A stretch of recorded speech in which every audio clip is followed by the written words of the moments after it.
All good. You can say this. I accidentally clicked stop streaming, but You can say always. yes. Yeah. This is. It's good now. I'm It's not good. a pussy. Good night. These things are okay. Yeah.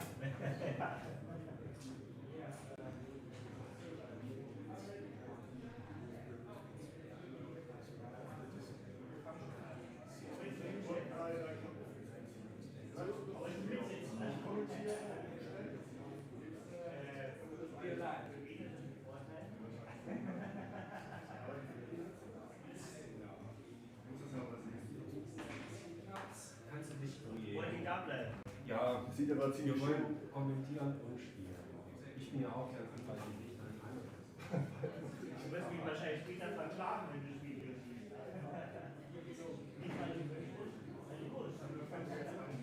Ich habe kurz nicht aus.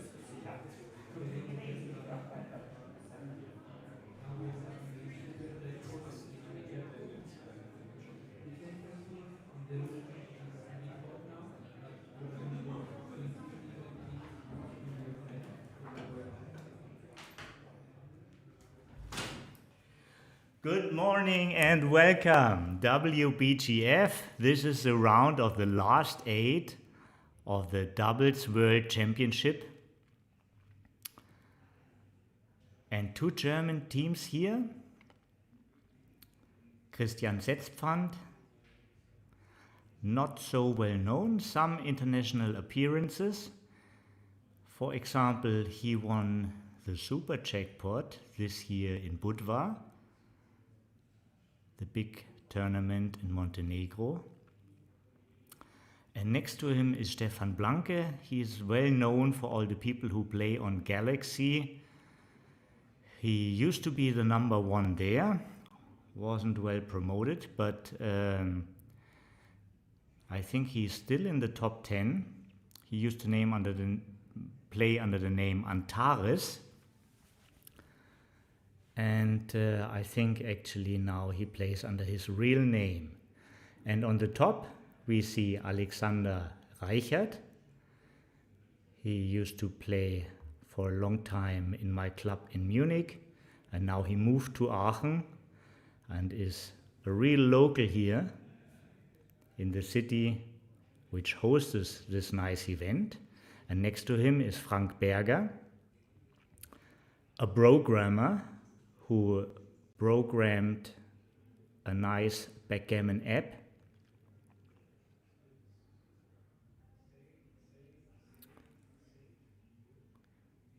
And you can Google him.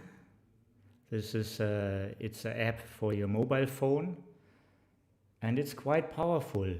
Some of my good friends are using it and are delighted and have highly praises for that. Yappy, thank you very much. The name is BG Blitz. Mezam, very happy to have you here. Hello to Istanbul. And we are right in the game.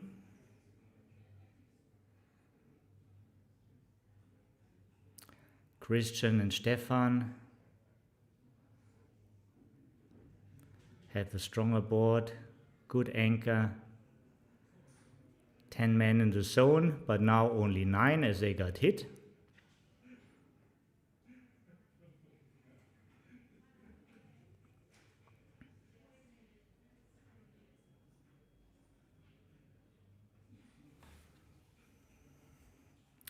And when you come to this nice broadcast here, please like the stream, please say hello to the chat. It's always easier to talk to people you see, because I never see how many people are watching right now at the moment. So please come to the chat and say hello. You make my job easier, and you make also the whole broadcast more vivid.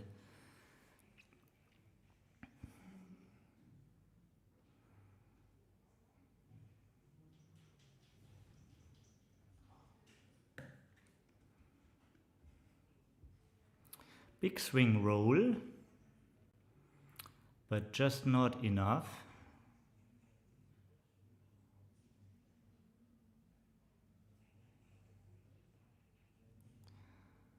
quite interesting to think about the 3. It could be even, since you play a forward game, could be the moment already come to give up the anchor.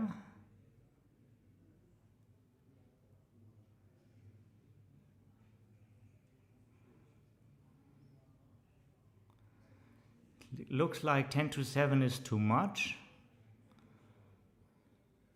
But you don't get extra flexibility here. Okay, right now they're happy with the status quo.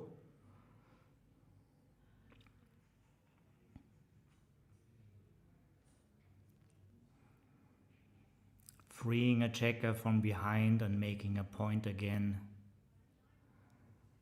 Very good roll.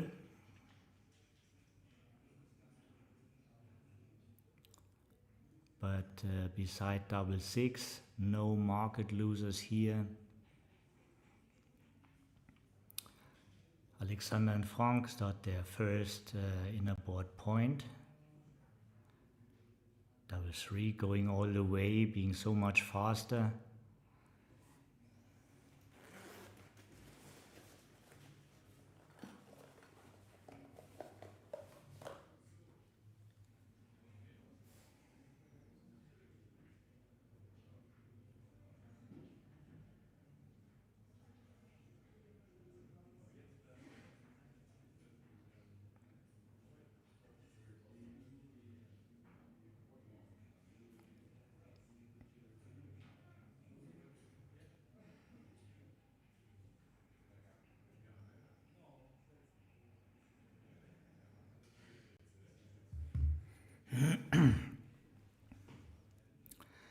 And just decided not to double.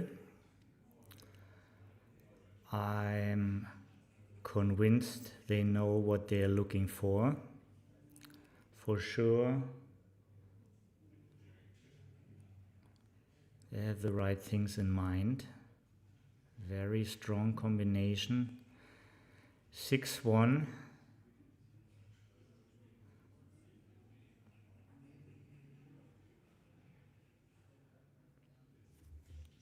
Yeah, you can't volunteer. The position is too strong for this. There's still enough time.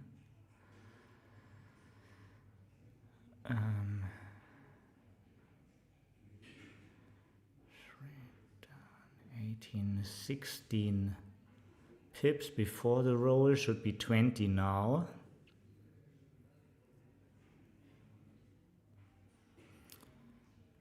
Ten pips only with strong contact, but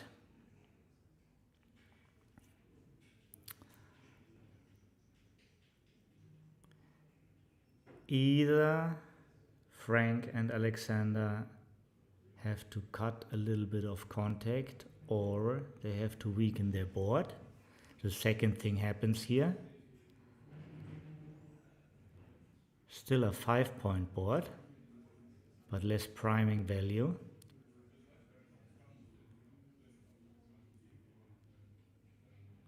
Two keeps all checkers active.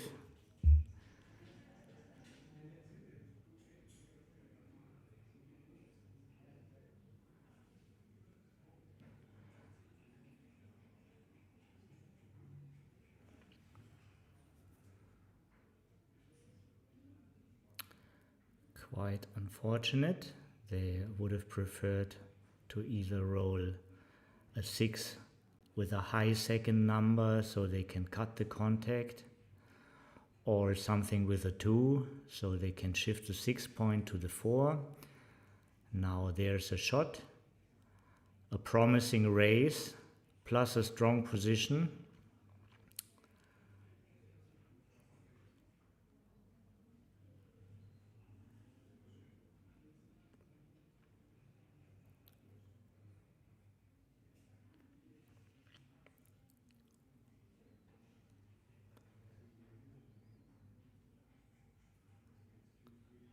Christian and Stefan both never played a BMAB tournament. They are not in the system, but I would estimate them both at grandmaster level.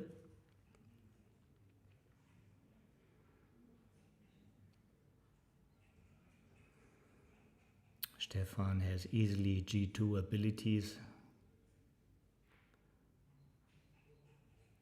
He's very, very experienced, playing for over 40 years.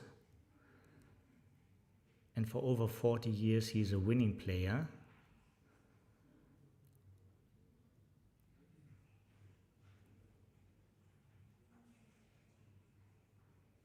He's not traveling to too many tournaments. The best I remember was the final of the consolation in Nordic Open, like 20 years ago, when it was a real big tournament. The expected cube action, still enough room for a take.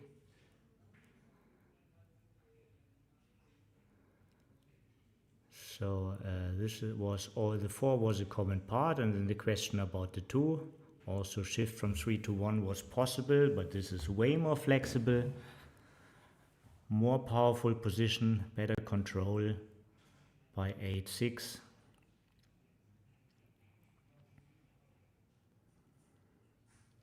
And now has the time come to leave some shots in the outfield.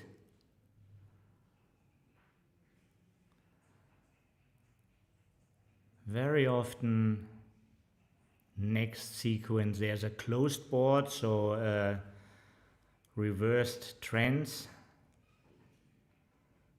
There could be something worse, like maybe 6-2 or 6-5, where you have to leave a direct shot. That is possible, and then you could possibly face a closed board. So it could be reversed trends, and reversed trends indicates you want to do the things now.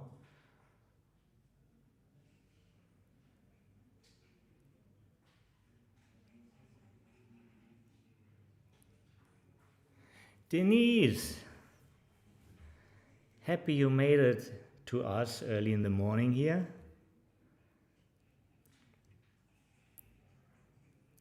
Thank you for showing up.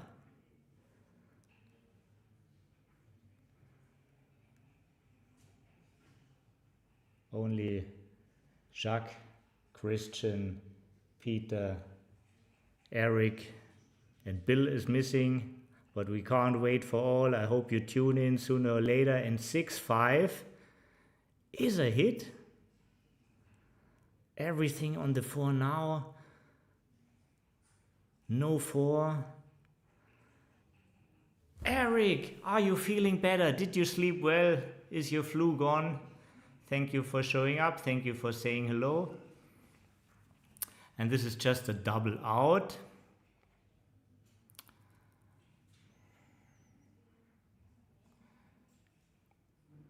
Maybe with so many numbers around, like over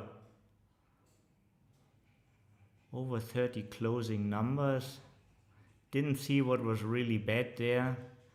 Could have been a technical too good with the extra blot on the 12.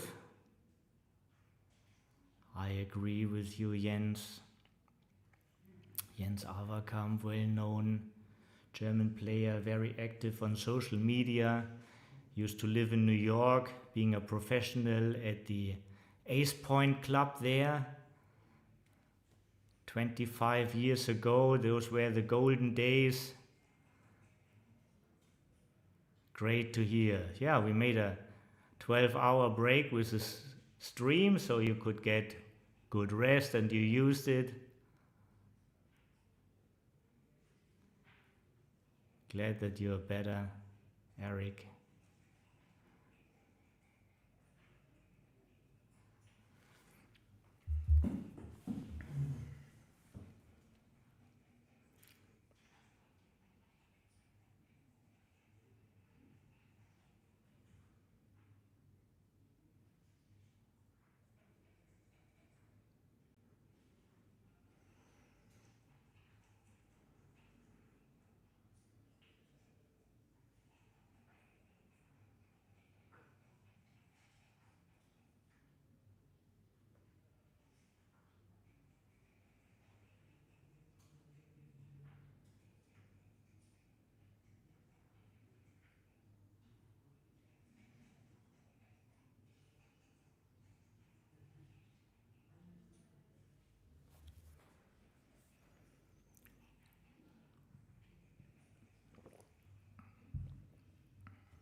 rather easy take. The spares are not placed very good, but nevertheless 10 checkers attacking.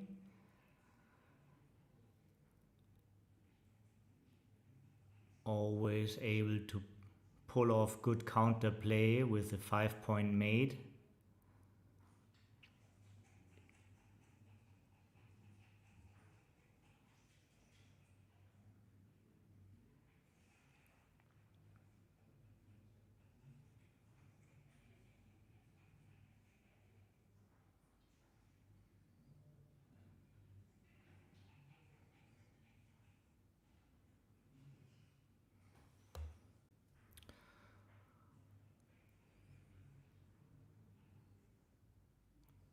Still having the stronger board, having 11 checkers in the zone.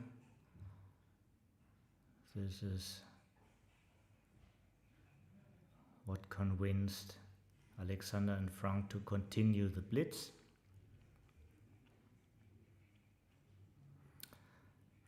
Stefan and Christian are gaining awareness about the position. They're not considering the double, they just want to gain awareness. You can do this at any point. Most people would do it after the hit or after anchoring. But even now, very convenient time settings in this consulting double.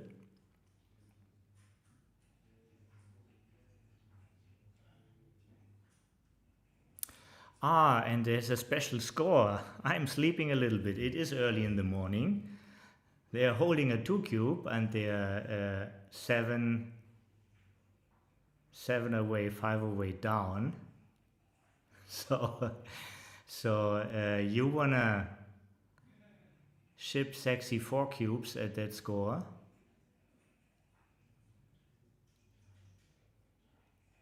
Especially when there are gammon chances. This is what makes the shipped 4 cubes sexy. If it's gammon free, it's very hard to ship them.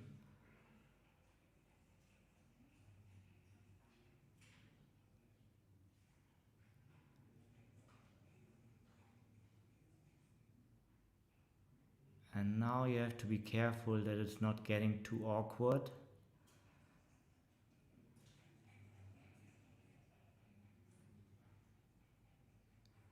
Are there any smoother alternatives? Just have a look.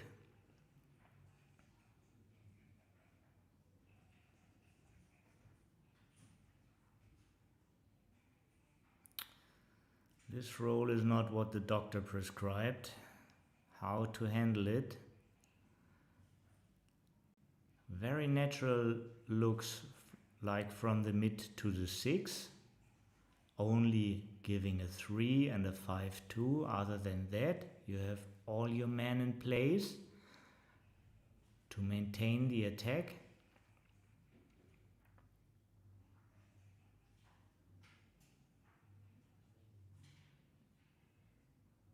"15 shots.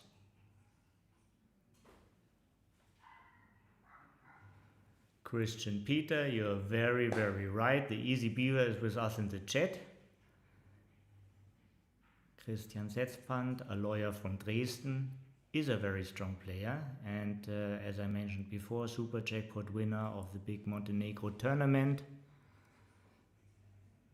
in a very prestigious field.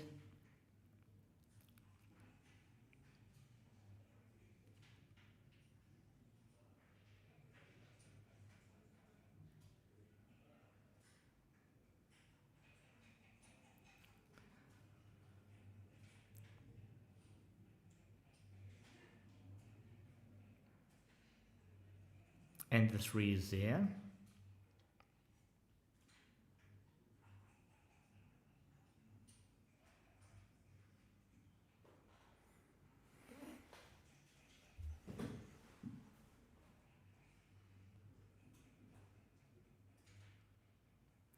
Two one means they have to hit They have to hit. They still possess the stronger board, and if they don't hit, Christian and Stefan have too many strong rolls anyway. So at least this way they have 9 bad ones, the ones which are dancing. But now, with being 7 away, 5 away, more gammons in the air. Yeah, they can't resist. The 5s are brutal strong. 15 5s. And just entering leaves them also with a strong position.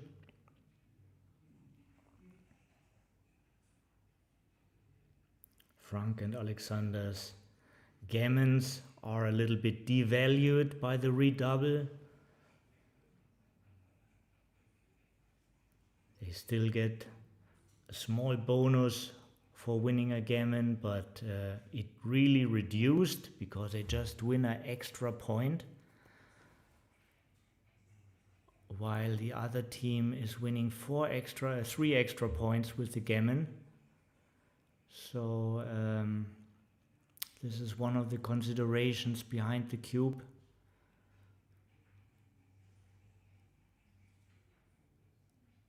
Attacking as sort of a tempo hit also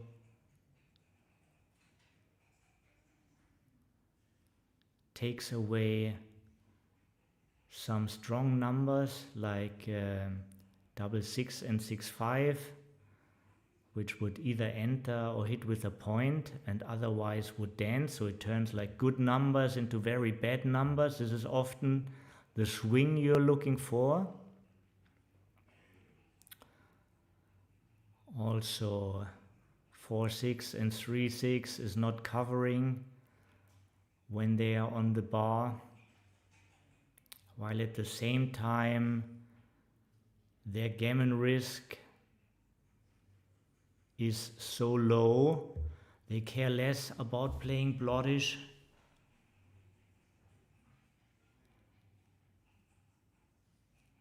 This is the thinking of the situation. A lot of indicators lead to this play.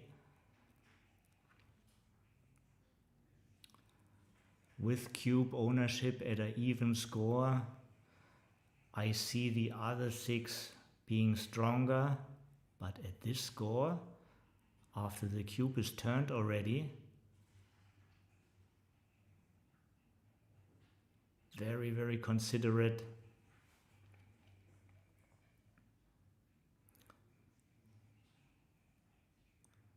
The points they are exchanging in their discussion will be most likely the same. I brought you nearer.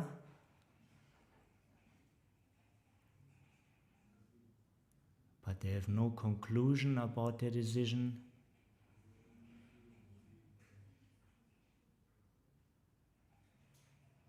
It could be very well the decision of the match. Just imagine Alexander and Frank are dancing. This could be the last game already.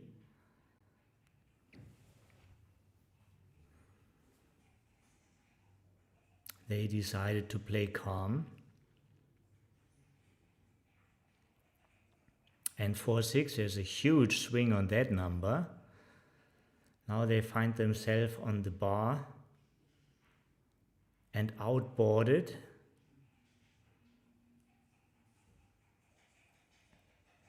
And everything turns into gold suddenly with a super joker. Hit and making the best point possible, plus a dance from the other side. 4-1 is another great roll, hitting both checkers. There is no other play available. There are really no alternatives. They search for alternatives.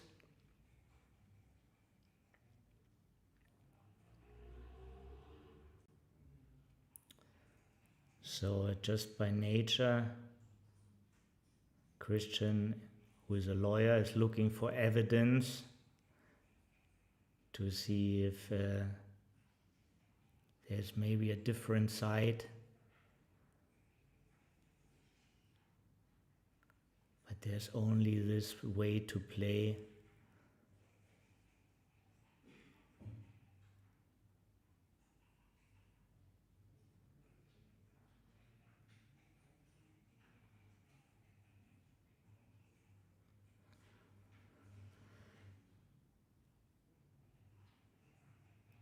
You don't want your opponent to anchor. You love to win a gammon.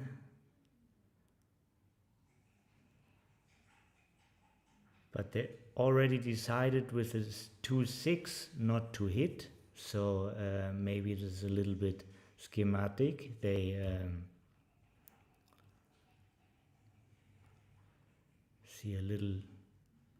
see the architecture here different.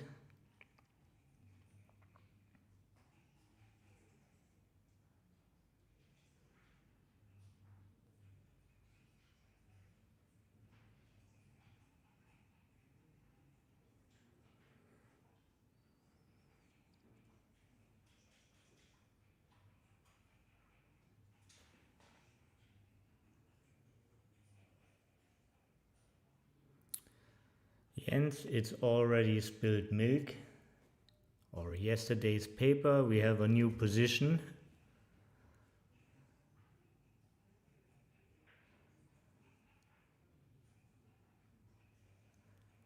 Duplicating 2s, reducing the risk. This is duplicating 1s. But where is the other checker placed best?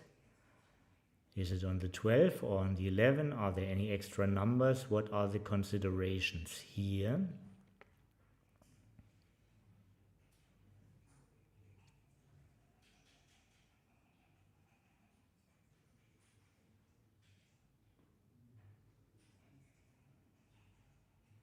Six four is a full prime.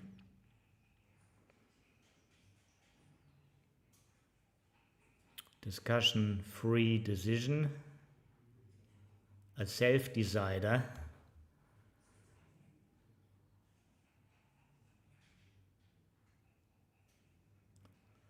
The whole target of Frank and Alex is now to save the gammon.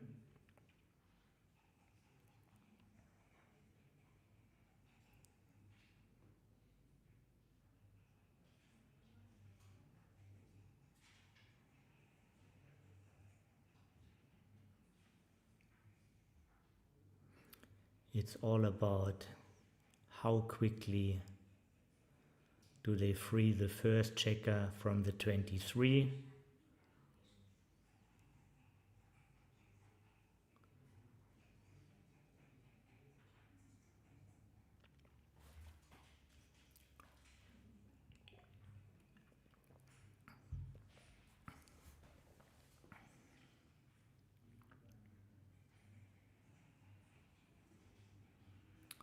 Keeping the position compact, good decision from Frank and Alex.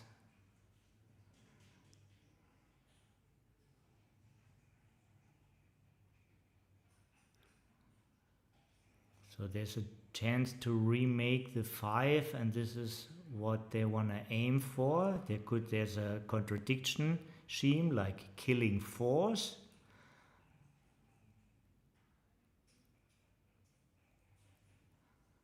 But on the other hand, with a spare on the 5, they still have a 3 to play and they don't want to bust their 4 prime, so that speaks for their move, leaving the checker on the 5.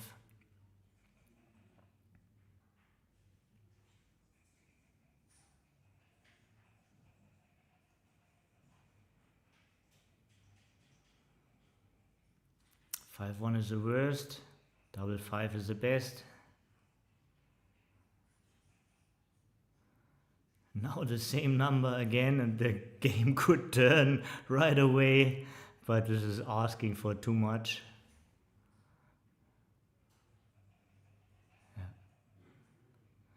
Yeah, it's nice to put it here, but you have to play both numbers. Yeah. The idea is good of killing force, but you can't save a 3 here. You have to play both.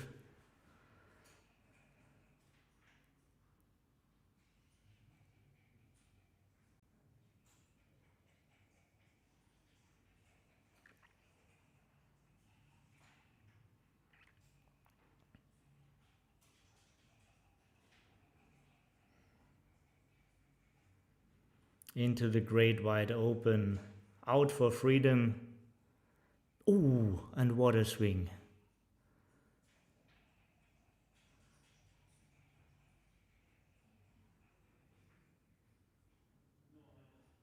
Yeah. Christian and Stefan now are, feels like they're already favorite for the match. At least they're favorite for the gammon. But favorite to be a favorite is usually the underdog. Jürgen, good morning, happy to see you. And now, second double 6 in the bear off.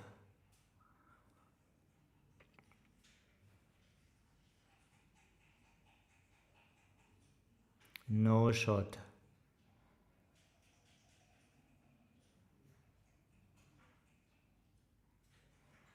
6-5.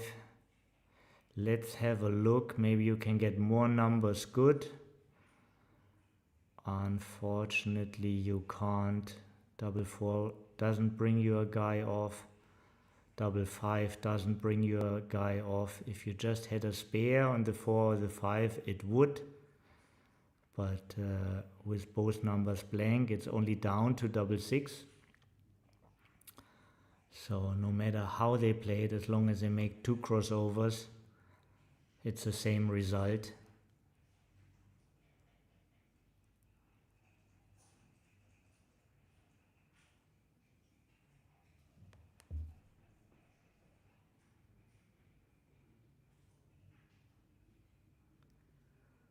So they have only 2.5%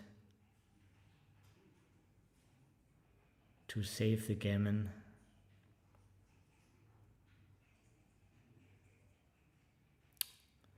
Extremely fortunate, and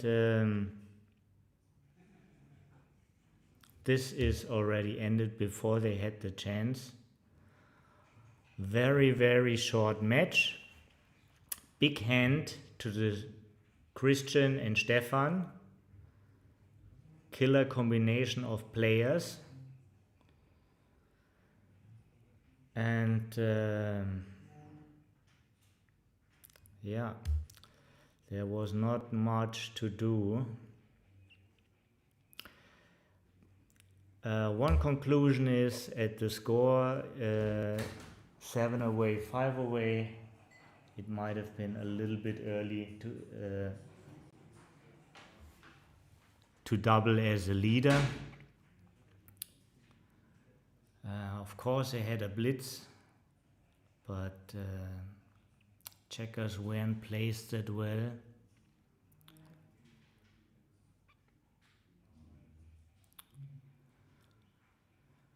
Yes, there's nothing more to say. I see you soon again for the next round. We need the other matches to finish. There will be 2 more matches today if I get it right, but I'm not always aware of the schedule, and sometimes also when I ask, I don't get the final answer. So hope to see you very soon. Maybe just leave the stream on and wait for sound coming up. And thanks for watching, and see you later. Bye.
We are in Aachen, one of the most historical cities, and we are here for the first backgammon festival in Germany, I would say. I'm looking a lot during Aachen to find a venue, something what is payable and to manage. And just near my resign, I meet a friend, and then she told me there is a really, really nice place. It calls Erholungsgesellschaft. Yeah, it's a kind of city palace. I checked it in the internet, I saw the pictures, and it triggered me.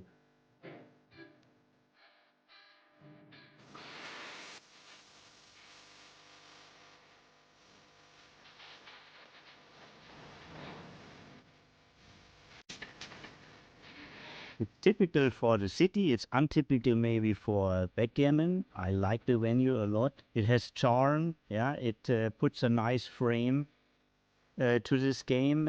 It elevates actually the whole atmosphere. It's a new event, and the venue is very beautiful. It's like a museum or like a city hall building from the 19th century.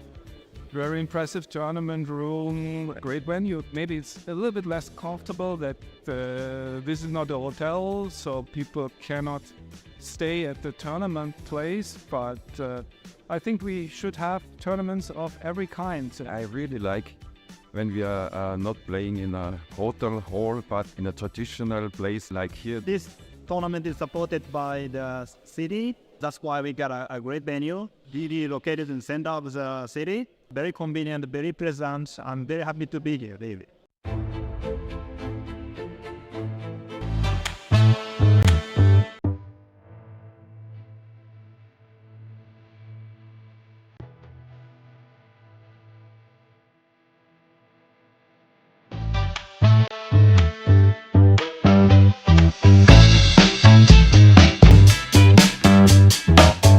Also langsam Tischbild.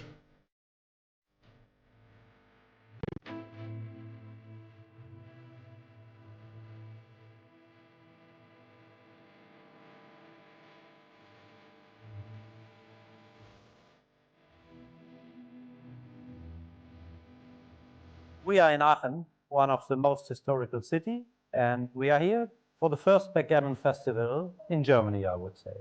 I'm looking a lot during Aachen to find a venue, something what is payable and to manage. And just near my resign, I meet a friend, and then she told me there is a really, really nice place.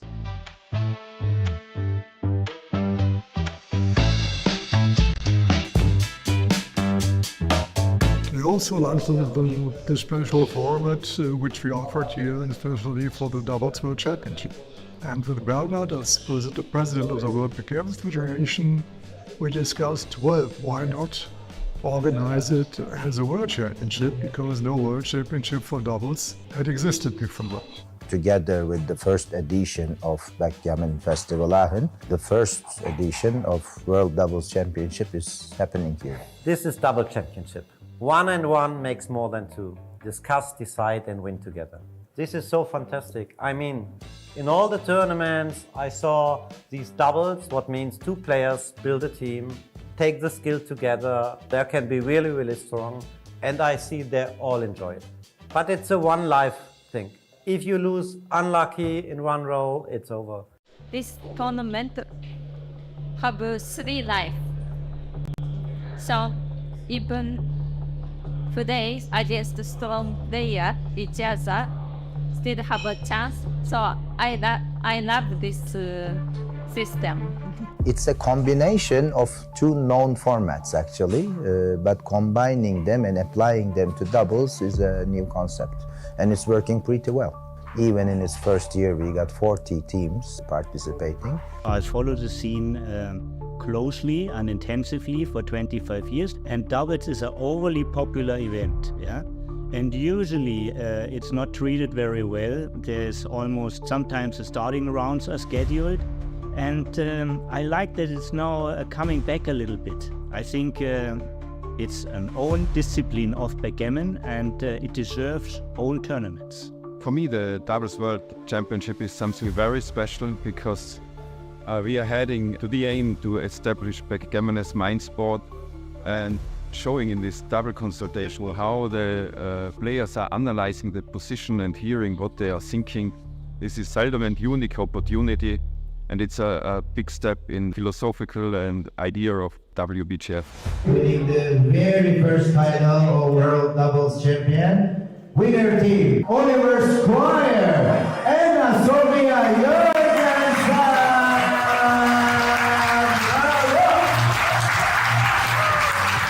We played better together, even you. Yeah, we've transcribed some of the matches, and our average PR is something like 2.5, which is a lot better than my average PR on my own.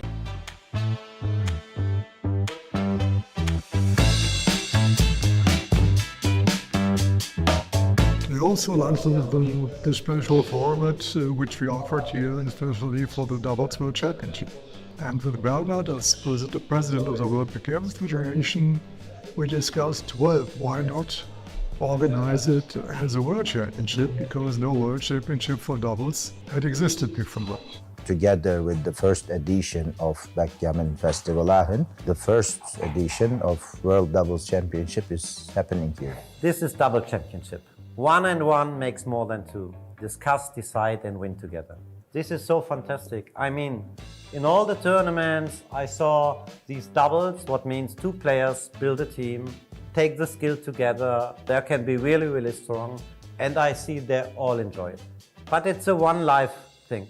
If you lose unlucky in one row, it's over. This tournament have 3 lives.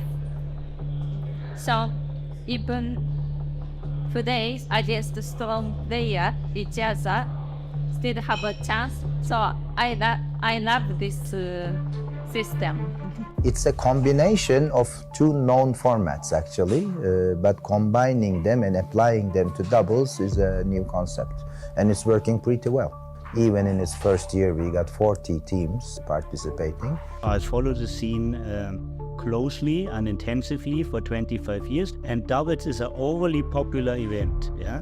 And usually it's not treated very well. There's almost sometimes the starting rounds are scheduled, and I like that it's now coming back a little bit. I think it's an own discipline of backgammon, and it deserves own tournaments. For me, the Doubles World Championship is something very special because we are heading to the aim to establish backgammon as main sport, and showing in this double consultation how the players are analyzing the position and hearing what they are thinking.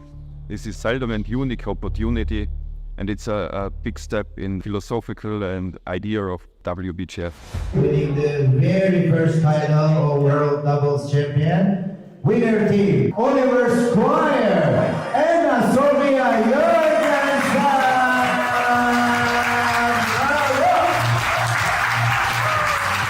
We played better together, even you. Yeah, we've transcribed some of the matches, and our average PR is something like 2.5, which is a lot better than my average PR on my own.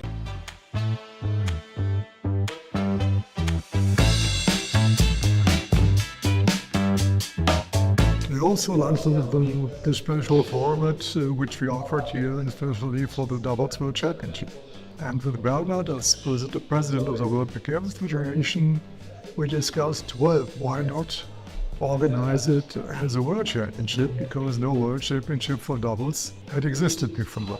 Together with the first edition of Backgammon Festival Aachen, the first edition of World Doubles Championship is happening here. This is double championship.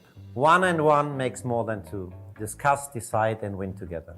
This is so fantastic. I mean, in all the tournaments I saw these doubles, what means 2 players build a team, take the skill together, they can be really, really strong, and I see they all enjoy it. But it's a one life thing. If you lose unlucky in one row, it's over. This tournament have 3 lives. So even today against strong player each other still have a chance. So I love this system. It's a combination of 2 known formats actually, but combining them and applying them to doubles is a new concept, and it's working pretty well. Even in its first year, we got 40 teams participating. I followed the scene closely and intensively for 25 years, and doubles is an overly popular event. Yeah.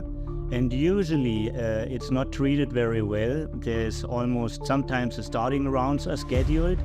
And I like that it's now coming back a little bit. I think it's an own discipline of backgammon, and it deserves own tournaments. For me, the Doubles World Championship is something very special because we are heading to the aim to establish backgammon as main sport and showing in this double consultation how the players are analyzing the position and hearing what they are thinking.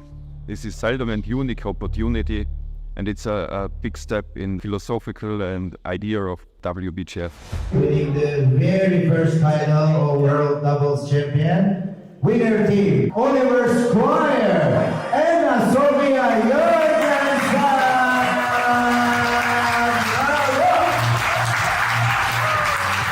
We played faster together, even you. Yeah, we've transcribed some of the matches, and our average PR is something like 2.5, which is a lot better than my average PR on my own.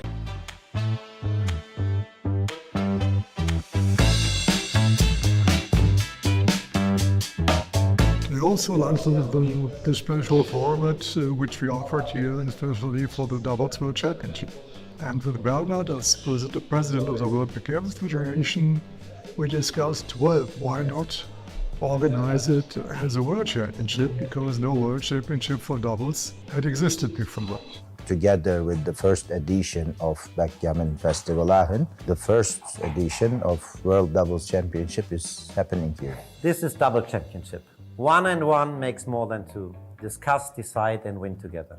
This is so fantastic. I mean, in all the tournaments I saw these doubles, what means 2 players build a team, take the skill together, they can be really, really strong, and I see they all enjoy it. But it's a one life thing. If you lose unlucky in one row, it's over. This tournament have 3 life.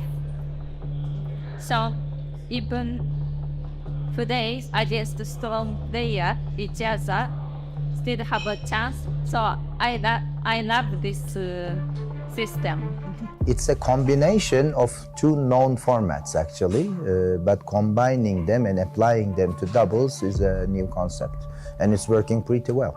Even in its first year, we got 40 teams participating. I followed the scene closely and intensively for 25 years, and doubles is an overly popular event. Yeah.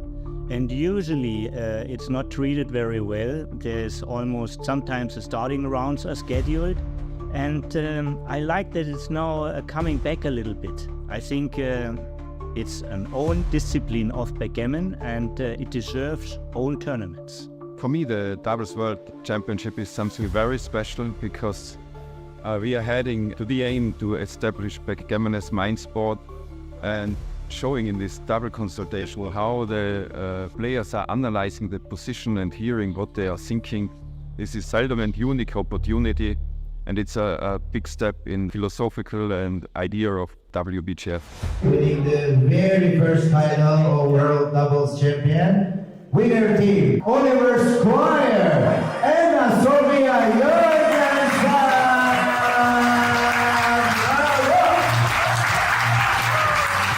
We played faster together, even you. Yeah, we've transcribed some of the matches, and our average PR is something like 2.5, which is a lot better than my average PR on my own.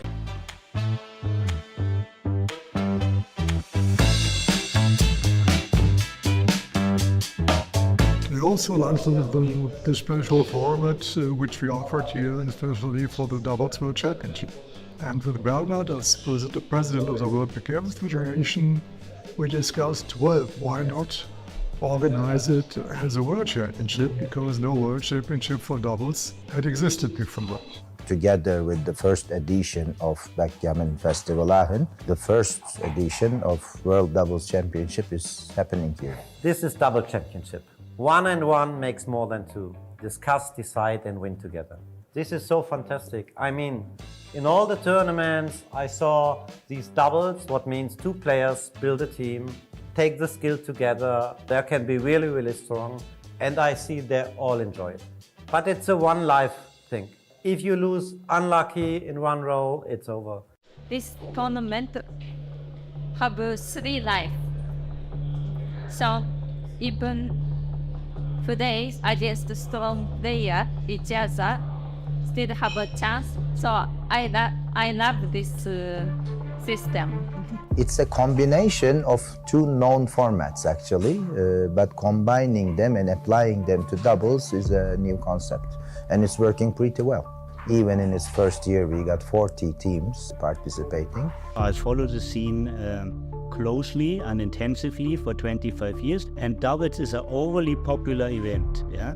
And usually it's not treated very well. There's almost sometimes the starting rounds are scheduled, and I like that it's now coming back a little bit. I think it's an own discipline of backgammon, and it deserves own tournaments. For me, the Doubles World Championship is something very special because we are heading to the aim to establish backgammon as main sport, and showing in this double consultation how the players are analyzing the position and hearing what they are thinking. This is seldom and unique opportunity, and it's a big step in philosophical and idea of WBGF. Winning the very first title of World Doubles Champion, winner team, Oliver Squire and Sofia Jorgensen!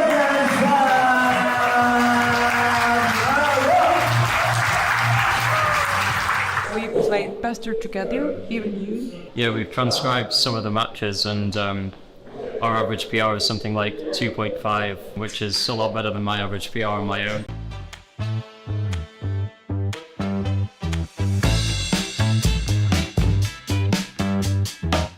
We also like the special format which we offered here, especially for the Doubles World Championship. And with Bernhard as the president of the World Backgammon Federation, we discussed, well, why not organize it as a World Championship, because no World Championship for doubles had existed before. Together with the first edition of Backgammon Festival Aachen, the first edition of World Doubles Championship is happening here. This is double championship.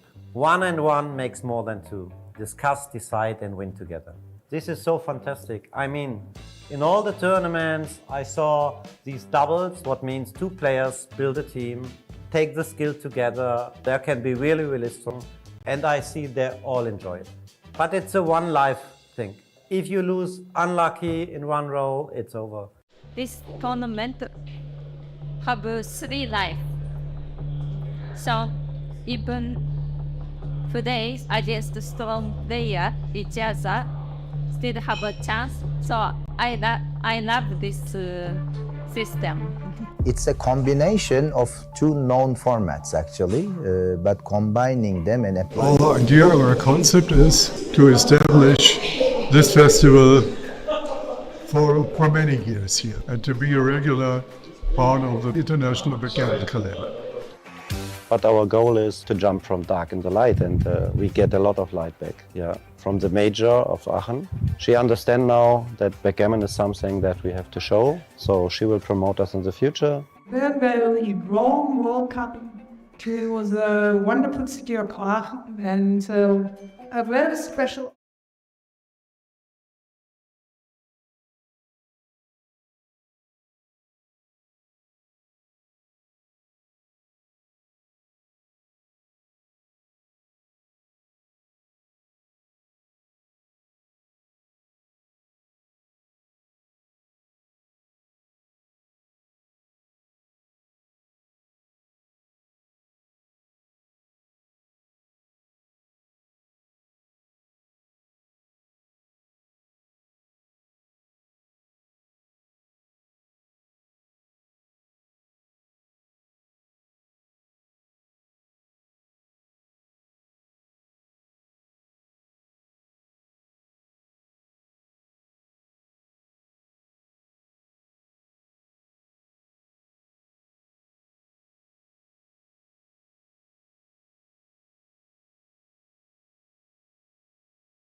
Our idea or our concept is to establish this festival for many years here and to be a regular part of the international backgammon calendar. But our goal is to jump from dark into light, and we get a lot of light back. Yeah, from the major of Aachen. She understands now that backgammon is something that we have to show, so she will promote us in the future. Then the Rome World Cup. It was a wonderful city of Aachen, and a very special honor to be the first town to have this wonderful event.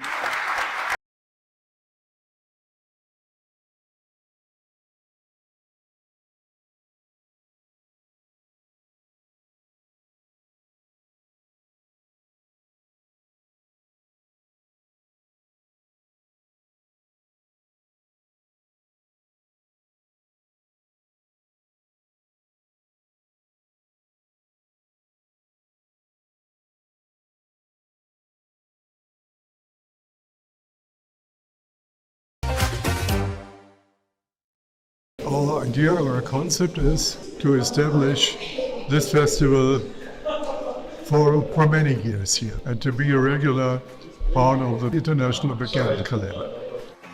But our goal is to jump from dark into light, and we get a lot of light back. Yeah, from the major of Aachen. She understands now that backgammon is something that we have to show, so she will promote us in the future. Then the Rome World Cup. It was a wonderful city of Aachen, and a very special honor to be the first town to have this wonderful event.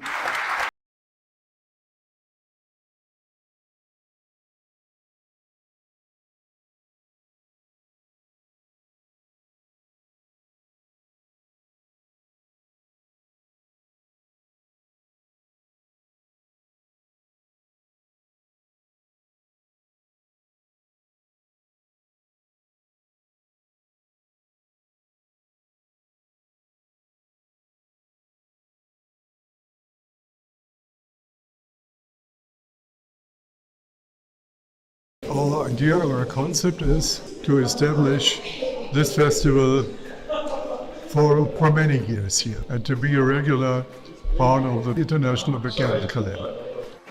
But our goal is to jump from dark into light, and we get a lot of light back. Yeah, from the major of Aachen.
Hello everybody, this is Dirk. Welcome to the semifinals of the World's Doubles Championship. Today's match is Daniel Rovira from the UK and Gert van der Stricht, I hope I pronounced it correctly, against Ralph Danielski and Janet Hutchinson. And I'm very pleased to have to introduce you. I mean, he doesn't need any introduction, but I will introduce him to you anyway. To have the Anki guy at my side, Rainer Birkle, is helping me commentating. So I hope it will be a great match. Hey, Jack. Yeah, and they're about to start. We're a little bit late, but the quarterfinals really lasted long, so players had to take a break, and that was Rovira and van der Stricht. But now they're ready, it seems. Okay. So, Rainer, what do you know about the players? Anything? Of course, I know Daniel. First of all, hi everybody. It's a great honor for me to be here as a co-commentator with my very good friend Dirk. Of course, I know Daniel Rovira. I guess everybody knows him because of his great YouTube channel. Yeah. Gammon is Beautiful. Yeah, you should really check it out. And I have seen Gert. I think it's written with a G. Gert van der Stricht. He played several, I think, BMAP tournaments. He also played below 4 on this. Run by. He's super strong. Below 4, I think he can do much better. And to be honest, the other team really don't know anything about. Sorry to say that. Yeah, I played doubles once with Janet. Was very pleasant experience. Unfortunately, we lost first round, but yeah, it's really nice to play with her, and she has a good understanding of the game, I think. And Ralph, yeah, we will see. I mean, we'll find out, I guess. So what they're sharing some. Okay, they're showing the channel. I hope they are on not Facebook. I hope they are not showing too much. Commentating? Yeah, they should. Private stuff. It's nice. Yeah, for everybody to see. So just look away. Everybody should look away. Yeah, okay. Yeah, greetings to Mrs. Bubbles. Yeah, hi in the Mrs. chat. Bubbles. Yeah, thank you very much. Really had a good run in the BMAB tournament. No, here. that's your new normal. Don't be so modest. My new normal. Okay, I like this attitude. Yeah, I should. So, but finally, you're getting ready.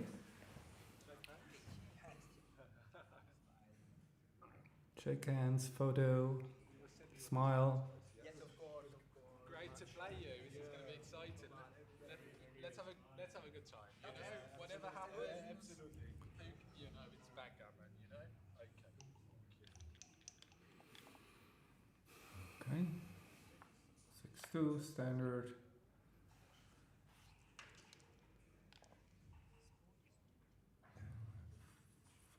You hit and split. So that's the first mistake. That was also too quick. Yeah, hit and split. With you hit and split, so that's... with 5-2 and 5-4, you always hit and split, not depending on the match score. It's quite easy to remember, even though it's close in some areas. Yeah, with 5-4 it's not close, I think. With 5-2... Okay, 3-2, I guess you just hit, and then it's interesting. Usually you make the 11, you could also want to duplicate 4s actually, but it's a good shot. Hits, and I guess up to the 21. Last two. Yep. Looks good.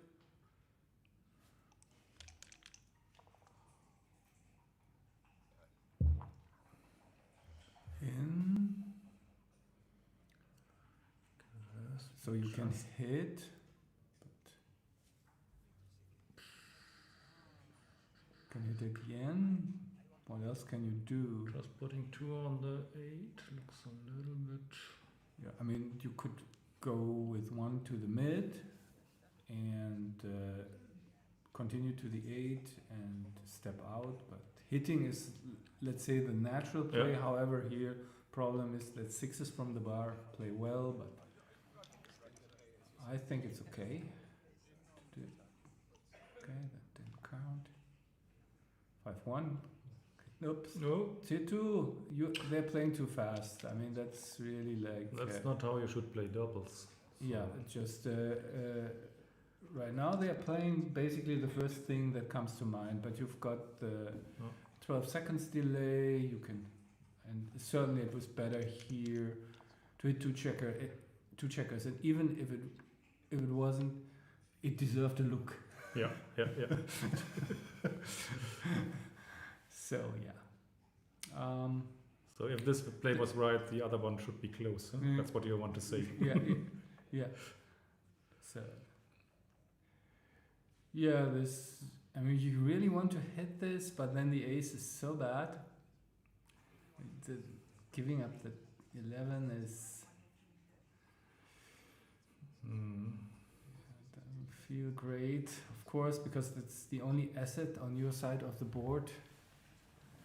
Yep. So, playing 13-8 also looks strange and let the blot survive. I think between 8-7 and 11-10, I would prefer 11-10, I guess. If you had, I mean.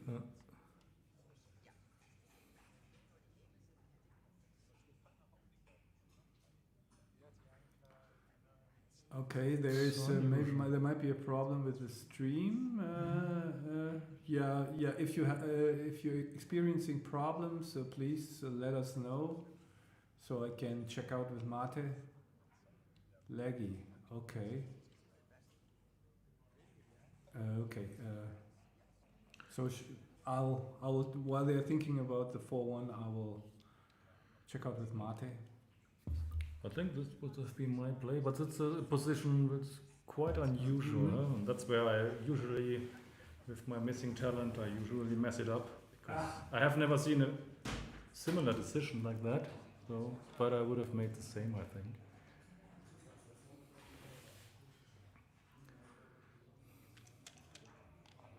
So Dirk left the room, so I can do whatever I want. I guess to the 14 I'm making the bar. Looks kinda obvious. 14 on the sorry. Mate is working on it with the stream. So what happened here? They remade. They seem to be a bit nervous because they don't see the. Okay, they saw the checker on the roof and enter on the 20 and slot the 5. That's good.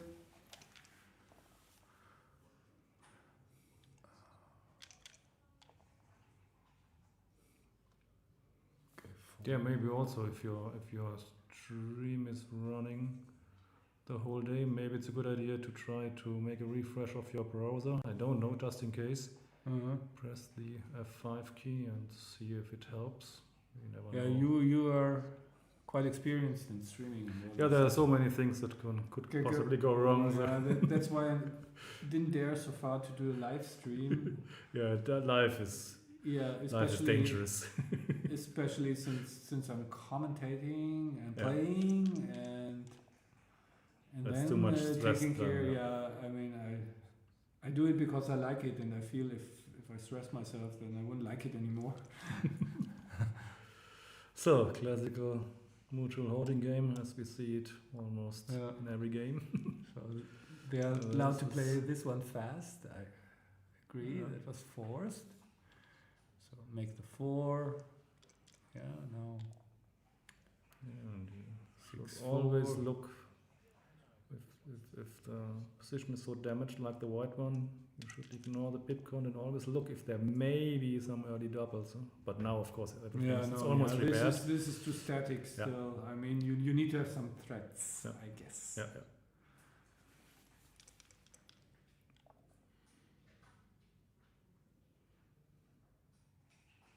3-1, so you move inside the board, probably slot the 1.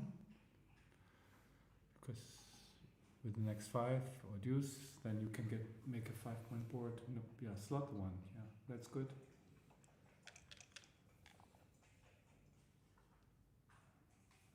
Yeah, there are some flashes of. Yeah, I think Matti is doing something. Maybe Something, yeah, he's working on it.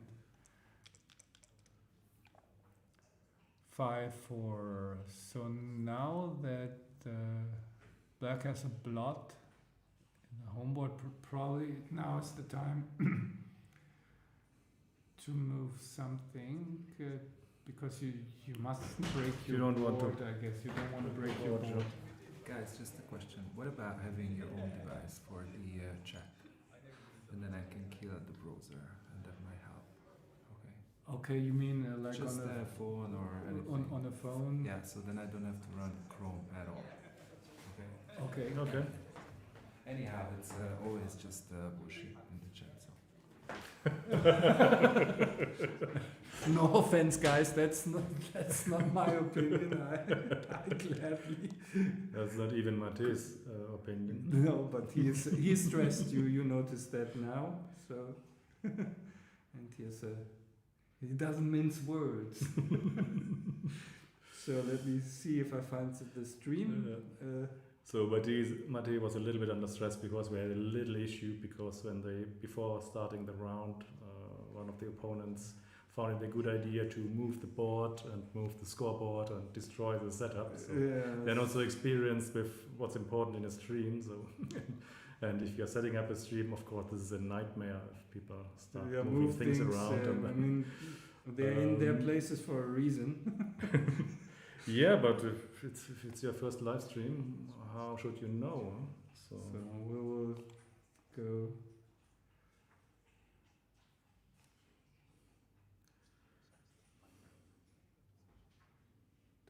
Here. Sorry. No, they won't be map. I want to do the. I haven't found it yet because I wasn't prepared. Oh, that is what is going on with my phone? Sorry guys. We will soon be back on track, we promise. Yeah, we're just trying here to see you guys on the stream somehow. Yeah. So Jacques already confirmed that the streaming is now good again. So that's you see the. I see the chat now. Yeah. Yeah. So. Okay, now I think I'm getting there too.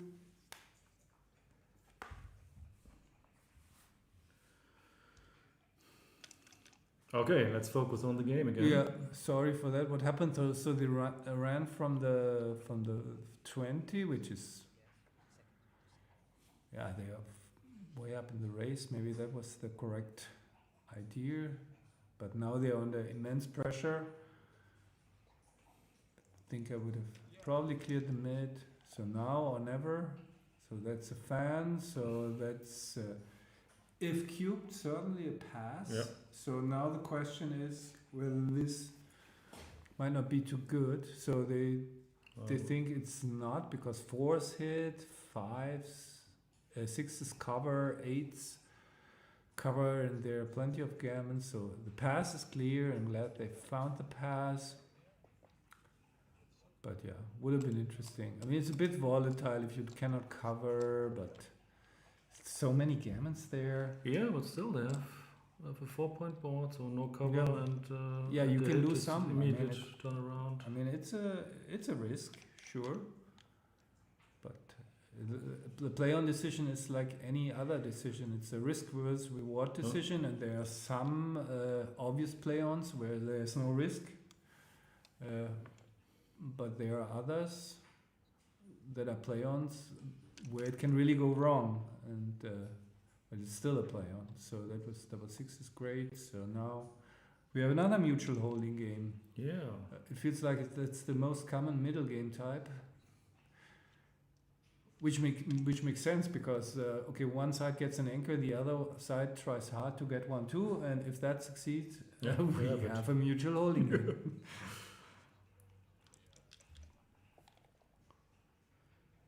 So now, what's two blots. You should somehow, you feel somehow that you should exploit somehow the two blots. So one option would be to clear the midpoint as white, because you are clearly ahead in the race.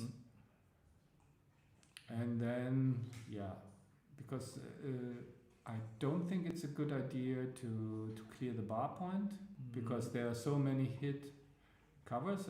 I think I like this play. You can even play 13-4, that's also an option.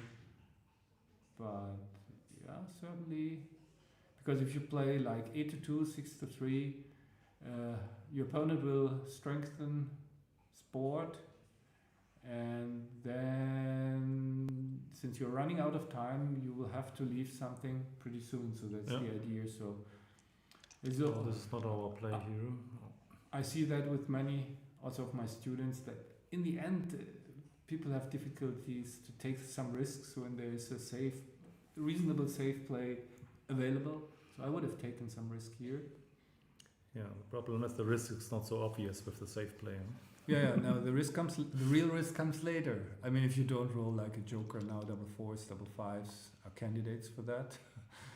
So now again, yeah, you can play checkers inside, of course, but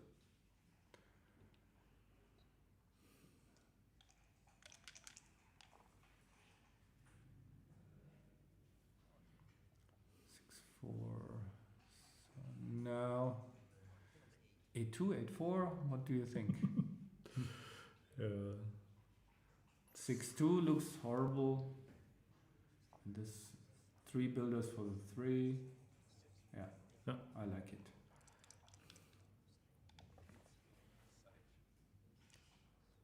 Uh, 6-3, okay, makes the 4. Yeah, now you're in that stage. Maybe you want to make this, maybe you can even play 13-4, but not sure. I mean, that looks perfectly reasonable.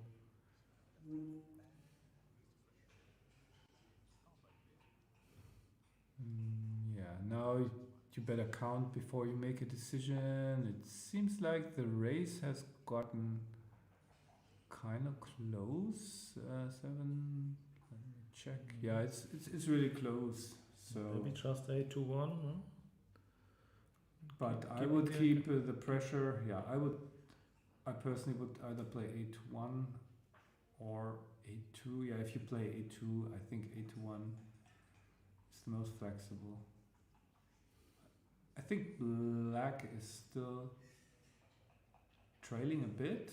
Okay, let's do the count. Don't be lazy, Dirk. So that's 3 for black, 1 for white. So white is up 2 pips and on roll. So I don't quite see it why you should abandon the anchor now. And if you see it from white's perspective, you would love to get the extra chances before this strip position to get some good attackers. Or let's say even white rolls a 2-1 and just makes a strong board. Then you're sitting there with the lone checker. So I don't like that play, to be honest. And that's another reason why it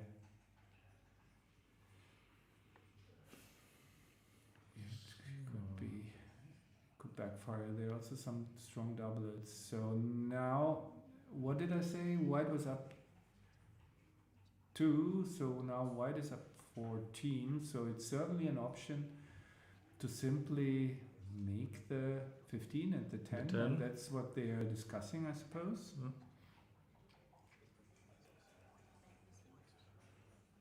To get some good doubles next time often. So, but hitting wins the game whenever the opposition dances. I think I would hit, because even if you get hit back, you're... Yeah, but that, it's 14 pips, but other side is on roll, and I would have hit, I think. Just can't help myself.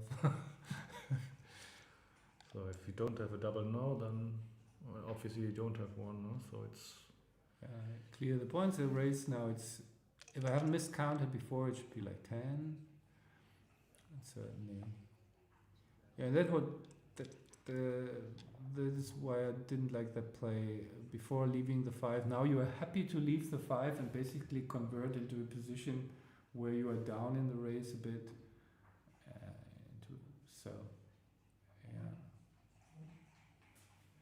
Into this holding. So now let's do the pip count again. 4, 10, so 6 for white. 7 for white and black on roll, so now it's 2 for black. Very close, so now we are dead even. Yeah, you're just inside. Don't waste pips. And this is mainly a race. Okay, so now black is ahead in the race, so everything worked out fine, but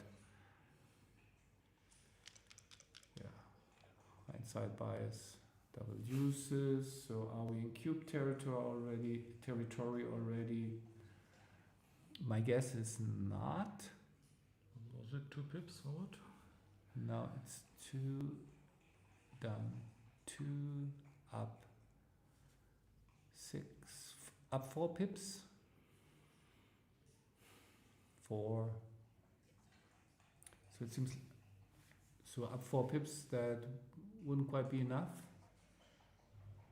but close, because fewer crossovers. So I actually don't mind the cube here. What's the length of the race? 46, 53. Yeah, maybe it's a little bit. It's not enough, but really close. So if they roll a roll a small number, yeah. So that was not exactly small. So now white may have a decision, yes. So again, so this is now, yes, that's a cube, that's 4 pips for white now. And the race is short enough to make it an easy cube, and I also think that's a standard take with a pip count of 55 for black, I think. Yeah, it's just standard double take. Score doesn't matter much here.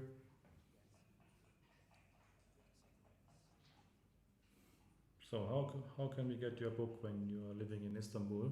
Someone asked in the chat. How can I get your books, Dirk, in Istanbul? Yeah, I send books to Turkey.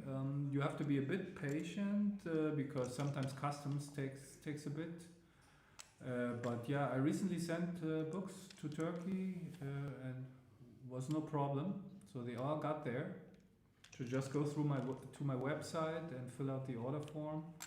I will get back to you. Okay, here, while I did my advertising, there's some movement here. So now, still nothing. But we have close race here. Mm-hmm. At least no miss, even though 3-1 was not the best. 2-1 is not the best either, but still white is a healthy favorite here. Maybe not anymore. Or certainly not anymore. So they really should hope not to roll an ace. That was a really good number. And of course, this is not a recue because you could just roll the 3 and then you probably have to pass. So not in cubing territory. There's the 3. And everybody's smiling at the table, so they take all these in good spirit. And now black probably will need a doublet to win this.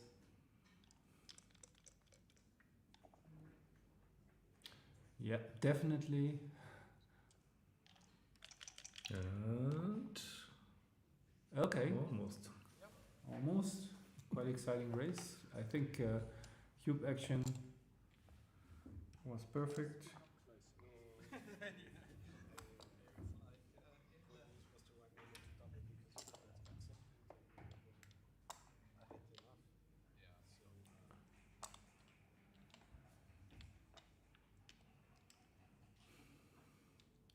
So 6 away, 5 away. So actually, was your seminar streamed, the Enki seminar today? Can people watch it somewhere? It was recorded 2 times, so it should appear somewhere on the internet at some point. But it was not live streamed, but it was recorded. So Well, you should post it. I will post it when I see it somewhere, sure. So 5-1, we step up to the 22 and bring the 5 down, yes. 3-1, just the 5.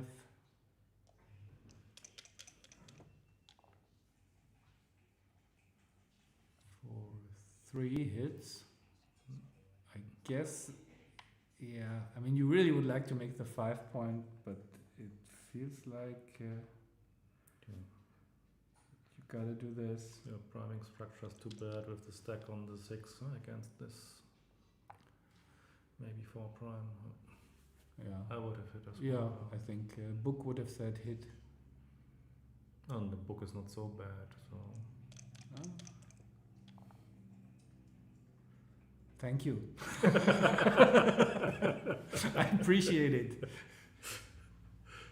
So looks like cover the 9 and then get 1 to semi-safety, at least on the indirects, yes. Some more 6-1. So hit. No. What are you doing? Somebody saw it. That's why you play doubles. That's why you play doubles. Somebody can point a finger. Yes. Thank you, Jeanette. Of course. I mean, yes. Well done. 3 in, and now it's a bit scary to jump out there. Is it really 8-2? Well, it looks like. Yeah, I think so. I hate the play, but the other is too risky, I guess. And hitting is not an option here against a stronger board and giving up the nice point. Yeah. 6-3. Okay, you can just run to the mid. You can go to the 5. Yeah. No, you cannot run to the mid. You have to. I mean, please say something. You could have tried it. Why not? Yeah, of course.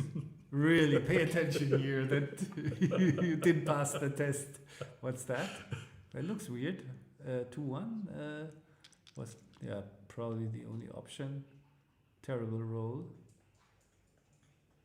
So 5-2, just the anchor. Sometimes the game is easy. And surprise, we entered a mutual holding game. Yeah. We were waiting so long to see the first mutual holding game. Now we got it. The third, that was the third. Come on. That is the third.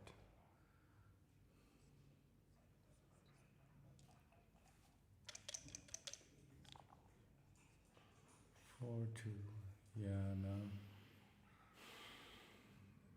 Make the 2 because I mean breaking the 8 doesn't look much nicer, and just what can keep you do? your block, and what do you gain by 8? By breaking the 8, and that's also inflexible, and of course it hurts your pattern feeling, but what to do? So that looks like making the 4, or is there anything else? This is nice. 4 point is nice. 1, 2, 3, 4. There's nothing nicer, I think. And also you don't mind the blots in the outfield because they cannot even afford to hit, I think. We will find out. We will find out. What's the alternative to hitting? Yeah, just play really ugly. But hitting, okay, let's think about, I mean, if you hit, I mean, but you have the prime, maybe that's what you have to do. And certainly if you get cubed, it's probably a take. If you don't hit, can we play so that we can hit next time? Yeah. It's still not easy when you don't hit. What is a non-hitting play? What is a non-hitting play? Just clear the 9 and then make the board. It looks healthier. It looks healthier, but we still can't hit next time. We have issues running next time. Position is bad, but now they're thinking about cubing. It seems missing the volatility here. After the hit, I think the cube would have been an option. Okay, this is especially at the score where you have to be a little bit more reluctant cubing. I think this is a super easy take. The race should be about evenish. So it's no. And again, not many gammons. Yeah. And you have a lower take point because you can take opponent more. is 5 away. But I think even at a 0-0 score, this is a clear take. It's hard to pass. I think they're doing the pip count now, and we'll find out that they are not trailing by much, if at all. Maybe they are not trailing at all, actually. And I think they should take. And I think that was maybe a bit too early. Not because the position is not really not good. They have a very nice position, but there are not too many market losers. The problem is when you have to run from the anchor and have not repaired your board. This is maybe one. Maybe this is one of them. A few market losers and a white. Couldn't they have made the 5 prime here? Yeah. With the 3 blots. I mean, why not make the 5 prime? And again, way too fast. Super way quickly. Too fast. It's way too fast. Yeah. Hi, Aaron. And if you play doubles, 1 + 1 should be more than 2. It means so should play better than the PR of the better player of the 2. That should be the goal in doubles. But if you don't discuss and if you don't use your free time, you have here 15 seconds. Yeah. So, but okay, maybe they're just not that experienced. And I felt the 5 prime, especially with the 3 blots, you put so much pressure on your opponent. It's just. I think had they seen it, they would have done so, but they didn't even look for another play. So of course they're running out and making the 12. I mean, double fours is a great number, and you're in a great position. Yes, of course, but maybe there's something better out there. At least. But we should never forget, if you're not so experienced, and I'm just guessing it now, that they are not super experienced, and maybe they are on the stream for the first time in their life. It's extra pressure, I'm sure. So. Okay, we have info from Jack. It was a 122 cube mistake. The cube. Yeah, we kind of expected that. Just not enough market losers. But that is also a mistake that not so experienced players make. They see, the position is nice, so probably I can cube, but it's there are other factors that are important. Now here, by the way, we have an interesting checker play. So that's again a pip count thing. If you're way ahead in the race, which I assume they are, you can just clear. But you have to make a pip count first, and I suspect they didn't. So that was. I don't say it was a mistake. The clearing, okay, wow. Strike and counter strike. It helps. Yeah. So they're smiling. Everybody's smiling. So it's really good atmosphere in these doubles. I really like it.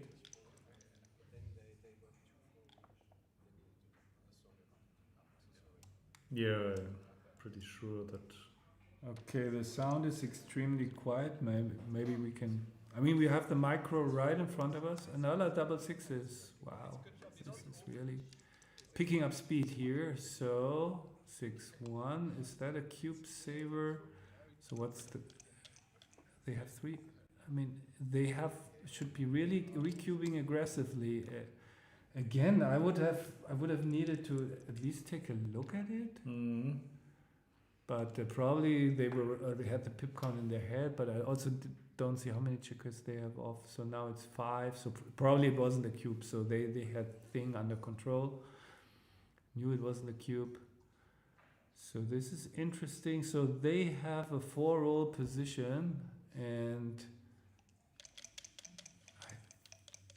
it feels like a recube to me. Yeah, but also it feels like they know that they are the but far still stronger team. So. I mean, now they really should recube, I think, because White they have White is such a big underdog to get off in 2 rows. Yeah, sure. So now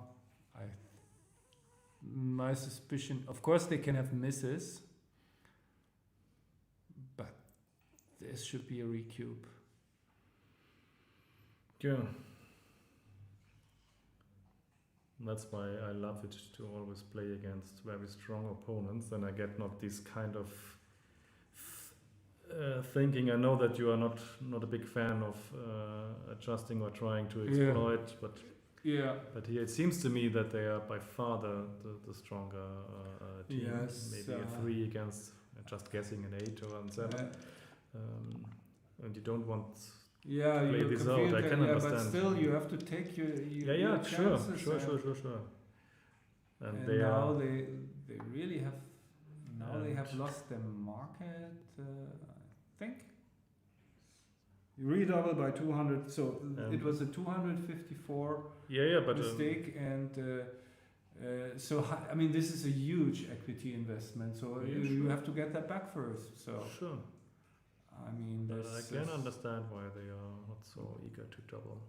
Yeah, but okay. I mean, I'm not a big fan of this when it's close. But on the other side, the other team is also in the final 8, so they cannot be so bad. It's the semifinals. Final 4 already. Yeah, we are commenting on the semifinals. Whatever you think your opponent is doing, he must know something. Yeah, it cannot be just but Gert and Dan, they saw some obvious mistakes. Yeah, sure. So they feel really confident about their chances, but still, I mean this 4 cube, since it's from 2 to 4, since XG shows normalized equity, but this costs a lot more match-winning chances because it was a 4 cube. So for the match-winning chances, making a 250 mistake on a big investor is much more in terms of match-winning chances that you're sacrificing to somehow recover it later on, and well, I guess you know my attitude now. Yeah, I don't like this kind of thinking also. That's why I prefer to play strong opponents. Because the game is complicated enough without that. Yeah, but then I still prefer. I mean, but if you play weaker opponents and just don't do any adjustments, it's still better for you than playing strong opponents. You have to be very sure. I don't know. I can't understand that logic. If I'm doing it, it's such race cubes. Whenever. Yeah. So that was in other situations. It's But yeah, so if you don't feel comfortable adjusting, don't adjust. And just play your normal game, but you still would be rather paired against a weaker opponent than a strong. At least I would. Yeah, sure.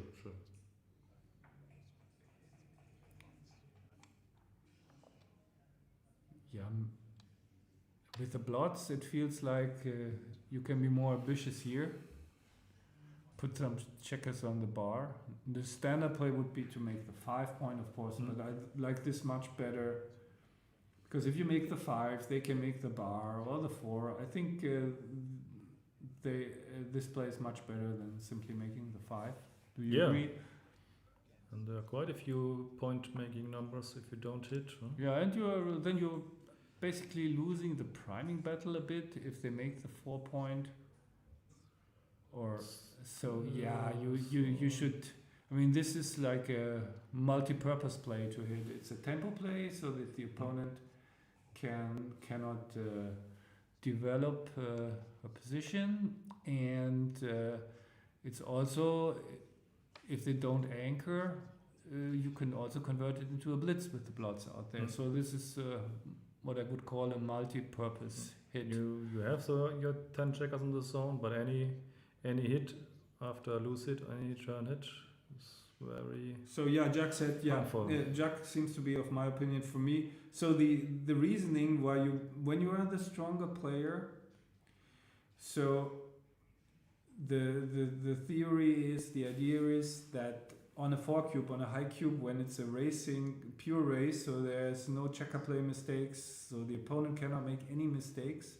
So when it's close, when in doubt, you're supposed to avoid the big swing, because that gives you more chances to outplay your opponent later. If you have the match riding on one game where it's a simple race, there's nothing for you to outplay anymore. We then two equal opponents play against each other because it's only a race. You cannot make basically any mistakes there. And when you keep the swings lower, that's what's bad, I think. I don't like it. You're not so sure. Yeah, sure. I'm not sure, but it feels wrong. So when you keep the swings low, now we should make the 23 for sure. I mean, this is also a nice blitzing structure. So that was another mistake, I think, because the deuce point is really an asset here. Okay, but I'm not a huge fan of that. Only when I think it's super close against perceived weaker opposition, then I'll act more conservatively.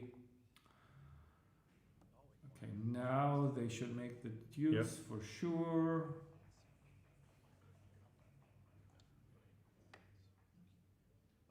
So after dancing, is it too good already after dancing?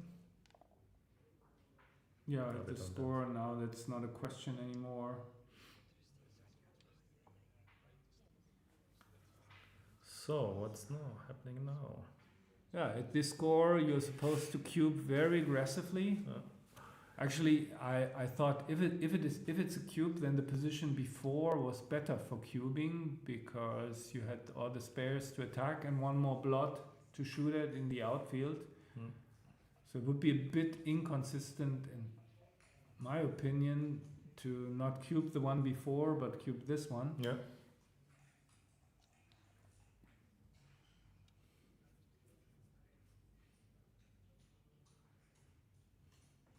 But it's a good situation to invest some time. Absolutely, but they didn't invest any time into the position. It's always it's still fascinating to me. I mentioned it when people think about a decision for a longer time, when they don't, because it differs so much from each person. For each person.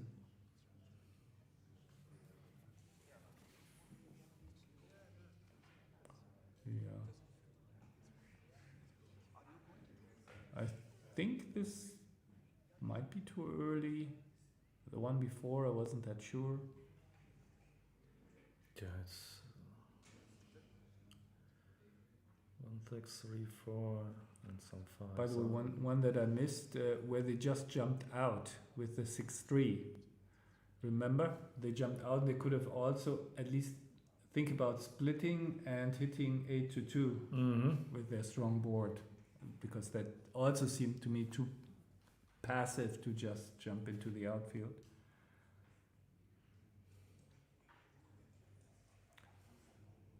So yeah, I think I would roll on. But so this position seems to be a cube. Okay. Oh, okay. Yeah, now we see the reason why. So I guess it's double. Yeah, the double, just the switch and win the gammon.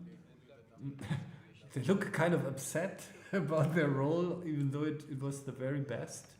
You shouldn't do that. Because, of course, they wished to have cubed before. Ah, okay. Yeah. So, and Jack, can you also check the position before? I mean, one sequence earlier, because that felt like potentially like a cube too.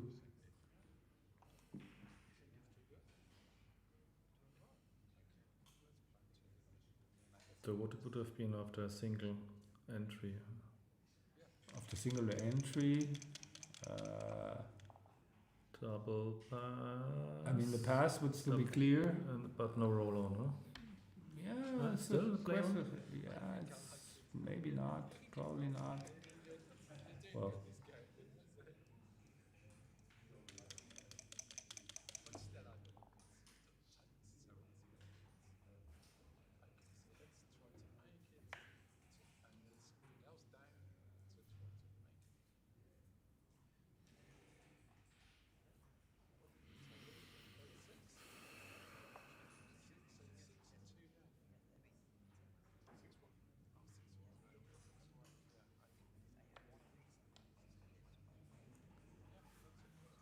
yeah, so this is just if white doesn't roll a double sixes. Probably not much more to see here. So 2 down, max builders, no shots. And usually Now you're in the pick and pass mode if you cannot make the point. Usually you should not spend any time from your time bank. Yeah, no, it's a close board. Guys, pay attention. Yes, thank you.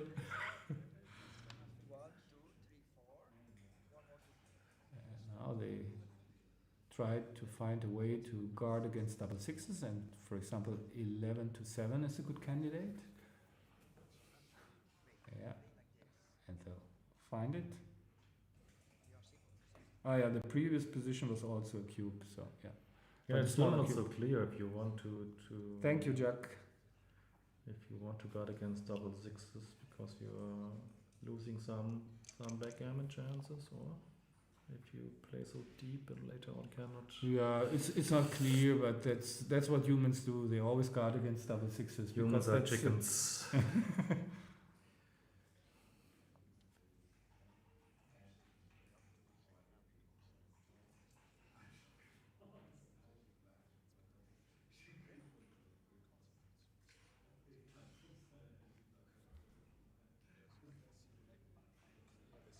No double. Okay, so the first throw, they were correct on the first throw, so I was mistaken. I would have cubed the first, I I think. think you cannot avoid double six except pre-clearing, and I don't think Yeah, you want to pre-clear. yeah. I mean, it's also like that's another thing. You shouldn't invest your time bank. Yeah. Okay, if you Yeah. have like an eternity on your clock, then. But still, people are getting, in my opinion, too caught up with this very small technical stuff and don't spend enough time on the big decision. Is Yeah. that your impression? Yeah.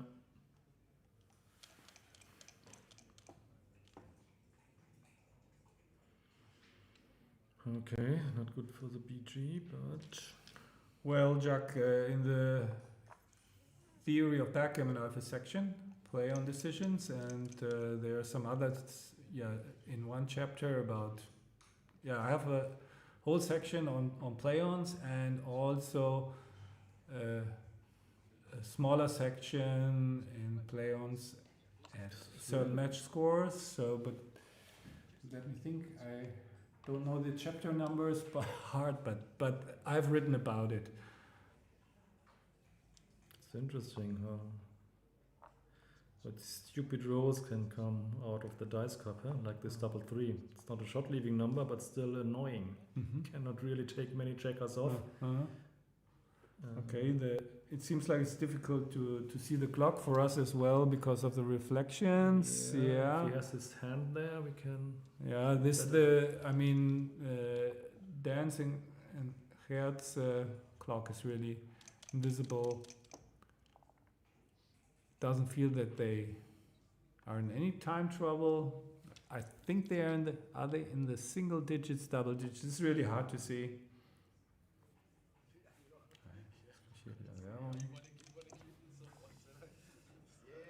Okay, there's the shot. Some excitement here. Only 4 trackers off. Okay. But they take it with, they're all good sportsmen and women here. Take it with a laugh. I've seen other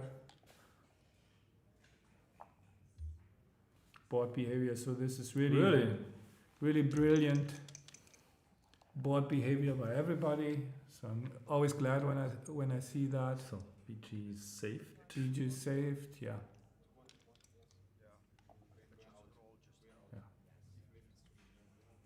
So I don't know what was that roll for, but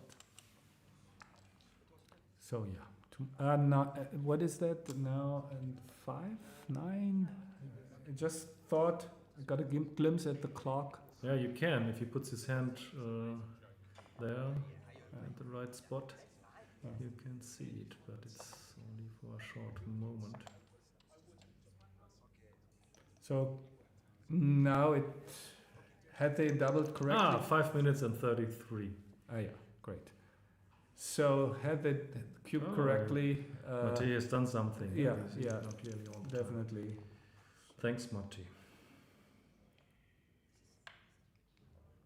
So had they cubed correctly, we would already have a coffee. But so.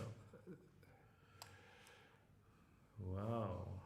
Great shot, and now, I mean, you are super close to cubing. So 2 on the roof. Yeah, do you need that? And the 9 looks more natural here. 9 or even to the 16. Okay, this is a clear double pass. So, and they are not even thinking about cubing. Interesting. That's surprising. So do they think it's too good? I think they acted immediately, so we don't know. No, they did what was the reasoning why they didn't cube? I did not think about cubing. That's what I'm always saying to my students. If the cube is available and you're about to roll, always say to yourself, I don't double. To make clear that you are doing and making a decision. That's a very good, you're making very a good decision point. by rolling. So by the way, they missed another cube. And what is on the board now? Where does that come from? So, yeah, always something new. That's the first time. Now we have to have a referee to see whether the roll is legal, but the dice are like. I don't know. It's not a checker, so it can't be dice or checker. It's some sort of ring, and the checker, the die is within the ring. So I suppose maybe it's from a bottle, or I really hard. So that's fun. I also don't know where it came from. Some fans maybe have. But so if I had to make a ruling, it seems to be a legal roll. Yeah, looks like. And now, by the way, the position is too good if that roll counts. Yeah. So now I hope they don't double and also try to win an undoubled gammon. Yeah. But certainly now they have plenty of time to discuss. And very important now, we cannot stress it often. We cannot stress it often enough. If anything unusual happens, like in this case, your chances to blunder the next time in the very near future is very high. So always, if it's settled, take 2-3 seconds, focus, and go back, because otherwise it's your blunder potential is raising up after such a distraction. Well, I think it's even more important. It's from the bottle, I think. It doesn't matter where it's from. Also more important, whenever something unusual happens, don't start discussing with your opponent. Yeah. Just call the director, because that's their job. That's their job, and usually when you discuss with your opponent, it only gets stressy and you get distracted. Just describe to the tournament director. So it was, the roll didn't count? Really? I mean, that seems to be, I mean, I would have ruled differently, I guess, but yeah, I mean, I'm not an expert in tournament rules. I doubt that this particular incident is in them. Well, that's of course. Roll without interference. So now the cube, That was of course, player. it's a big, Big not of player course, but at the score, it's just a big pass. Too many gammons, no recube big. And already player, no, that score. So Yeah, only maybe. Yeah. But after 6-1, it was a play on for sure. But they're thinking about tanking. Wow. Yeah, that's so that's the argument you can always make for cubing. Of course, you have a very low take point, but you lose too many gammons. It's only interesting when you are in a running or holding game. Yeah, but I was expecting them to drop. But still interesting that they use some of their time back for that decision. Yeah, with 5 minutes, should be okay. But again, they just want to make sure, which is also good. So now 4-way, 2-way. I hope we will see more cube aggression now from. I fear that we might see some missed doubles. We will see who wins the opening now. So far, if they don't win the opening, of course they shouldn't cube. That's not a cube. Making the 11 is correct, and that's not a cube. Double 3, makes so 4 maybe. Probably makes the 4. Yeah. And then we are certainly now, depending on what Dan rolls. Any non-anchoring number? That's a cube. So we got that established. And what are the chances that they will be cubing? So, which I think they will what do we saw it before, they're almost 0. Yeah, no, they won't do it. Yeah, that's unfortunate because that's a huge mistake here at the score. But still a take here, of course, I think. Oh? It was too good to double the position before. Yeah, but not a comfortable one. So this is, probably have to take it. But I wouldn't be shocked if it's a pass. So this one was a big miss.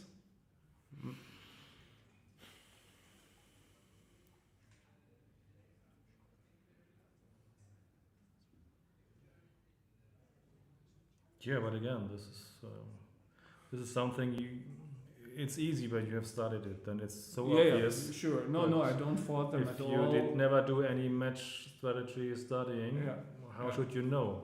Maybe there are some people who are naturals, but you have to study and learn it. Or some learn by experience, but it's much easier to follow some simple guidelines to avoid at least the worst mistakes.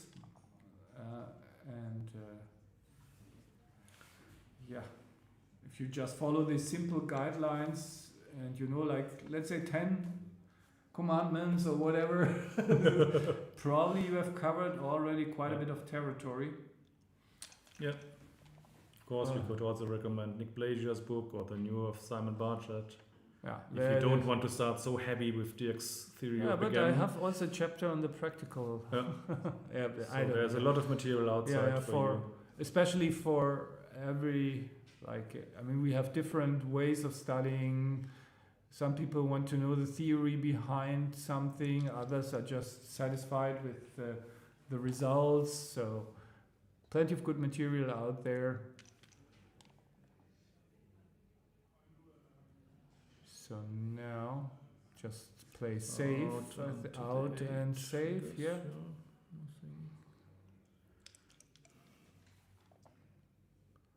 That's a hit and an anchor, a good shot.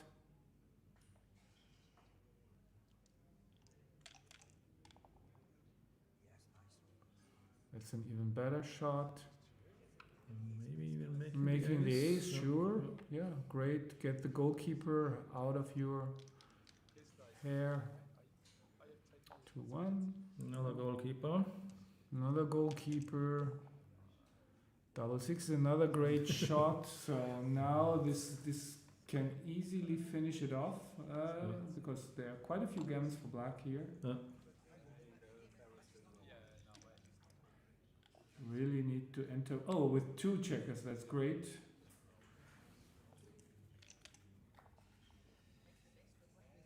They just continue to roll doublets, so the 3 seems to be hitting.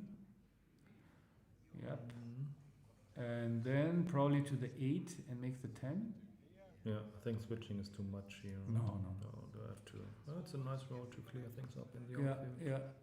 And you really want to win an undoubled gammon here. Okay, that was very important for them. Maybe even 6-5 at that score. I don't know. Instead of stepping up. But what do you have to lose? Yeah, an undoubled gammon. But Yeah, it feels natural to me too. To mix things up here. Without the 5 point, it's just close to impossible to contain that back checker.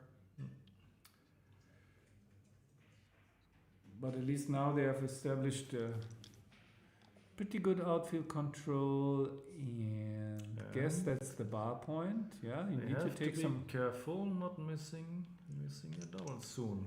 It's going the no, wrong but way now for it's them. not gammonish Not anymore. so gammonish. So it's really okay. 5-3. So and gammons are what, in the 10% range or something for white. The main reason why you cube at this score is when the gammons are increased. So a very good guideline in the opening position, in the starting position, you win like 15% gammons before the game starts. So we talk about increased gammons whenever it's like above 15 basically. So this is another, that was important joker here. Make the 3. Of course, make the 3, and now the question is. Now that's 10 to 7, maybe. 10 to 7. Yeah, that was. And then dance. That's cute. Yeah, but you didn't really expect them to No, I'm just... And maybe it's not a cube, but... certainly with 4 checkers back, I think I agree. It was probably not a cube. So again, they are under immense pressure to roll a 3, or at least a 4. So 4 is there, so you hit with the 6. Yeah.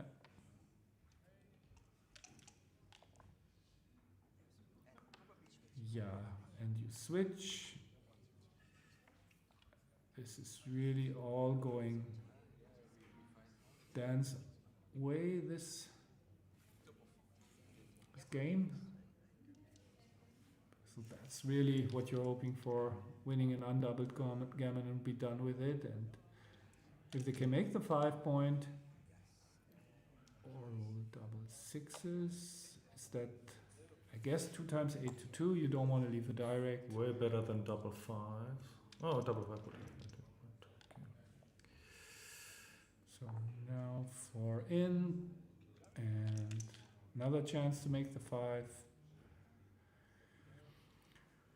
So 10 to 6 is the logical choice, preparing to clear the 10, which is the problem point. 5-1, great shot. So they stumbled into a back game.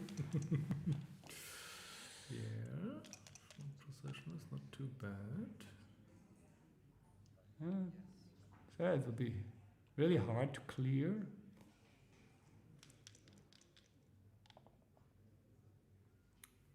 So how do you play this? Making the ace makes it so hard, but what can you really do? You want to keep the 2 anchors probably.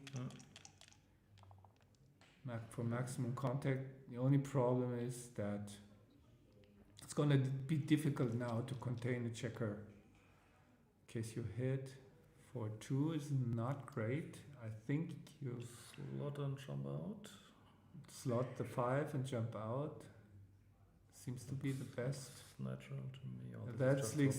That looks really bad, because then you just no way you can that double you slot up, but so they're really in the safety mode. Oh, this is maybe an option. This is the best of the non-jumping out plays. Yeah. I think.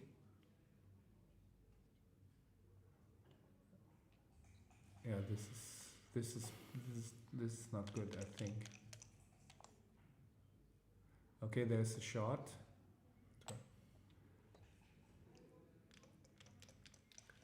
There's 5s and 6s.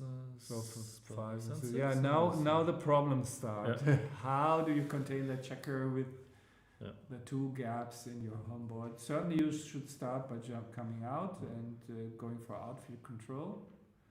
I mean, this blocks double 5s. Double 5s actually, double 5s is not a good number anymore. Yeah, and you need many improvements to get into doubling territory. Yeah. Now that it's non-gammonish at all, 20%. It's really. But now you have. I mean, the good news is now you have really good chances to avoid the gammon, which is also maybe you see a shot at the second blood later on. Yeah, maybe. Yeah, certainly not up. yet. Hit and lose is just an overplay, so I bet they play safe here. Yeah. Especially since the checker on the 20 is under no pressure. Yeah. And Getting against attacked. 2 blots, there are chances, but against 1 blot, it's against really 2 blots, hard. It's especially you increase your own gammon loss, and all of a sudden you're facing cubes again. Yeah. I mean, in theory, since Jeanette and Rolf are so cube shy, we don't know. So out and slot the 2, out to the 16. Yeah. I mean, they should keep the back anchor for more contact. They are down. Yeah, and you should slot the 2. What else can you do with these but 2 checkers? no, that this, reduces too that much reduces contact. You want to have contact. That's big. That makes life much easier for your opponent. That was a huge error, I think. Yes, now all the way and hope for the best. And another hit. So now we have Slot nice is too outfield much. control. Outfield control, yeah. Okay.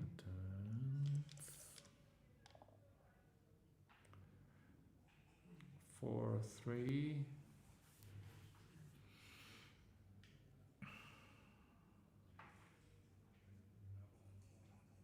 (15-11). That's a builder for the 5.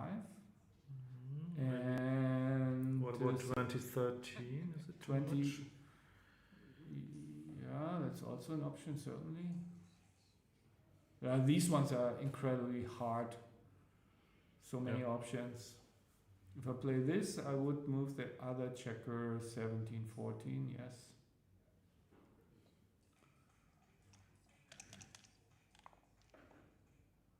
Okay, another dance. Still a long way for this being a cube. Maybe you make the 11 now and jump out with the 5. I mean, it's really nice blocking point to have when the 5 is open. So yeah, and then make the 11. I mean, that would be my first idea. Yeah.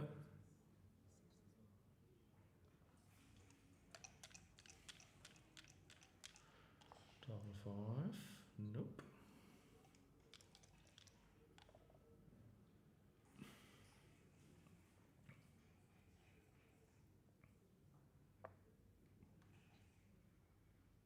Yeah, why not block double? We get a shot anyway with double 5. Okay. You get a shot, but only an indirect one. With double 5. 1, 2, 3. 1, 2, 3, and the 6 to 1 and 4. Yeah. Then Okay, yeah, the 8 is actually a better point because it also blocks the 2. Then I would have blocked double 5 with the ace and went to the midpoint instead. Mhm.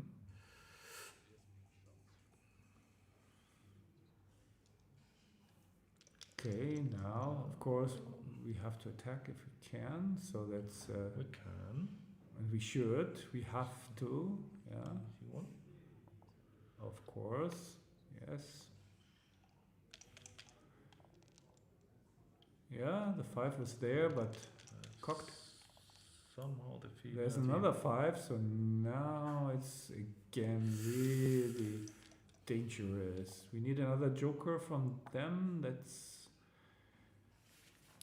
not happening. So what about cube action here for First we have another black? 6. I think it's 14 to 8. 14 to 8, yeah. But now what do you do? Because I think they have to pass if you cube, but is it too good?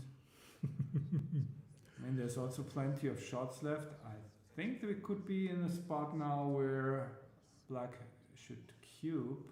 I would roll on, but roll on. But okay. First, if black cubes, what would you do as white? Is it 18.5% that you have in this position? That's the question, yeah. Yeah. So I have the feeling it might be very close to the take pass. Now it's definitely a pass. Now it's a pass. The way they played it, it's a pass. Can they play on now? I doubt. And it's not so many games, and there is some. Okay, they take a roll. Yeah, now they have a free roll for the gammon. Maybe it was correct, but because since white reduced contact by so much, you're really not afraid of much. Yeah. So maybe we just win a lucky gammon. Why not? Still unlikely, but it doesn't cost anything now to try. So would have been much more interesting the cube action had they stayed back and increased the contact. Slight technical error. I think we should put 2 on the 6 point. Yeah, it could cost them, maybe, but still, how many checkers are 8 checkers out there now that should save the gammon? Still possible, but extremely unlikely. A doublet is needed. There's the doublet, so now some chances. Yeah. And the miracle gammon? Yes, there it is. Wow. Wow. Impressive finish. So, very smart play on in the last game. And yeah, congratulations to Dan Rovira and Gert van der Stricht for reaching the finals in the World Championship. And also congratulations to Ralph and Jeanette for a good tournament run, semi-finalist, and there will be also a match for 3rd place. That was what I was about to ask. Yeah, there's a small final. There's a number 3. Cool. Yeah. Okay. So yeah, you're welcome, Jack. Yeah, thanks for your help, Jack. Always welcome. And yeah, I guess the next match that's going to be up is the final. I don't know the opponents yet, but we'll find out soon. It's scheduled for 3:30 p.m. So I don't know if they start maybe earlier at 3 or they whatever. Should start on time because the Charlemagne Open, the single event, will start at 5 o'clock as far as I know. I guess. Yeah, Rainer, will you be available for the final, or do you prefer to prepare mentally for? To be honest, I love commentating, especially with you and also with Tobias. But I would love to prepare a little bit for the first round. I totally understand. So I mean, your match is also counting for BMAB, I guess. And yeah, you really want to be at your best. Take a little rest. Thank you very much, and hope to commentate with you again on this tournament. Thank you, Dirk. It was a great pleasure. And okay. Stay tuned. Everybody else, see you. Bye-bye. Bye.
Our idea, our concept is to establish this festival for many years here and to be a regular part of the international backgammon calendar. But our goal is to jump from dark into light, and we get a lot of light back. Yeah, from the major of Aachen. She understands now that backgammon is something that we have to show, so she will promote us in the future. Very, very warm welcome to the wonderful city of Aachen, and a very special honor to be the first town to have this wonderful event.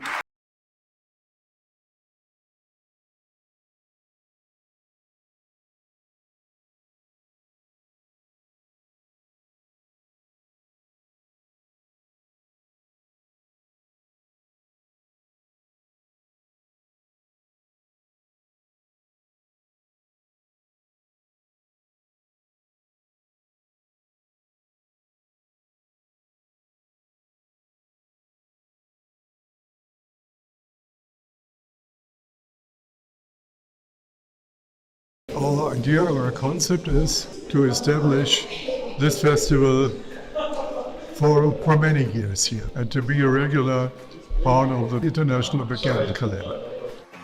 But our goal is to jump from dark into light, and we get a lot of light back. Yeah, from the major of Aachen. She understands now that backgammon is something that we have to show, so she will promote us in the future. Very, very warm welcome to the wonderful city of Aachen, and a very special honor to be the first town to have this wonderful event.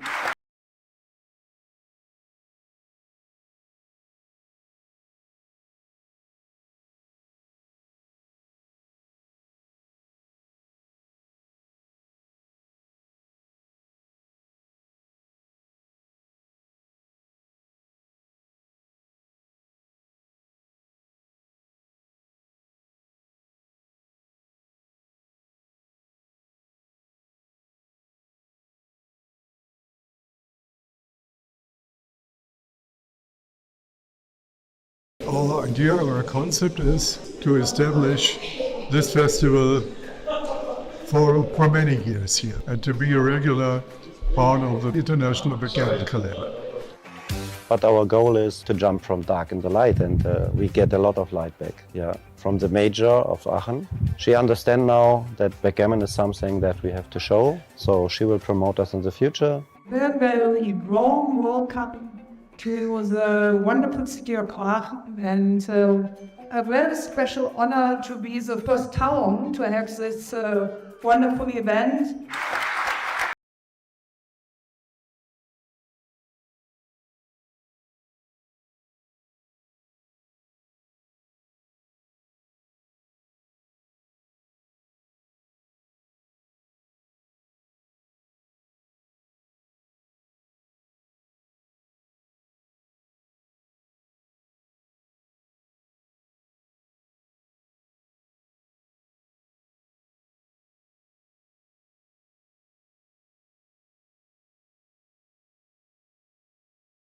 Our idea, our concept is to establish this festival for many years here and to be a regular part of the international backgammon calendar.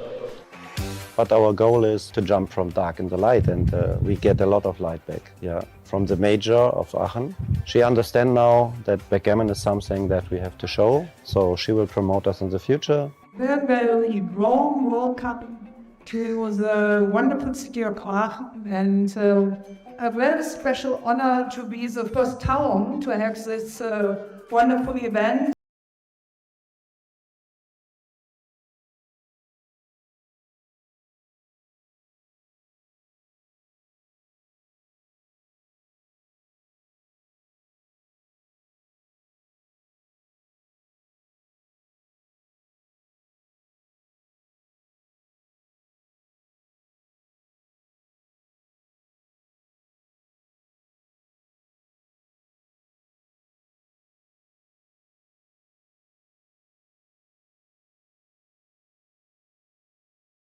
Our idea, our concept is to establish this festival for many years here and to be a regular part of the international backgammon calendar. But our goal is to jump from dark into light, and we get a lot of light back. From the mayor of Aachen. She understands now that backgammon is something that we have to show, so she will promote us in the future. Very, very warm welcome to the wonderful city of Aachen, and a very special honor to be the first town to have this wonderful event.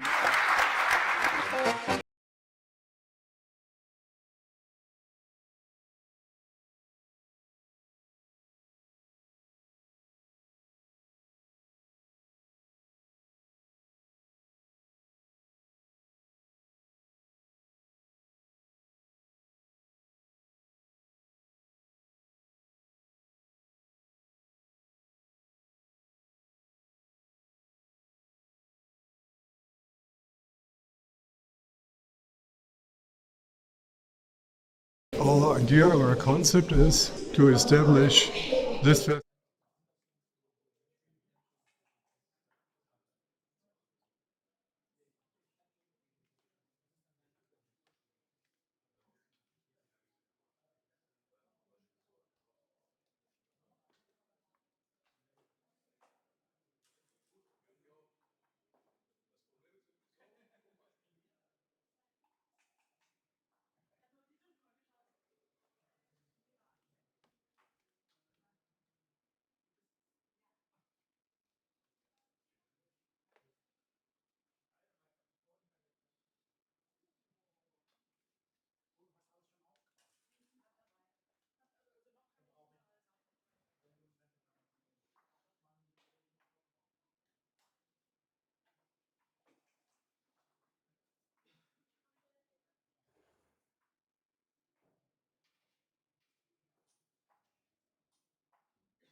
food.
We also launched the special format which we offered here, especially for the Doubles World Championship.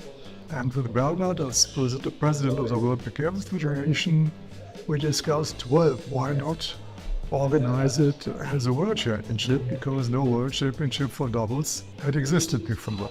Together with the first edition of Backgammon Festival Aachen, the first edition of World Doubles Championship is happening here. This is Double Championship. 1 and 1 makes more than 2. Discuss, decide and win together. This is so fantastic. I mean, in all the tournaments I saw these doubles, what means 2 players build a team, take the skill together, they can be really, really strong, and I see they all enjoy it. But it's a one life thing. If you lose unlucky in one row, it's over. This tournament have 3 life. So even today against strong player each other still have a chance. So I love this system. It's a combination of 2 known formats actually, but combining them and applying them to doubles is a new concept, and it's working pretty well. Even in its first year, we got 40 teams participating. I follow the scene closely and intensively for 25 years, and doubles is an overly popular event. Yeah? And usually it's not treated very well. There's almost sometimes the starting rounds are scheduled, and I like that it's now coming back a little bit. I think it's an own discipline of backgammon, and it deserves own tournaments. For me, the Doubles World Championship is something very special because we are heading to the aim to establish backgammon as main sport, and showing in this double consultation how the players are analyzing the position and hearing what they are thinking. This is seldom and unique opportunity, and it's a big step in philosophical and idea of WBGF. Winning the very first title of World Doubles Champion, winner team, Oliver Squire and Sofia Jorgensen!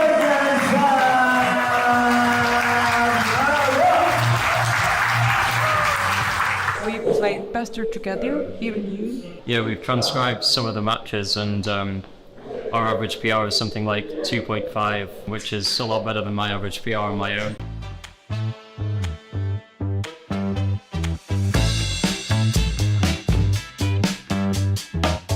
We also launched the special format which we offered here, especially for the Doubles World Championship. And with Bernhard as the president of the World Beginners Federation, we discussed, well, why not organize it as a World Championship, because no World Championship for doubles had existed before. Together with the first edition of Backgammon Festival Aachen, the first edition of World Doubles Championship is happening here. This is Double Championship. 1 and 1 makes more than 2. Discuss, decide and win together. This is so fantastic. I mean, in all the tournaments I saw these doubles, what means 2 players build a team, take the skill together, they can be really, really strong, and I see they all enjoy it. But it's a one life thing. If you lose unlucky in one row, it's over. This tournament have 3 life. So even days against strong player each other still have a chance. So I love this system. It's a combination of two known formats actually, but combining them and applying them to doubles is a new concept, and it's working pretty well. Even in its first year, we got 40 teams participating. I follow the scene closely and intensively for 25 years, and doubles is an overly popular event. Yeah? And usually it's not treated very well. There's almost sometimes the starting rounds are scheduled, and I like that it's now coming back a little bit. I think it's an own discipline of backgammon, and it deserves own tournaments. For me, the Doubles World Championship is something very special because we are heading to the aim to establish backgammon as main sport and showing in this double consultation how the players are analyzing the position and hearing what they are thinking. This is seldom and unique opportunity, and it's a big step in philosophical and idea of WBGF. Winning the very first title of World Doubles Champion, winner team, Oliver Squire and Sofia Jorgensen!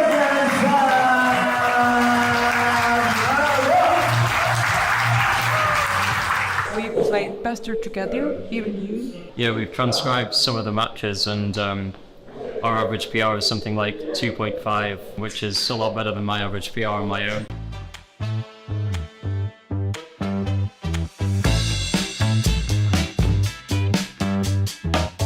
We also launched the special format which we offered here, especially for the Doubles World Championship. And with Bernhard, as the president of the World Backgammon Federation, we discussed, well, why not organize it as a World Championship, because no World Championship for doubles had existed before. Together with the first edition of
Spielen drauf?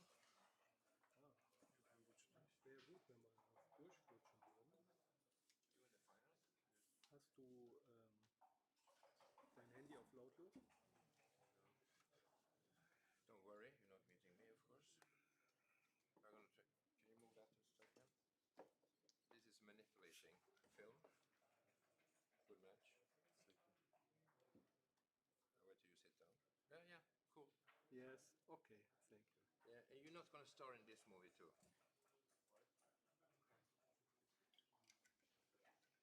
It's hard to make backgammon look action and cool. Then we can play. You want to start? I will. Okay. Die Würfel liegen auch schon hier. Okay. 9 points. Genau das, was wir gebraucht haben. Okay, hello again.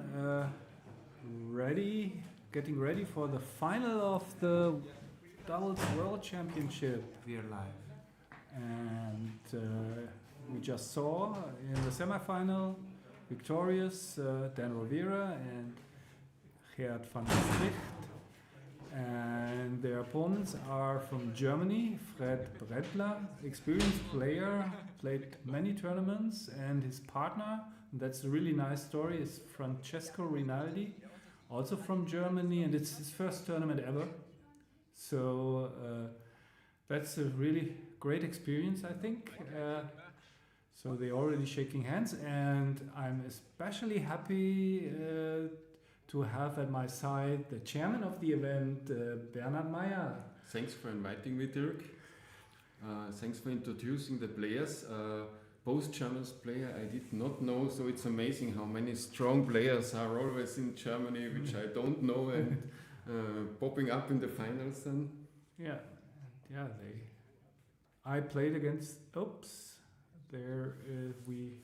We had just the screen failure, but now everything we see again. So yeah, what do we expect?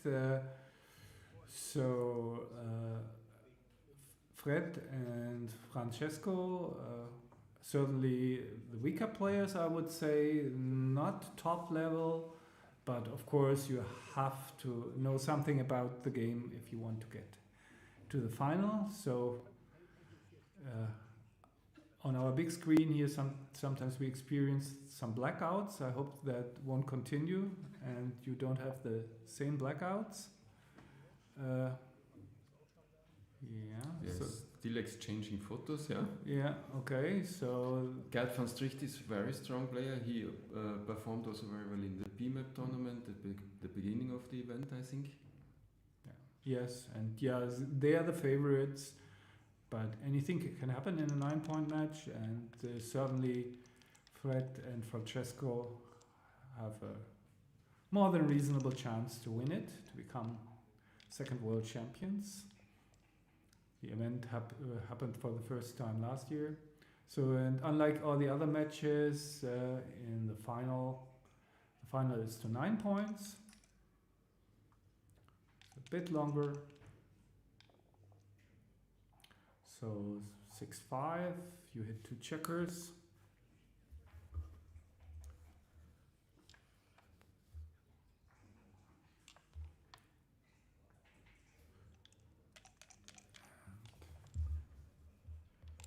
It's a hit.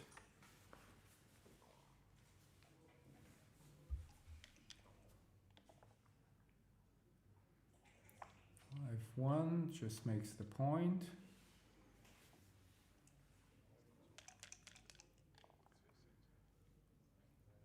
Okay, 5-1. Yeah.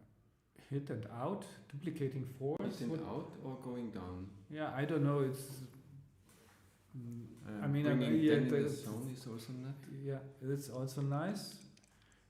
The 5 out duplicates the force, which is also often important in the opening. But now you have a chance to make your anchor now that you got hit. So I guess, for lack of better options, you just hit on the 2.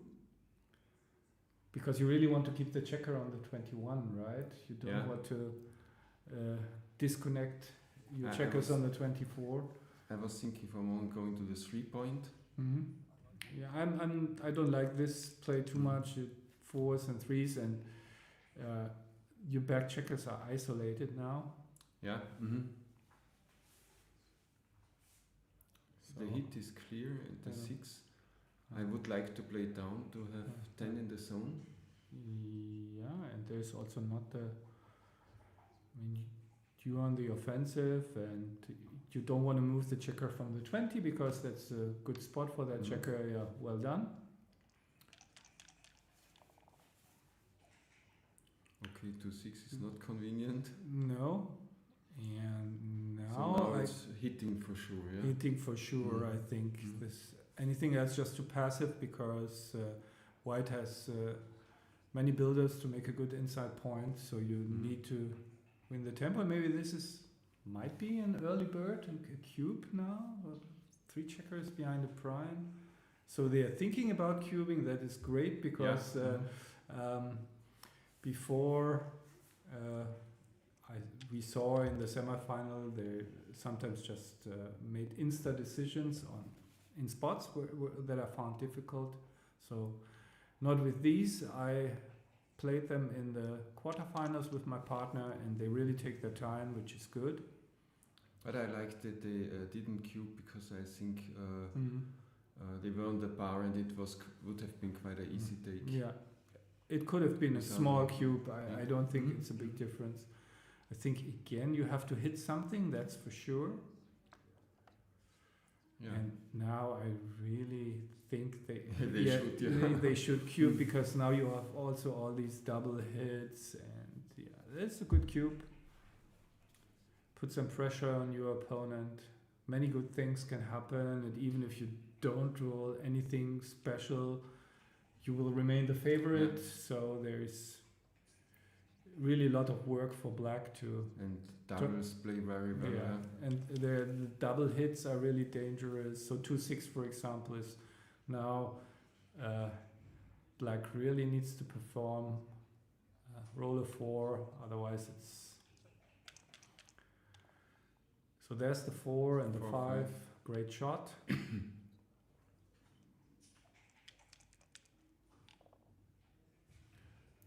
Also a good shot. I think maybe now just making the 20 seems to be. Yeah. Or even the 16, because you don't need the defensive anchor. Maybe against 6 checkers you want to have just more outfield control. Maybe now that I see it, I kind of like the 16. I don't like hitting 2 checkers here. Yeah, because we have only 9 left, and with 8 you give away all the potential. Yeah. So this I mean, making the 20 point, then the checker on the 23 points sees no daylight, so this is a bit. I like don't going know. to the 16 Yeah. even with this because there's no threat with the only 6 checkers there, and it's really about outfield control. But yeah, I'm not sure.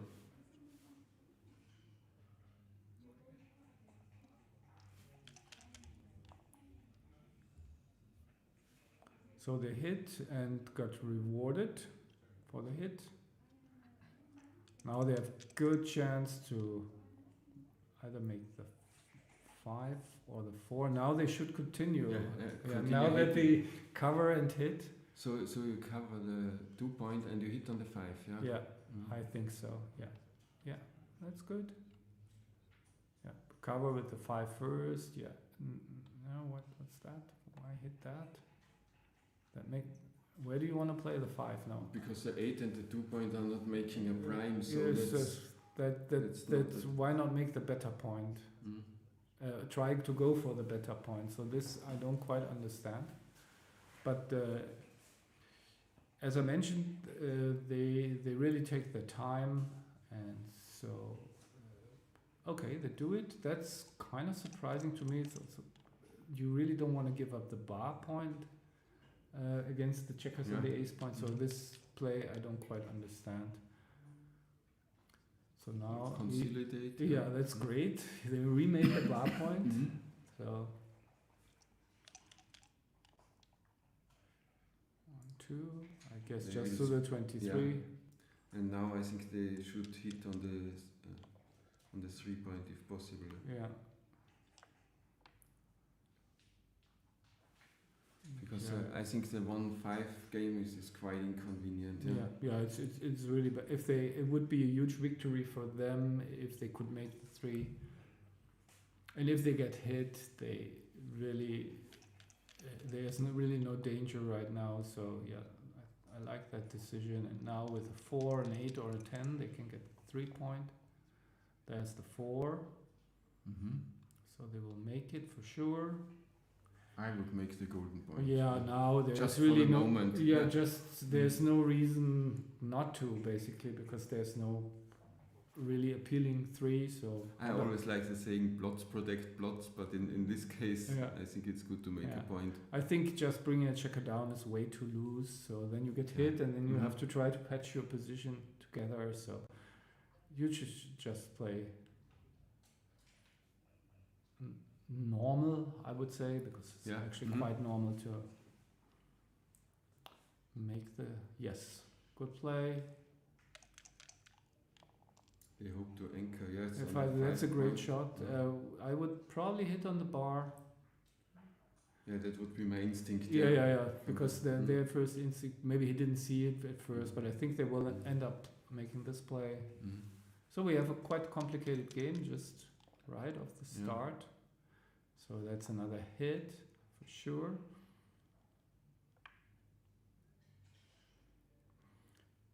And I guess to the 21. It's now like a failed blitz structure. Yeah. But they have, the bar point now really becomes important, of course, for them, because that's the perfect priming point. Then they have a good priming structure. So if you have 6-1, you would instantly make the bar. Yeah, right, without against the checkers on the 24, and then I would start moving my back checkers around. So 4s are good to hit. 6-1. 6-1. Yeah, you said it, and they will we make were the bar. singing it in. Yeah.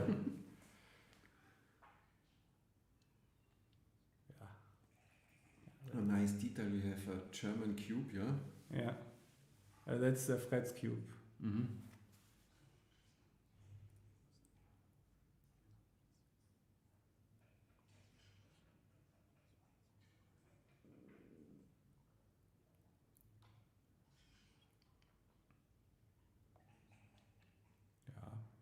It looks for me logic here. Yeah, just so you have a runner.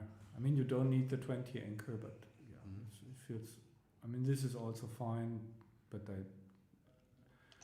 I wonder why they did it. Yeah. Not quite clear to me. So now that makes the 11, I guess. Yeah, finger is already pointing there. Yeah, natural. Yeah. Now it's actually good to be on the 21 and not on the 20. And double 6 and double 3 are getting already inconvenient, Yeah. So the 6 is out, I guess.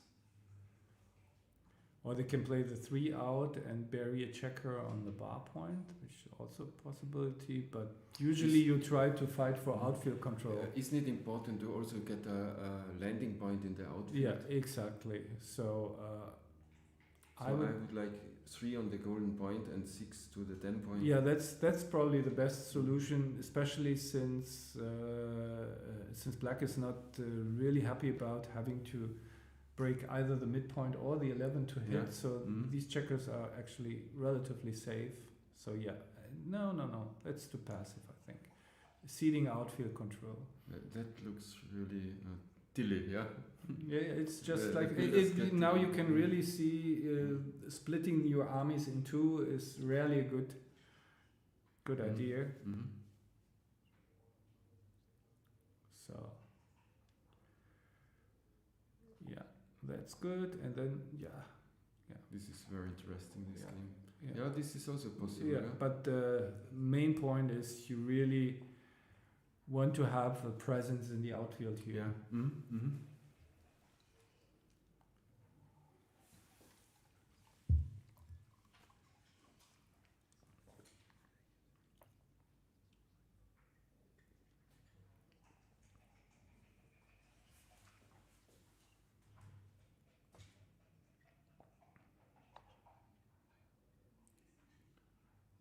first game.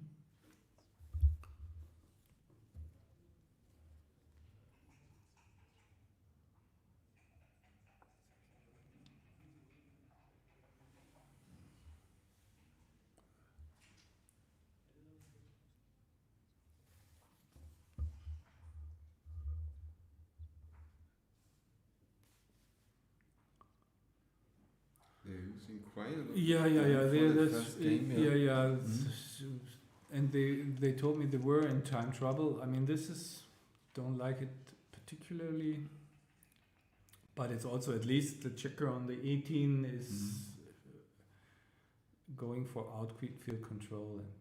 And I mean, the 3-point looks simple, but it's not so beautiful for me. yeah, you have then all these strip points, but there is no plan B for me, yeah.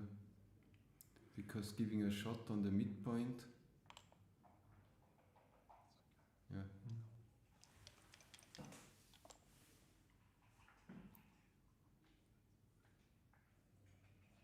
So this is just a position where it's quite difficult for black to make further home field points at the moment, and this could be inconvenient.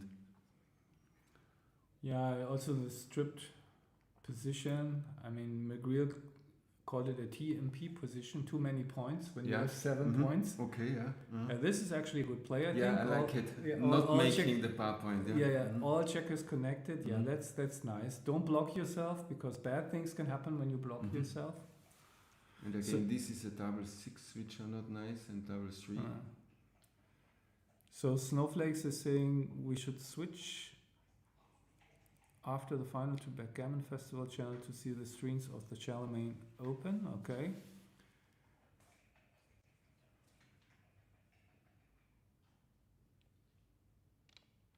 I think this is better. Yeah, this is best. But they should be a bit attention to their time. It's just like there's many long games ahead, maybe.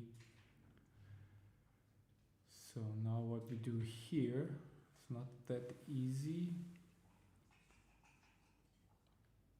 Guess you don't want to break any points. Yeah. Play with 2 blocks. Yeah.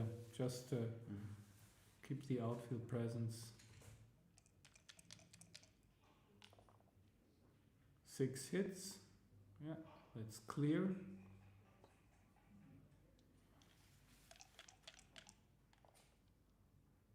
A6 is really bad. Yeah, you have to go to the par point. And expose yourself completely. So now that was really the anti-joker. Dancing would have been much better.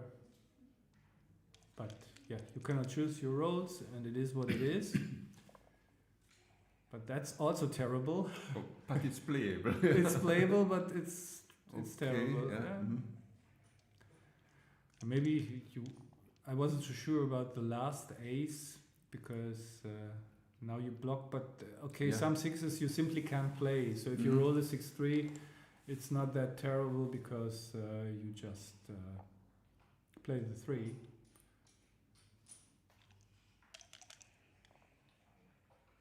Six, 5, okay. Does not hit. So you run into the outfield and play to the 8. Don't see much else. Looks good.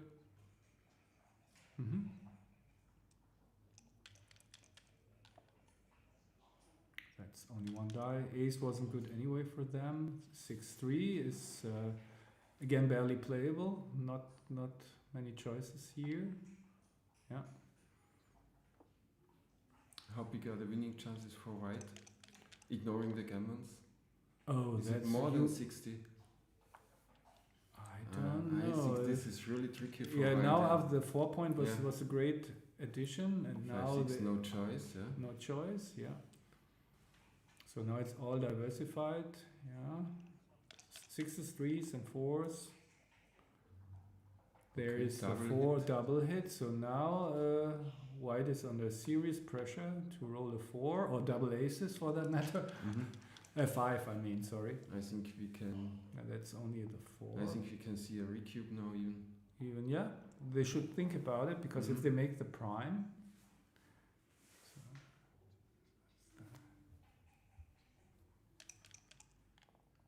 So they decided. They want to against- play a bit longer. yeah, they decide against it. I don't know. Looked pretty strong. And I guess you jump out into the outfield. You really You don't like double ace and double two, yeah? Yeah, and also 2-1. Yeah. Mm-hmm. So why give these extra jokers? I mean, double aces is a joker no matter what, but survivable if you. Yeah, if you're not Yeah. on the bar, yeah. Yeah. Mm-hmm. Yeah, nice spotted. Mm. Yeah, I think that's the play, and probably 2 is there. Oh, that's really unfortunate. The super joker just landed on a checker. 2 is okay, so certainly back in the game. No, I don't think it's okay. No. Mm. Not But volatile enough. It's soon crashing, yeah? Yeah, it's like. I would like to cube it also here now. Yeah. I You know, I have so big chances to close the 6 and the 5s are bad anyhow. Yeah, could be a cube already. The longer I look at it, the better I like black's position. Yeah, I think with all the control, and the problem is, talking about market losers, if white just has to open the bar point in the next row, then you lose your market by a lot, I think so. But they try to be cautious. So now they make the bar, of course, and now it's really only double sixes. 5-1, so now I think they have officially lost their market. I think sometimes the people they No. don't want to put the whole match on one cube, yeah. So Jack says no redouble by 17. Okay. But I would like to see the rollout. So 17 means borderline, yeah? Close to borderline. At least for me.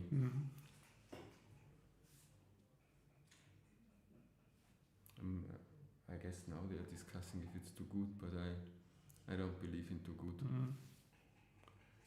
No, I don't think it's too good. They have the same strong home field still. Yeah, I Several think chances to roll double 6. Just cash it. Yeah, and they can hit a fly shot, and there are not that many gammons there, so I'm surprised that they don't cube. Probably they should. Okay, so still double sixes is the joker, but it's hard to avoid. And now they're thinking of blocking it and sacrificing some outfield coverage. So now out. And now, interesting, where's the 3? I think probably minimizing shots, just going all the way, or? That would be my first choice, but of course there's 2-1, 3-1, 4-1, all these small numbers, which is better when you are staying, yeah? Yeah, you have you're right, that's an argument. So you give your opponent some really bad numbers, the small ones. Yeah, maybe that's the 25% small numbers are bad, yeah? Yeah, so anything like lower than a 6, that's 25%. I even didn't know that. Oh, I think Alex Ekshagyan said like this: you have the small 25%, the big 25, and the small big are like 75%. Okay. No, like 50%. Sorry. Okay. yeah, but because, for example, that's a hit, great for them. So, and probably just lifting it. Yeah, no need to give these 4 shots. Yeah. Yeah, I think so. Because with 6s they're a bit duplicated maybe. Yeah, and you can cash any time basically if you just play safe, I guess. Regarding the cube, yeah, of course. Yeah. So now you can maybe play on.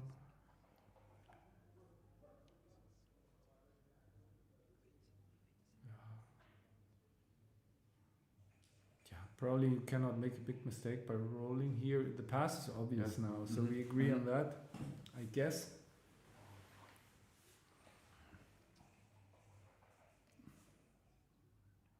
Yeah, there is no sequence making it a take at the moment. Yeah, I agree. Double one. Even then difficult. Maybe something hitting a fly shot in the outfield, but it's just not. Yeah, okay, the cube. So that means probably they thought before it wasn't good enough. Because if you thought it was too good before, then you never would cube this, which is a lot better. So we get some information about the players' thoughts, and I hope they don't take it.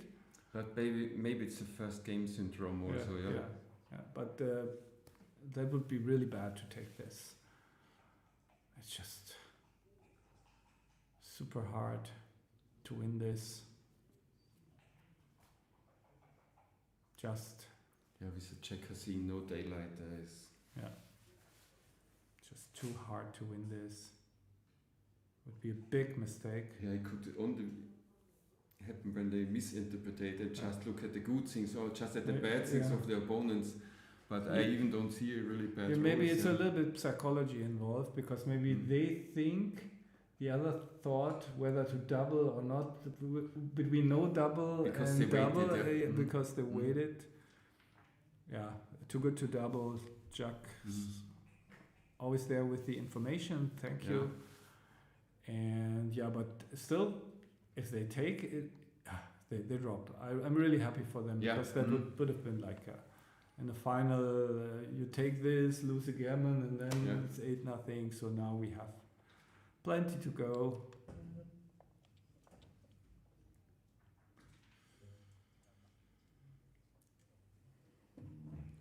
Generally, it's seldom, also in the online backgammon where we often play to certain points, that the people playing spicy with the cube. The tendency is to be a bit more careful because when you would start to give early cubes, like which is still not correct for 30-40 points, then the stakes would rise dramatically. Yeah, and people general feature. I mean, it's human nature to be risk averse, so you have to fight this natural instinct. It's not that easy. How are you teaching this your pupils, Dirk? Yeah. I always try to emphasize exactly that. When in doubt, double, and explain the reason. I think I have explained it already 100 times why you should do that. Also, make life easier for you and make it more difficult for your opponent. So if you cube, then you have then that's your decision, and then you don't have any more decisions after that. So it also makes life easier for you, and so it's double threes. Double three, yeah. Great but I shot. think also I would have gone to the 4 point, not to the bar point. Yeah, I was surprised about this decision. Yeah. I have a wonderful collection of opening borderline cubes from Ryoichi Shina. I think it's 200 or 300 positions, and that's very interesting to see the very early cubes. You get a good feeling. Yeah. I do this practices also with the Enki cards. Like I have created an opening. Sorry, deck. is this a cube? Absolutely. Yeah. This is a cube. I think this is a big cube. Big cube. 2-0 behind, I didn't like the double threes. I think you can just hit the other checker, bring a checker down. Big, but still 3 checkers on the ace. It's even. I mean, it's tough take at the score. Yeah. I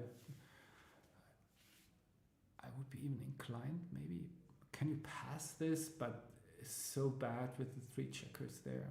But there are only 9 checkers in the zone, and the opponent is on the bar. Yeah, you have yourself 10 checkers in the zone. Counterplay.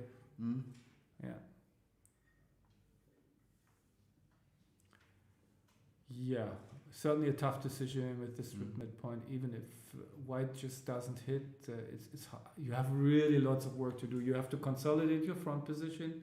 You have to do something about your back checkers very soon. So not so easy to achieve all of that. And then the score should already be in too many tasks. Yeah, because leading to nothing already makes your recubes a lot worse, or your recube power. So I think that was a very reasonable drop.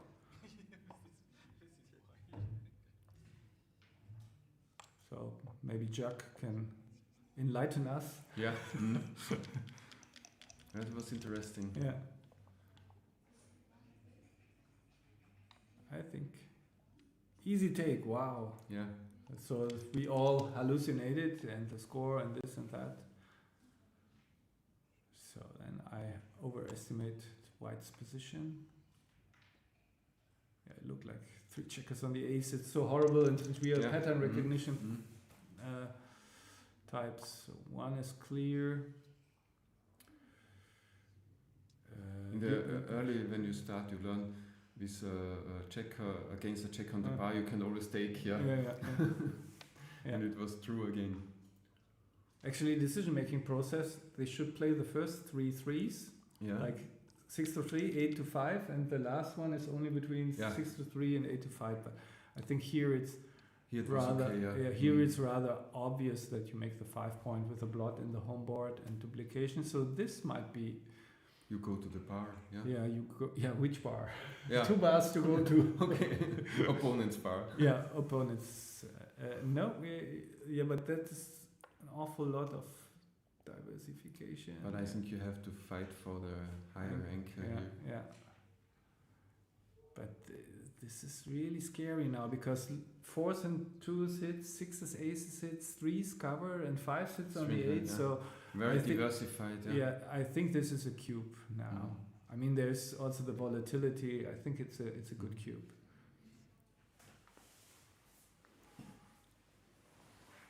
Hi Tapio, this is Dirk, and I'm together with Bernhard Meyer.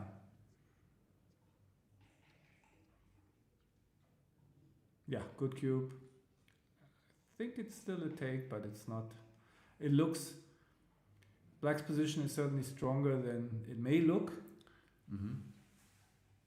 But that's why I would have liked probably 13-7, because this is so super. You have the anchor at least, and Black cannot do everything at once. Oh, they pass. Yeah, passing. Yeah. Okay. I mean, after 13-7, I'm sure about the take. Yeah, Alex, it's German colors. That's Fred's cube. Yeah, they exchanged it. The guy in the basically we had a WBGF in the cube white here for this. I don't know. Yeah, this is his lucky. He's like more on the superstitious side. So yeah, I see this.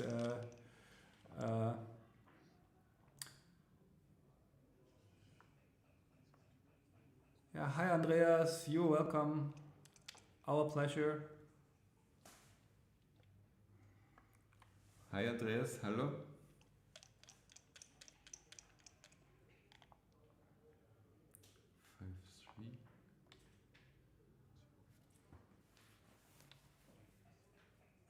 Okay, this is also interesting. I like it. I mean, as a reference, you can take the second roll 4-3 against 6-1. You do this, and this is even more appealing now because you don't want to put another block. Okay, it's not exactly rewarded. So this is now Black has to roll something really good. I dare to say this is a cube now. This is a cube almost always. Let's see if they can. No, that's a cube, and I think it's a pass already. Interesting. We had one very long game. Yeah, now it's just one of the. Yeah, maybe this is maybe they take, but I can't see it actually that they take this with the rack. Another blot up in the score.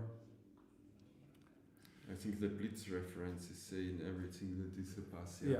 I mean, I take the double threes reference, 4-5 double threes and dance, and this is so much better with the additional priming potential. One more checker in the zone and the checker on the 3, an easy target. So this is, for me, that's a clear pass. But I was wrong before, so I might be wrong again. But this one I have more confidence in. So we are 6 away, 7 away, probably. Probably not yet. Yeah. Maybe they see something that I don't, but and maybe they are correct. Here, my confidence level is fairly high, I would say. It's just I think that the gammons are also too high. Yeah, the high gammons are percentage right, of yeah. wins. I think like 70% Yeah, wins and more than 20% gammons. So it's Yeah. overall. Yeah, it's not like the double five splits that when you're against the double five splits, once you anchor, you're really doing well. Mhm. But even here, if things are going good for black, it's still a 3 anchor against Yeah. a very strong structure. So I hope for them, I hope they don't And take the- it. And the 3-point game is like Benoni in chess. It's a suffering. Yeah, this is a. It's even too good already. So okay, Yeah. they pass. Okay, I haven't thought about that, but yeah, actually, it's a too good. This is my weakness. I'm so seldom thinking about Yeah, I was also. It was so early, Mhm. and yeah, probably 38% gammons. Yeah.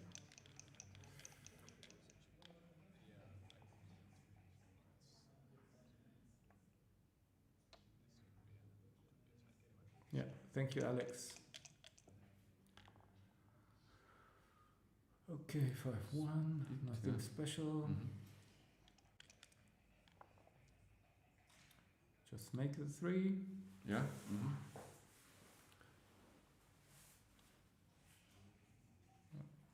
It's good.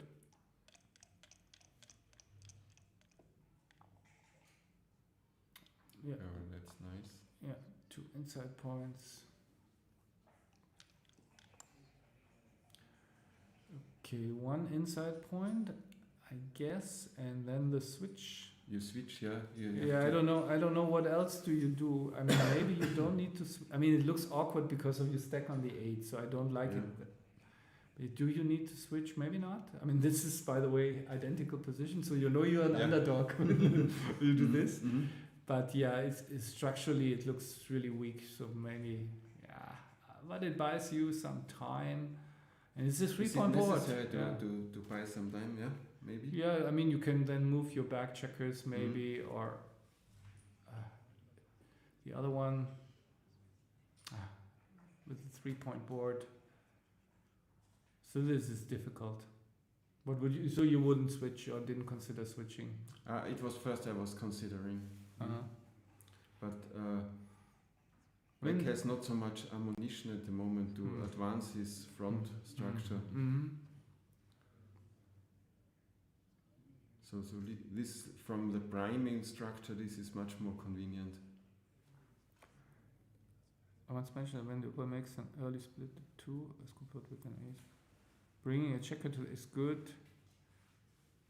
I know what I mentioned was when the opponent is split to the 22 point precisely, it's nice to have a checker on the 11 because there are very few hits and the 6-4 hit is duplicated because it also makes the bar point. So whenever I see my opponent split to the 22 and I can play a deuce from the midpoint, I certainly strongly consider it because just often correct. So they hit this, they switched. So and now they got rewarded.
Noise is gone, but still no sound.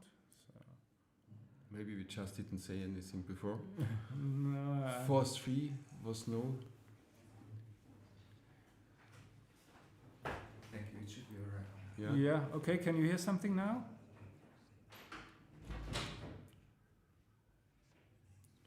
You think it's good to play 2 down? It's always interesting getting many builders for important points and comparing them with the shots. I mean, there are 6 shots. Yeah. Blitzing, is that the right idea here? Okay, it's certainly good when they dance, but yeah, I don't know.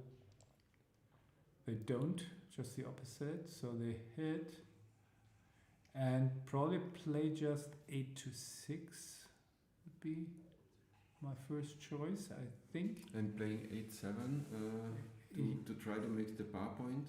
Yeah, but you're not. You play 8-7, 14, 30. Yeah, maybe it's that's also good. I mean, I guess it's about the same number of shots. So yeah, 8 to 7. Yeah, and also it gives you good sixes that are blocked. So yeah. I was also thinking when the opponent rolls 1-3, maybe I'm not so happy to give up the anchor. I mean, they will be happy to hit anyway, but it's certainly a little price to pay. But that looks good too, yeah. Yeah.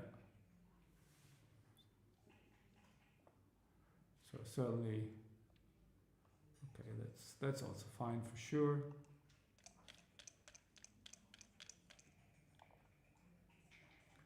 Four two, certainly it worked. Okay, now a builder down for sure. 2-6, 5-3, 5-4, again 6 shots. Yeah, but we need our bar point. Yeah, as the bar point is essential now, yeah. Yeah, and I think 2-6, yeah, 5-3, 5-4. And 4-2, when white rolls 4-2, you advance or you make the bar point? I think you make the bar point. Mm-hmm. Just okay. I mean, the nice thing is if white rolls an escaping number, there's still the blood on the bar. So maybe that's an argument that to not let white escape with the tempo. So yeah, maybe it's actually now that I saw it, maybe it's actually the better play because this is all stripped. So you have to sacrifice the midpoint sometimes in order to make the bar point. So it's just now that I look at it, I think I like 10-8 even better. Because now if white rolls a 5-4, let's say, yeah, great shot, but then you leave 2 blots. He can hope for 5-3. Yeah, for the duplicating escape. To 5-2, no duplication. I mean, the 2. I mean, should we really play with 2 blots here? I mean, probably white still has time to roll something. So, but there are various options. You could play the ugly 7-2 just so that you are able to step up because white is way ahead in the race. And 13-8 and 23-21 is this an option? That is also an option, but then the 3s are not duplicated, so you give him good 3s as well. Maybe just down and going to the 5 point, yeah. Mm-hmm. Just wait for a better opportunity. Yeah.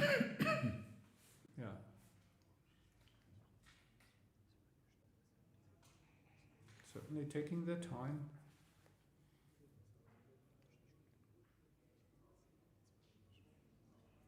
I just saw that, with Johannes Mitterwald, I played now the first time live doubles, and we had the strategy, we discuss till 2 minutes. And after 2 minutes, we don't discuss anymore, but I'm as observer, I just give hints if I see another idea, but no discussion anymore. So that was okay. But quite sure they will get in time troubles, yeah.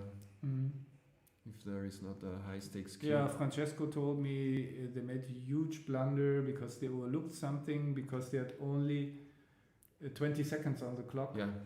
And since that happened already, I hope they will try to avoid this.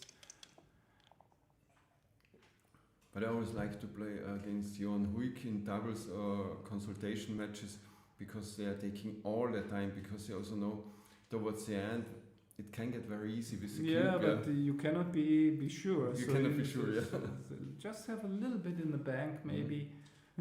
Yeah. Yeah.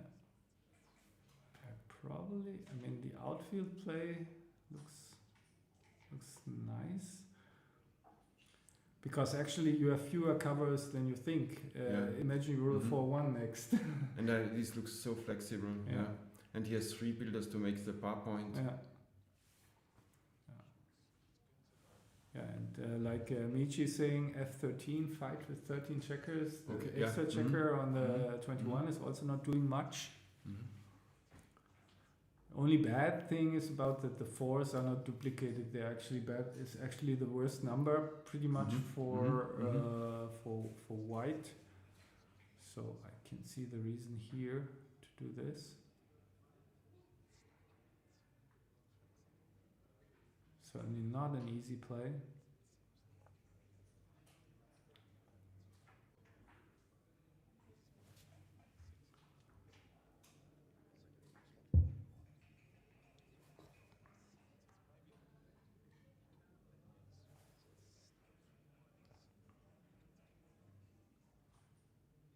Yeah.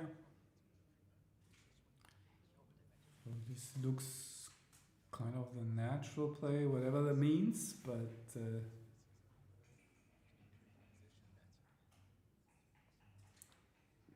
here you also risk to have 4 checkers back here. Yeah, and and, also and, like and you help the opponent to escape. Yeah, you give good deuces, and the 5s are most 5s are still good too. So let's see, important roll coming up. The 6 is bad, the 5 not great. So I think you have to play the 6 8-2. So I would play the 6 first, and then think about whether to step out or not. But that's, I guess, in the end, probably gonna be this play. So 3-1 doesn't do anything. Yeah, if you want to safety that blot, then it's really bad. Then you really don't want to play 9-8 here. So yeah, I would not play this. I would leave the blot. Yeah, I'm happy if he loses a midpoint. I would play like 9-5. Yeah, it's also better coverage in case he rolls 5-3 or 5-4, and that's too stiff, I think. Pretty sure they are not gonna play that. And you have a bit better outfield control because you get some indirect shots from the 9 point of the opponent.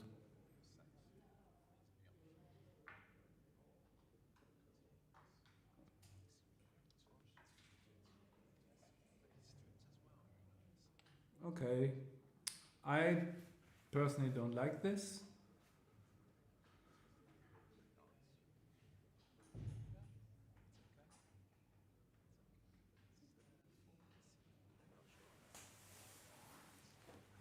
Very expressive moments by Gerd. Yeah.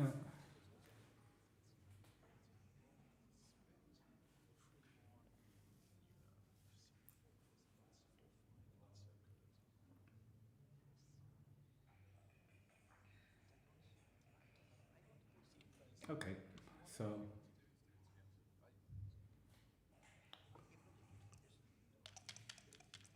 maybe they think also like white has to give up something anyway pretty soon. So that's a nice roll because you can make the 3, step up.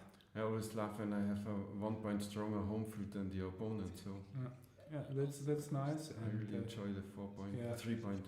Yeah, that's also the best spot where these checkers can go to. So it's also now you have to hit and hope for the best. No choice here. Just take the risk.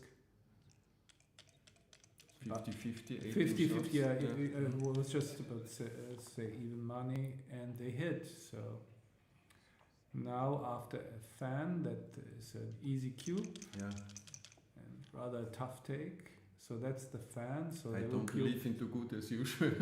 No, that's not too good. With the anchor, hey, why you? Oh, they're thinking. Okay, I thought.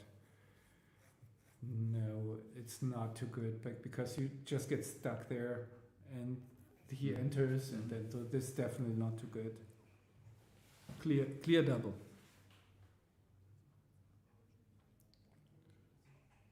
And 6 away, 6 away.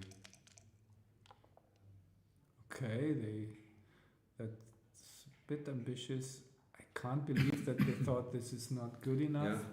Maybe they thought when we get another hit we can wait, yeah. Because now there is no reason to cube, yeah. Now there's no reason to cube. Now, okay, they played on, I guess, which I think was a mistake. I go to the bar point, yeah, not Yeah. making a blocking point. Yeah, absolutely, and it's another builder for the ace because you want to build your 5-point board. So is this still too good? Never, yeah. I mean, it's many gammons and not too much data, but can get awkward quickly. So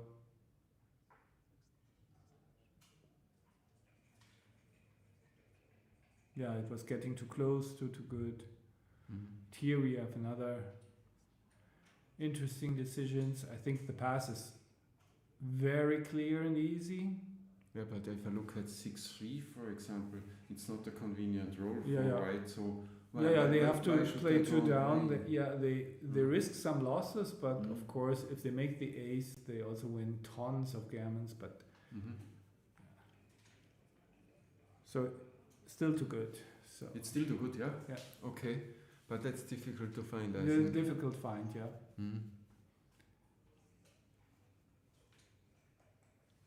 Because so what you roll your 6-3, bring 2 down. If you get missed, you can still you can again play on. So very good decision. 6-4 is the same thing. Now you just got to bring 2 down. Yeah. Leave the shot and hope for the best. Yeah. And you should play it quickly because there's really no good good alternative. So it's not a good situation to spend your time bank, especially if you're not running low, but kind of. Yeah. What else? What are they thinking? I mean, it's just a direct shot. Yeah, good play.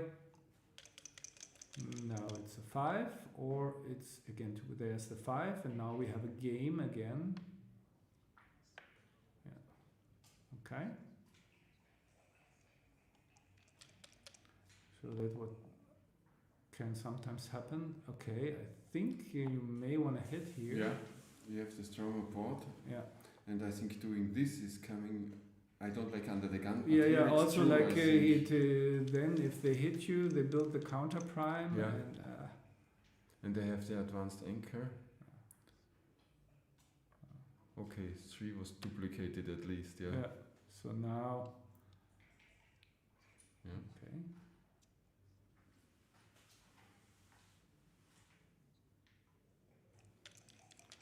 Yeah, big swing coming up. Aces, that's probably a good number. Certainly hit, for sure. Do you really want to step up there?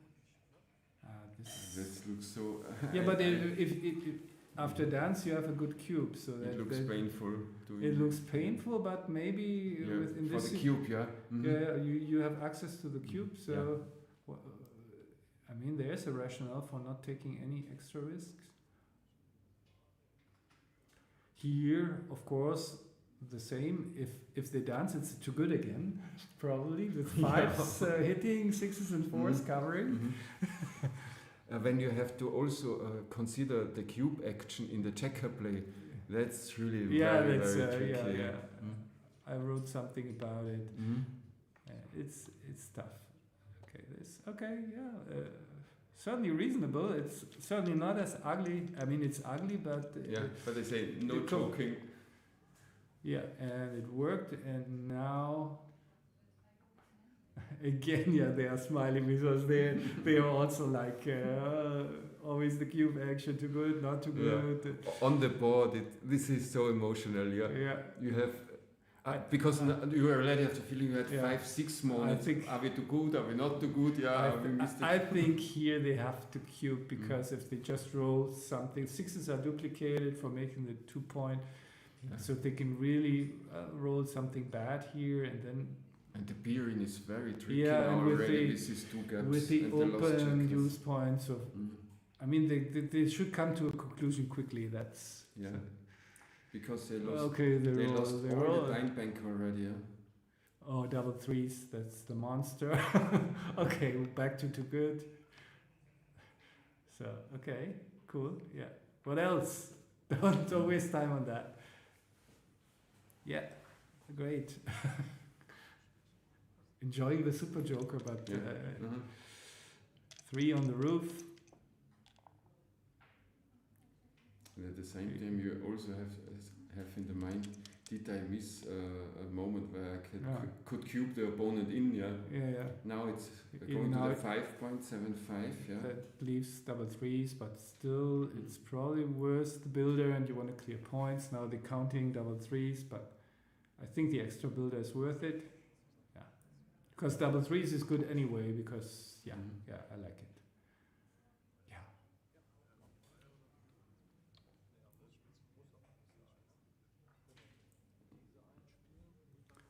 Okay. Not my play, but... This is a bring it home safely, Yeah. But in order to bring it home safely, you really want to make the 3 point. Yeah. And now they may have to hit loose. And don't double now. I mean, that would be terrible. Okay, before the 3-3 it was borderline. Oh, no, don't. I mean, this is just such a super play on... So often they played for too good and now they got afraid, But I know these feelings. This is very human. Yeah, and are there like... a little bit Hollywood here that we think about taking? Is that like a psychology? Because they cannot really think about taking here. I mean, what's going on here? What's going on, Bernard? We have 5 minutes. Maybe just want to not to rush anything. Yeah. I mean.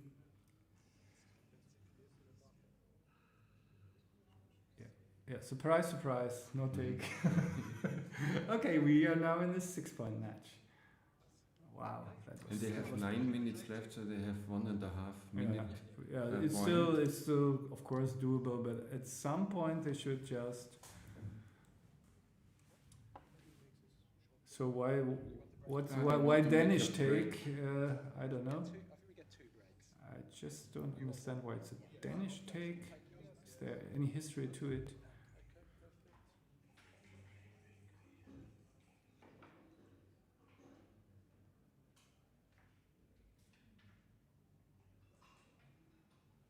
Did you know the term Danish take? I don't. I was just thinking about because quite often together also with the Danish players. The Danes are known for. Okay, I didn't know that. Maybe they will explain us. Yeah, the Danes are known for optimistic takes. Okay. I mean, if it's a Danish shred take, I would understand what they mean.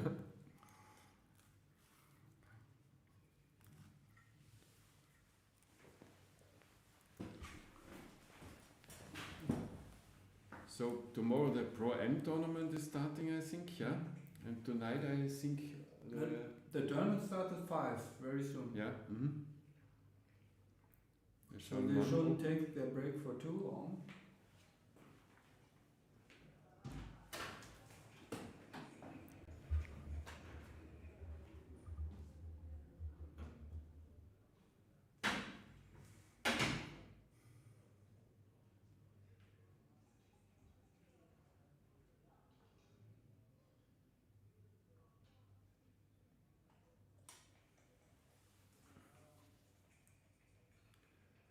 I mean, of course, the time management is very important. It's always important, but as Dirk told us, they are partly in their first tournament, so you slowly have to get used to your perfect rhythm to play double consultation, because often it's like this: you start to discuss a position and then you're surprised that you discuss for 5 minutes. So the effectivity of discussions is real elementary in double consultation tournaments. So of course sometimes you lose a lot of time on small decisions. So maybe when we have this situation, we have 2 moves and we discuss that, we make a little break and ask one another, are they maybe close, both these decisions? Because if 2 different game plans have similar value, then it's not worth discussing 3 minutes.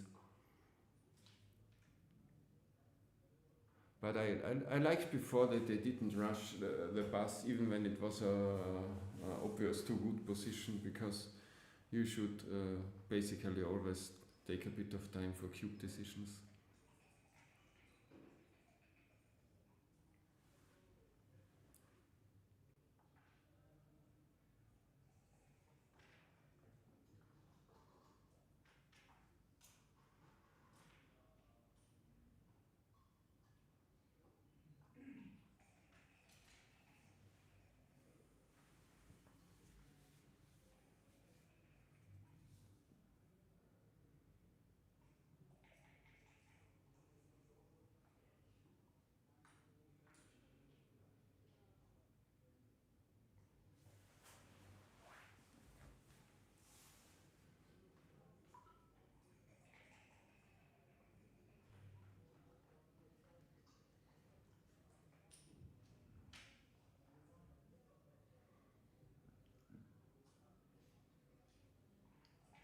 Our idea or our concept is to establish this festival for many years here and to be a regular part of the international backgammon calendar. But our goal is to jump from dark into light, and we get a lot of light back. Yeah, from the major of Aachen. She understands now that backgammon is something that we have to show, so she will promote us in the future. Then the Rome World Cup. It was a wonderful city of Aachen, and a very special honor to be the first town to have this wonderful event.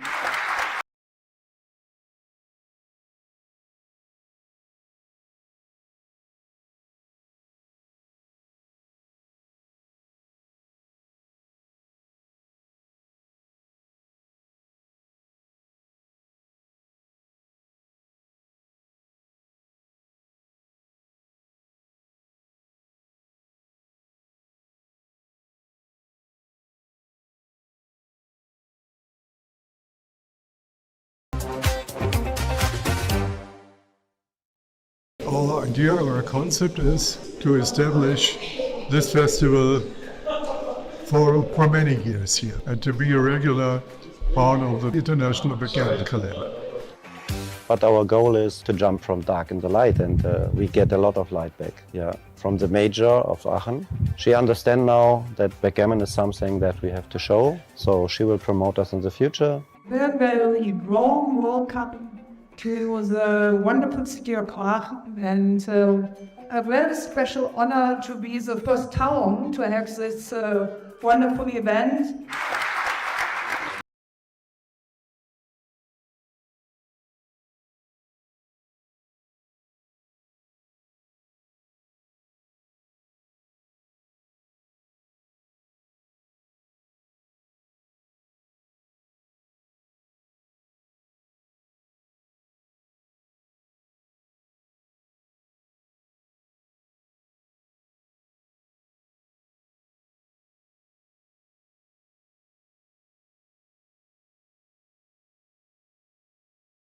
Our idea or our concept is to establish this festival for many years here and to be a regular part of the international backgammon calendar. But our goal is to jump from dark into light, and we get a lot of light back. Yeah, from the major of Aachen. She understands now that backgammon is something that we have to show, so she will promote us in the future. Then the Rome World Cup. It was a wonderful city of Aachen, and a very special honor to be the first town to have this wonderful event.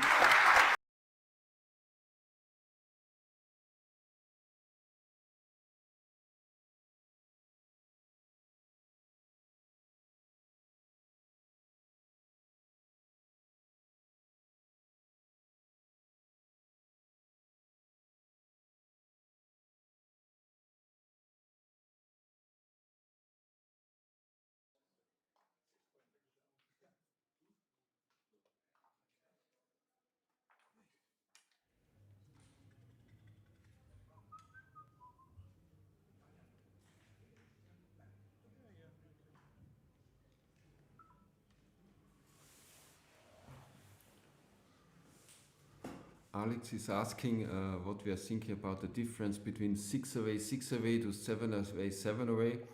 My first idea is it's a happy score, as Mitch is saying, because it's valuable to make 2 points.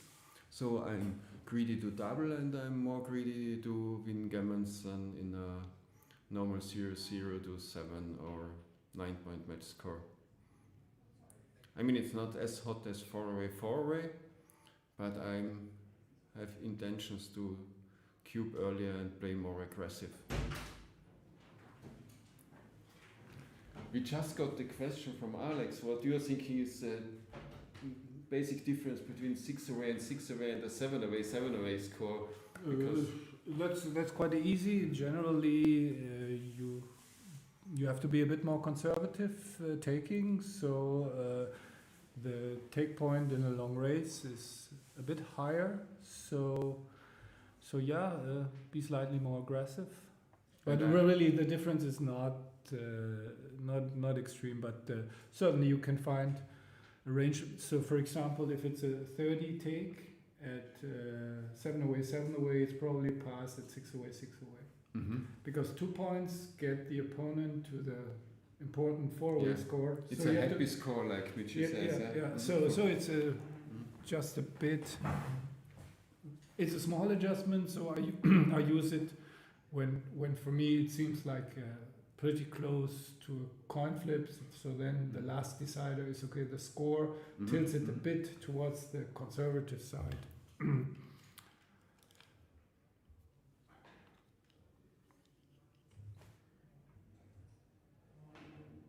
Yeah, and also gammon is, cubes are generally in all position types. You have to be a bit more conservative, I would say. Mm-hmm.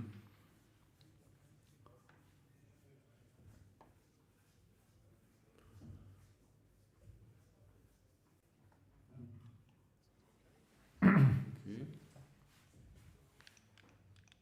The German duo is not changing the position, yeah? Mm-hmm. Yeah, and let's see how it will continue with time management. So far, nothing terrible yet. I mean, 9 minutes. So it's a great shot. Yeah. Make the anchor and bring 2 down. Yeah. Of course, the nice thing is if you know your opening replies, then you don't need to spend anything on these decisions. Mm-hmm. That's some situations where you can make the 5 point, but of course here you want to unstack the tower. Yeah, maybe here. Yeah, maybe that's even correct here. Let's check it out. 5 point. Yeah, because you have all the return shots. Maybe that's the play here. Mm-hmm. So I also don't know my. It is certainly a good roll. Yeah, we can all agree. It's so close. So they got hit, but they have plenty of returns. Aces is not a good shot. Yeah, but just advance to the golden point and play 6 to 5, still good position. Yeah. 4-2. I would like to make the 4 point. The 5s are duplicated. Yeah. I don't think it's so necessary, but it's of course. Yeah, it's many blocks, and the 5 point is made already, so you have to be a bit careful. I think. Mm-hmm.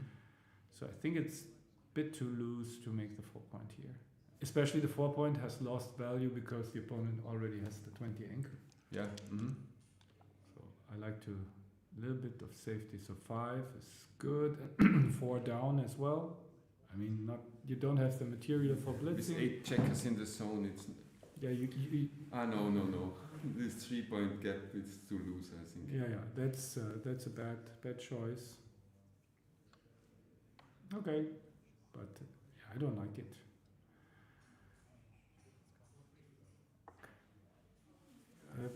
I think 2 down is better. Just not enough material. And so now, how do you proceed with the stack on the mid and?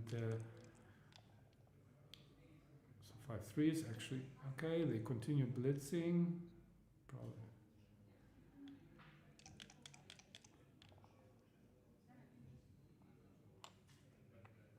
Get hit.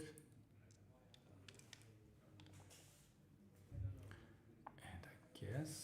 They will hit again. Yeah. That's maybe not that bad because They are you are lacking getting material. creative, Yeah, but Mhm. it's another. Yeah, it's nice. I like it. Didn't work out, but certainly 4 and maybe just make the second anchor.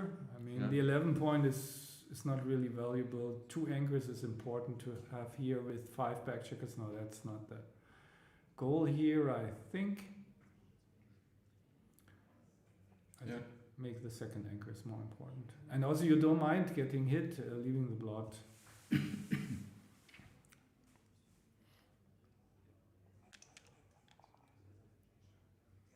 Great shot. So now that happens when you don't make the anchor. Hindsight bias. Okay, now you should make the 3 anchor or hit. I think you should hit here.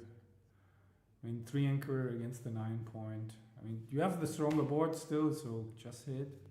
I think they had a good drink in the little break, because now they are playing furious. Furious, but not fast. I mean, they should play fast and furious.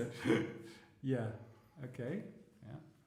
Not a cube, no volatility, basically, I would say. I will go through numbers, but what do they need to roll to really lose the market by a lot? I think the take double is 6, obvious. double 6 is, I see. Yeah, good, but even then, if the opposition rolls an ace and gets into a 2-5 back game, it's not like really the biggest market losers of all. So I think that's a gift, that cube. Yeah, because we have a very long game.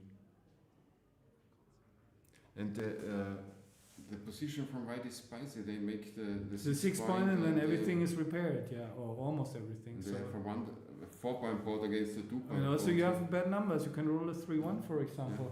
So don't see.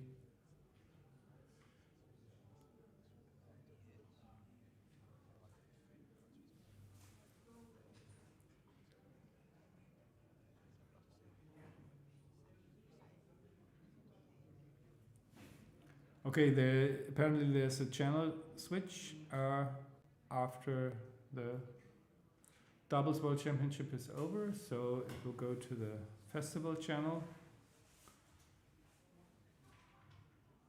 So it's interesting that they really, I mean, maybe they need so much time because they're trying to look for market losers and they just cannot find them. So that's usually a sign that you shouldn't cube if you don't see any apparent supermarket losers. Like Small cube? No, I don't believe it. I mean, I have to, but take is so easy. Maybe not. So I'm really surprised that the but machine. It's this difference between 6 away and 7 away, yeah? If Yeah, it's probably. Yeah, it's a little bit, but maybe it's. But amazing that they were thinking about it then. Yeah, that was now all the credit to him and mea culpa. I was really not seeing the cube here. You start to move your back checkers or you make the bar point. I see not such a value. Well, the bar point together with the ace point is. Yes, that's the final. El Negro backgammon. Okay, they make the bar point. I don't quite see why. So that's a great shot because it makes the 3. And now we are in cubing territory for sure with the 3-point mate. And they will make the. I think they will make the 3-point at least. I mean, for the beer in the 3-point, it's a long-term asset, yeah? And then you just nicely step up to the 6, yeah. And the checker on the 2 point is getting dilly, so that's important. For 3, you just hit. What else can you do? Or Yeah. Yeah. What else? I mean, You can put 2 checkers on the golden point. Yeah. Yeah. So you just have to hit. I mean, that's. I wouldn't say hopeless, but that's certainly not a take anymore. Too many gammons. Yeah. With 5 checkers in the on 1 point, yeah, the gammons rise to 20%. Or even more, even more than that. So that's. The question is whether you can take after you hit, but if you have any interest in this game, you have to play like this. And it was a game plan until now, yeah. So now the cube, and now it's getting tough. It feels they will take, but I think I don't like this take, to be honest. The problem is that again this is the army split. The army split in 2. We saw that before. That causes so much trouble. I think it was a pretty big pass.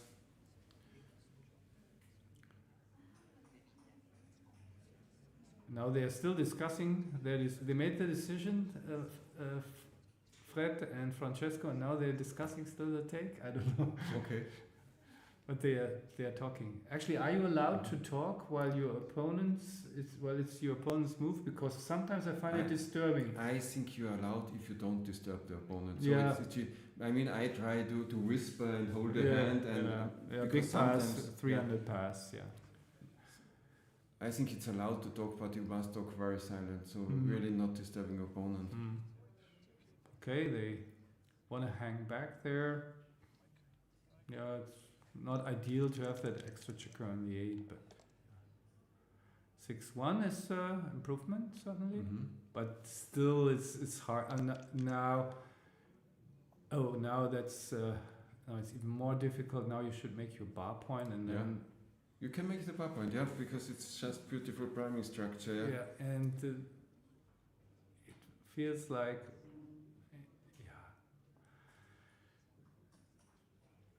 So it's really a decent chance that they crunch. So, you're really not afraid back there, I think. I mean, there are these variations where you all of a sudden get blitzed. Yeah, that's important, because with any combination they would make the bar point. 6-2, they would always make the bar point, yeah. If they get the chance. Yeah, so I think it's so hard to develop counterplay against that one checker. I mean, you can roll the double 4s, of course, and then double 5s, and then 3-5s. Yeah, double 4s just makes the 3 and hits on the 12, and then you need 5 and 6, yeah, not to crash immediately.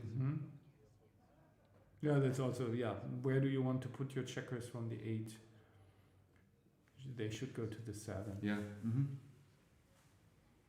No, they may roll an ace and then escape with 6s. So the bar point basically, this is good. Perfect. Or I like it. I mean, I don't know whether it's good, but I like it. So 5-3 it's a hit. They didn't even look at it. Yeah, now. Okay. Wow.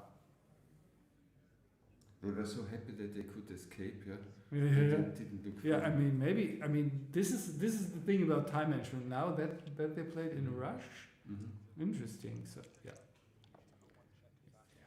it was okay. 1-3. Now they should step up. Or hit loose. I don't know. This is now. I was so shocked. I mean, they still have outfield control, but the 2 checkers on the ace point, I think. They have to start moving, for flexibility. Yeah, but the machine really hates giving up the second anchor. That also increases your gammon losses. Okay. But I don't know if that one checker is enough outfield control. So that's a tough play. I mean, yes, you probably it won't succeed, but at least with this is tough. I mean, my instinct would be to hit and keep the anchor for now, but maybe I'm wrong. But the prime is also nice if they roll. I mean, they give some But they bad were numbers. able to send a second checker back and even get some crushing rolls maybe. Wow. Yeah, it's really tough. And maybe you should just step up. And double fours is terrible for the opponents if you just step up. Mhm. Just play against that one checker. Yeah. No, that one is that is really the worst. I think that cedes the outfield control without making progress. Okay, I don't like it. 2-1, not the greatest.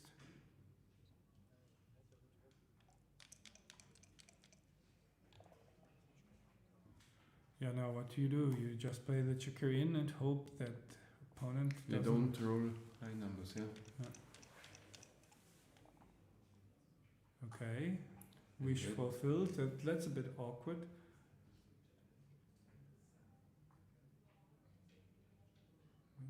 That looks awfully stripped. Now they can run from the 20 anchor, and now the ace point game is actually perfect. Yeah. Yeah, it's Now the pretty good gaps against are- that structure. And Yeah. now they can hit. No, maybe not, yeah? Yeah. No, why split there? Now they give. I mean, this increases the gammon Attacking. losses. But what a game now! Yeah, but they played inflexible. That's can happen when you do it. So this could become a very exciting game actually. Now it was so boring. What do you think it's about the solid. V-cube 6-3-4, Six- 5-1? Yeah. We have many numbers now. 5-1 is also great. Okay, they don't think about it. I think they do. could have. So now they will see the hit, that's for sure, and they will hit from the back, yeah. And continue, I think. What else? Just continue. Oh my God, somebody wrote. Uh-huh. Jens. So why Jens. OMG? So this is could be crucial. 2-5. Oh, strip positions are so ugly. I think Yeah. we will see 4 away, 6 away. Yeah, I think that they have to cube this. Or they play for too good. Let's see. Yeah, anything can happen. But this is just now it's no. They play on. Let's see what happens. So this is 6-3. Doesn't do anything. So maybe you step out and duplicate aces, but then that's another cover. Yeah, I think that's prudent way to Why go. didn't they cube? I have no idea. Cube action was a bit erratic. So 5-3. Yeah, now if they have to hit and bring the checker in. What else? Yeah. Hit with the checker. What was that? Yeah.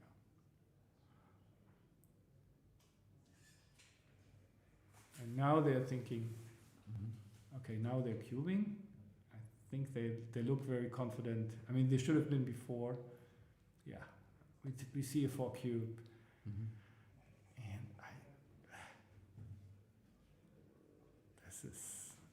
I can't imagine with the 5 anchor so much work to do with the prime and the stacked strip something.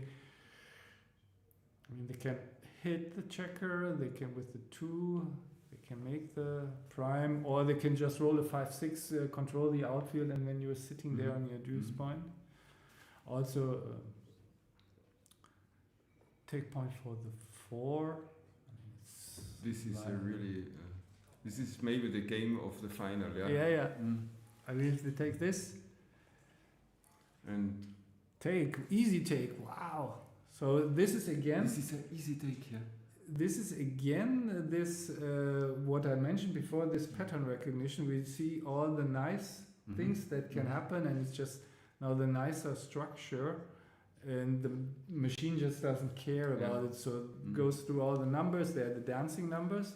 If white dances, then there are 6s, deuce, and 3s and aces that are good. So that's a big portion of so yeah. Humans just to see. Yeah, I can perfectly understand the take, the pass.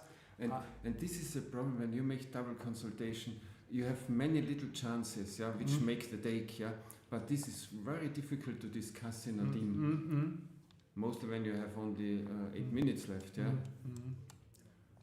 Wow. That was. But well deserved to the German team because they played so courageous and furious this game. Yeah, but and I think what in the end, I mean, of course, hindsight and how the dice fell, but this playing too inflexible with stacking the 3-point, this 3-1 or what it was, that was in the end it led to so much trouble. When they thought they should keep the priming structure, instead flexibility, I mean, maybe they were correct, so we just taking guesses here. I really enjoy that we have no XG control here, so we can talk all kinds of nonsense. We can do our best. So how do you compare commentating with playing yourself? I have really difficulties when I'm not in the zone and only focusing on my decisions. When I do the commentary, I have to think about everything. I think it's much more difficult to find the correct play when you are commentating than when you are. Well, I have to say, when I have to commentate alone, it's a catastrophe. I need the dialogue. I also like the small talk between, and I like that it's a bit relaxed. I think we can show emotions. I don't think that the commentators have to be perfect. I mean, you and Tobias, you are perfect, but I think it's the public. They also like our failures. Of course. And so it's good when you don't see XG, but you can listen what the people are doing. And I really enjoy it because when I have nothing to say, I know I have weaknesses in this position. So I think everyone should try to commentate matches you learn a lot. Certainly helpful. So that's a cube for sure. And they have to be really conservative here, Gerd and Daniels. Far away, So the cube is very clear. A very good cube, so And this is really a tough take because they are the shots. And then, the better structure. And it's like if it's 100 take for money, then that score is a pass. So it's really a big adjustment towards the conservative side. So and they pass it. Even when the opponent is leading, So that's just the nature of the 4-way score. Also, the gammon value for the leader is really high still at 4-away, 6-away. So I think it probably was a prudent pass.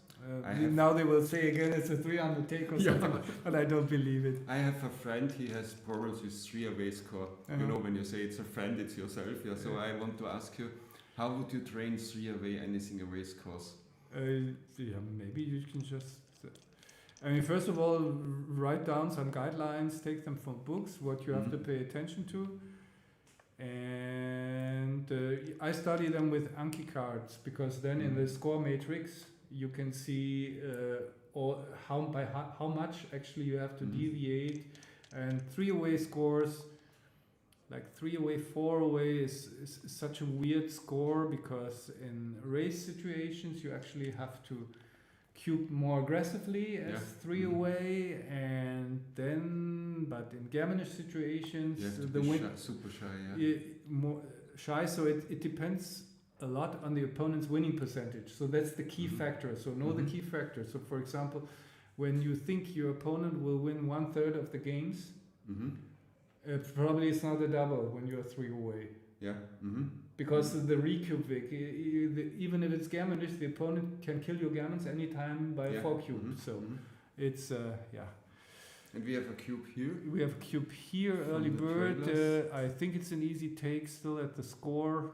Both have glued back checkers, This should be a take. Be courageous. I mean, he writes something down, so Francesco is writing something down, so that means they pass. So that was a good double, but I think it was also a take because of the anchor. It was not. It was not super gammonish. So, but maybe they are also now in this mindset, we have a lead, we want to somehow bring it over the finish line. I think they also said that now the dice are getting better as they change the seats, Yeah. Okay, it's 3-1. Yeah, 3-1 proves the decision. Yeah. New game, no dice. Sorry.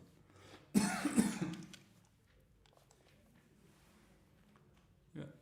Split and down. Yeah. Yep.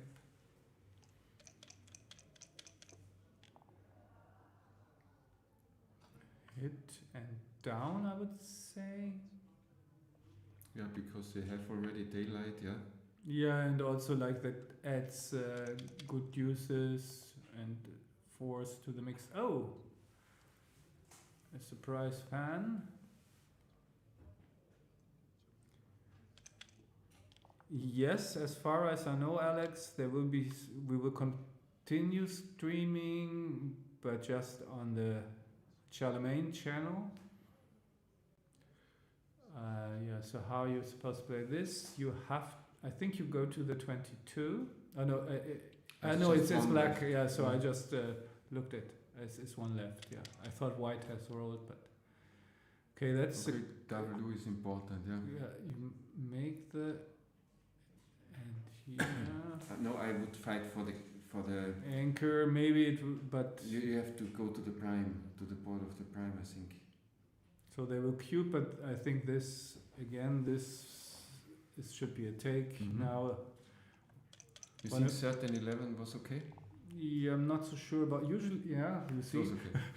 no, it's just I'm just kidding. Yeah. I think machine likes it really, and then you move the back checkers later, but because they are already split, but also then you expose yourself a bit. So yeah, I'm not sure, but I certainly didn't mind the play. So I think that it should just come down, get more material there, and you really don't want to be on the bar. And look at white's numbers if you step up to the bar point. Then sixes, fours, and aces hit you, and twos and threes step up. So you have many, and that tells you there will be many combinations where they can put you on the bar and step up to the edge of your prime. So I think that would sway me to bring the checker down. Okay, it didn't sway them.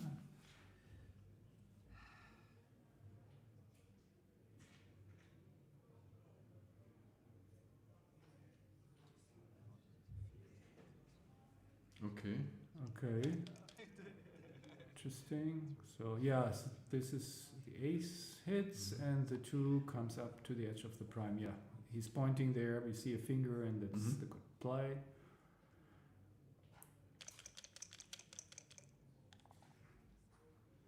Okay, fan. So this is getting interesting. Geert is not making a happy face. 6. And again coming up with the second checker. Okay, you can also just try counter priming then and keep them connected. I mean, if you play 11 to 9, it's almost the 6 prime is growing there. Yeah. The counter prime, 11 to 9 is very interesting. Don't play to the 6, of course. Yeah. Sure, because from the 24, I have better chances to anchor up. Yeah. Very nice. I think I like that play. Another dance. So and Geert is making faces again. So yeah, I mean it's not nice when you have a powerful position. So ace makes the prime, 6 jumps out. Yeah, easy. So all of a sudden. So they equalize the troubles. Yeah, and they have the better prime now. 3-5 moves to the edge. Great shot. Very important. 3-6, 6-2, 6-4, 4-2. So nice a good number. This one. Yeah, maybe you want to step to the edge of the prime, or you just play safe for now and hope for the best. This certainly is loses far for your gammons. 6-4. That's it's 6 is out, but then 6 is for sure out, yeah? no, if the 6 is out, Yeah. then but Then the well, 4 so doesn't I work, think so- he cannot afford it. Also, Yeah. White's prime is stripped, so I guess he has to bring the 2 And checkers. if White rolls 4-1, now is coming the interesting question: do you attack on the Yeah, 3 yeah. point, or do you keep I mean, the 5 prime? if they play 2 down, then you have to attack because they have the builders for the 6 prime Yeah. in place. Mhm. So you have to do it for temporal reasons alone. Mhm. But let's see what they play. I mean, again, when you look at the numbers, if you play the 4 down, I mean, this can't be it. If you now play the 4 anywhere else, you give an additional good number. I think that's the play. Yeah. Threatening the 6 prime. And now they have to hit quite sure, yeah. And 6, yes, 4, it's a yeah, 6-4 that's a hit. But that's a nice one, yeah. Yeah, it's a nice one because it no, hit, yeah. That's only play for sure. And now it's really swingy here. 3-6. That's the joker. Some return hits, of course. This is But not not one so of them, many. so now we will be seeing an ace point game, probably. So this was really unlucky. Had they turned this game around, would have been so close to the title. It's not over, but certainly. You give the 3-6 shot? I think so, because if you leave quite a few directs if you don't do it next time. Yeah, it's only 3-6, and even then you haven't lost yet. So I like this play. Look at 6-1, 6-2, 5-1. So this is just, I mean, that's the play. I think I'm quite confident. Of course. Yeah. They both have the same time on the clock. Yeah. I just watched it too. So yeah, 33. 6-5 doesn't hit. Okay, just cross Slot, overs, yeah, no slot 3, Slot maybe, is 3, yeah, yeah. but that's all minor stuff.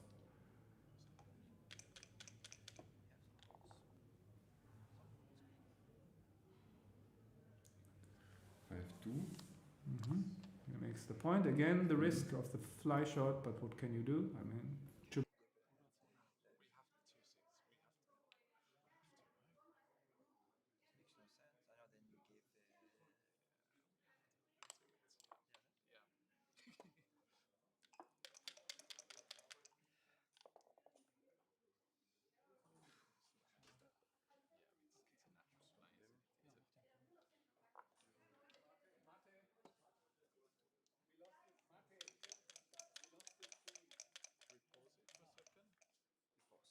we pause it for a second? Enjoyable. I won't watch it afterwards.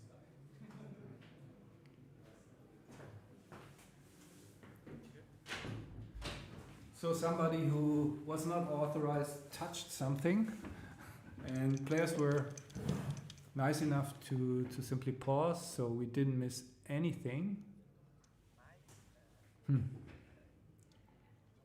Okay, you just wait, yeah? To the 4 and the 6 point.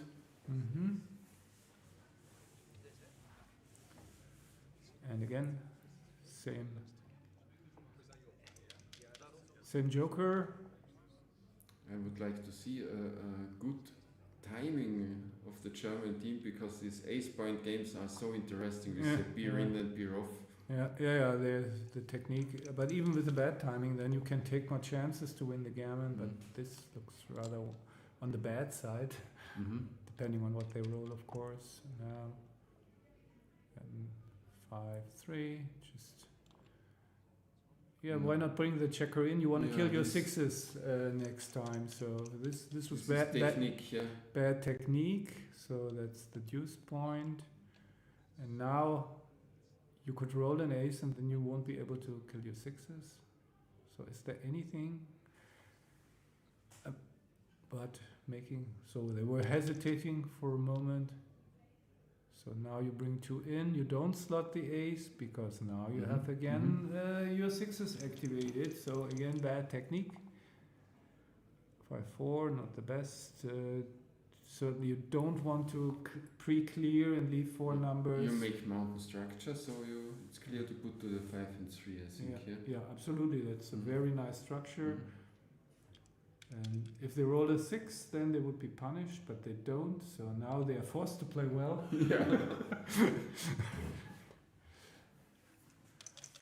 And yeah, it's like, okay, what do you do? I would clear this. Yeah, I would clear this too. I mean, 6 and double 6 and double 5 gives a shot, so it's not a 0 position, but yeah, and also like, if the other is really should be leaving shots more often, and then you have a valley structure if you take the checker off. You don't want a valley structure. So you want, this is the safest. Not too many gammons in there, so just 6-4, fourth basically. So most likely outcome that we will see a three-way score.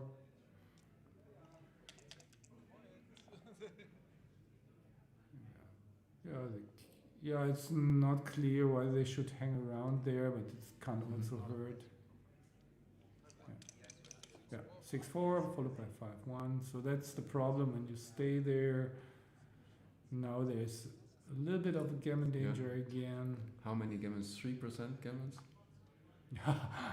I think it's not a lot, yeah. Yeah, 3 or 4 or something. Yeah. But they should make the point. And this leaves shots on 6-4, 5-4. That's worse in any dimension. So they should just make the point. Actually, I'm surprised that they. But I like that they were staying there. Yeah, what's happening now? They are not. They should pause the clock when they are not sure about the position. So that's okay, but that's not our problem. So they. Was that? I even can't remember what was the. No, it was not like this. But okay, whatever. I think the checkers were on the 4 and 5 point, not on the 3 and 5 point, because they had 5-4. I think they were on the. This wasn't the position. The checker was on the 5. The 4, the fourth checker. So they have to move the checker from the. It's on the stream. They should just check it out, and they're discussing while their time is running. So pause the. So again, advice: when there's a discussion, pause the clock. Call the referee. Don't. They lost almost a minute on that, or just. This is the people don't know this. Yeah. Also, often they are unhappy because their opponent is too emotional during the game, and after the game they are angry. Go to the tournament director, make reclamations. But you really have just to say to your opponent, sorry, I want to stop the game, you stop the clock, you take the tournament director and say your problem. That's best, yeah? Yeah. When you organize a lot of tournaments, these claims after a situation, they are a pain, maybe one should announce it because they are always inexperienced players. Yeah. These ones are not, but they still do the mistake. When there's anything unclear, pause the clock, call the tournament director, any of the staff, and that you just. That was really hurting, yeah. Losing 1 minute in this situation, yeah. Yeah, it'll never matter, but that was certainly not the way it's supposed to be. So we have a 3-point match now. Yeah. So again the same, but more than in 6-away. We more extreme. Aggressive and you cube more aggressive. We have to drop more, all that stuff.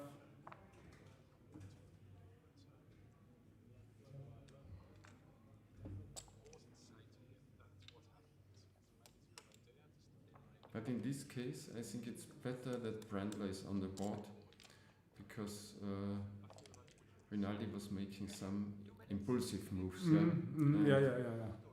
They were not coordinated so well. Yeah, it's his first tournament ever. Oh, Rinaldi. Another we break. get a second break. Okay, so that's fine. I mean, they are entitled to do this, and so we'll just have to wait. So clock now they actually have more time, Rinaldi and Brettler. But I think 5.5 minutes, it's okay for a 3-point match. Mm-hmm. Yeah. No, they picked up speed. Yeah, it was 3-3. They make a break. Now it's 6-6. So Yeah. every. I have another question. You know, for me it's like this. No matter if I play with a strong player or a weaker player, doubles. Usually, together I play a level stronger than when I play alone. For you, this is already impossible, I guess. Of course, it's possible to play better, and I think it depends on the level of the partner. Because I played with my student Sarah, but she never dared to correct me or say something when then I have no input, and I just have to concentrate on that she's taking my suggestions, and so sometimes I say play from the midpoint, and she doesn't know what I. So that was more difficult. It was very nice, especially to see her throughout the tournament developing more self-esteem. In the end, she really wanted to play, and it was a very nice experience. So in that case, I would say it didn't probably help me. I mean, it's only a guess. But certainly having a strong partner at your side that you are like getting along well You with. have a partner you feel very comfortable? My friend Johannes Levermann, who just entered the scene. So we played. We want to see you both. We played in Greece the doubles together, and that's just like in the old days. I mean, just so that I feel super comfortable. Yeah. So we have new players on the board. So what is going on now?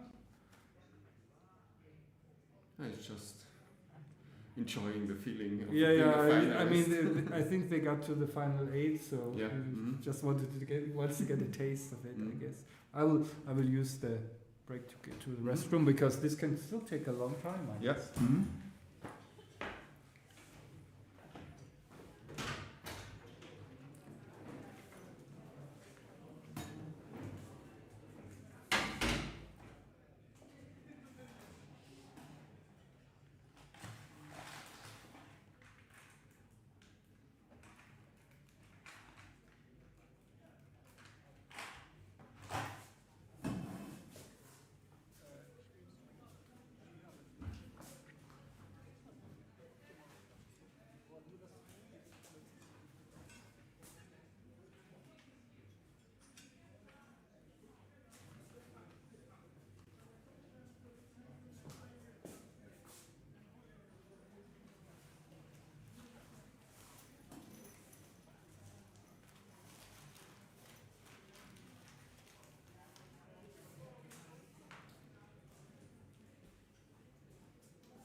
Yeah, like Alex writes, at the 3 away scores, when you double, the gammon value decreases.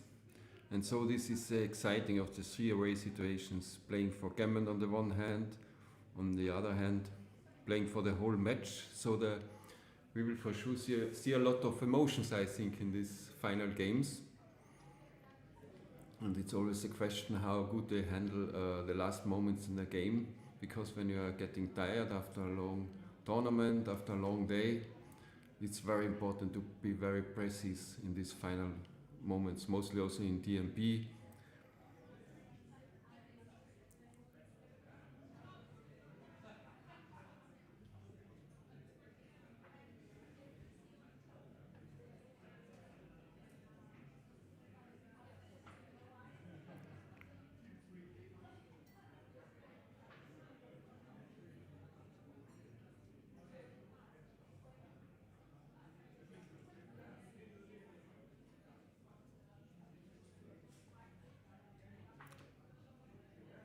What happened till now? We had a great starting of, every tournament I like a warm-up tournament, but here we had a BMAB tournament at the beginning with 46 players, and I had really the feeling this was the perfect warm-up and to jump into the main events here in Aachen. I like I just said I like the BMAB event, like a warm-up at the beginning also, yeah, because it's just perfect, yeah. Yeah. You are not okay. You are kind of under pressure, but at least it's just you can focus on one thing, playing well, and all the other anything else that goes to your mind, just eclipse it. By the way, it was I had the suspicion, and it was confirmed. Ulrich, the guy who sat down at the table, he is going to be streamed in the tournament. Okay. He thought he was supposed to start, and before he manipulates the clock. I just told him it was a safe in last moment. Yeah, I wanted to save the settings.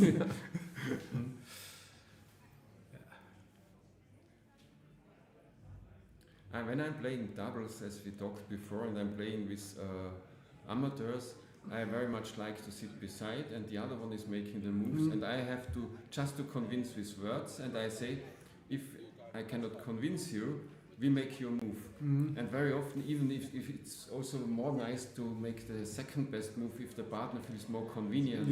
If he doesn't want to play so aggressive, it's good to go for it. Sometimes, that's also like what could influence the play. So you want to make an aggressive move, and the partner is just afraid and doesn't want to do it, and then you really take 2 minutes to convince him, and then it totally backfires, and then the partner is so. And the rest of the game, he is not comfortable anymore.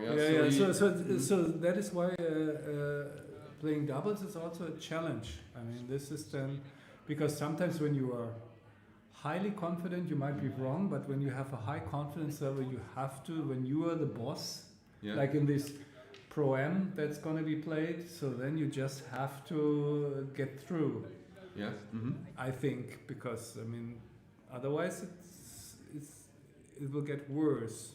So of course, when you sometimes for me it's just say I don't know what to do, so then why not take the play that the partner wants to make? So if I'm not confident and the partner has a strong opinion, so that's fine.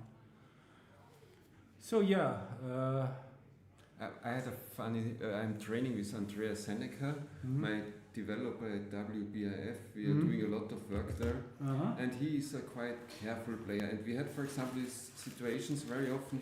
He prefers to give 14 shots in the outfield than giving 9 shots in his own home field, because he always had the feeling it's more dangerous. And so I thought, okay, I force 3 things: always hit in the home field, always slot with ace, and another aggressive approach. And he did this, and suddenly he got much more free in his play, because he was doing the risky things, And I think a good lesson is to tell the people, make bigger risk when these are little mistakes, but just try it, get the feeling for it, Or like telling a student, in this match I want to see at least 3 cubes from you that are too early. Yeah, perfect, yeah. I love early cubes. Mostly when I have little time and I have to play a not so important tournament match. Yeah. I try to make it explosive. Mhm. Okay, they are ready. So I hope so, because players from the Chow Mein Open are waiting. So don't know what's going on there. After the World Championship is before the World Championship. The individual, the Team World Championship, the next is in London, end of August 2026. Okay. Interesting. And 2027, Dubai with Mindskills and Patrick Gebaili were winning the bidding. Yeah, that's great. So Finally, you have your location outside Europe. yeah, and we will see many new nations there. Yeah. I think Iran, maybe Iraq, Egypt. I hope Mongolia will join us. So I hope for many new nations there. Yeah. So I really don't know what's going on. Some delay here.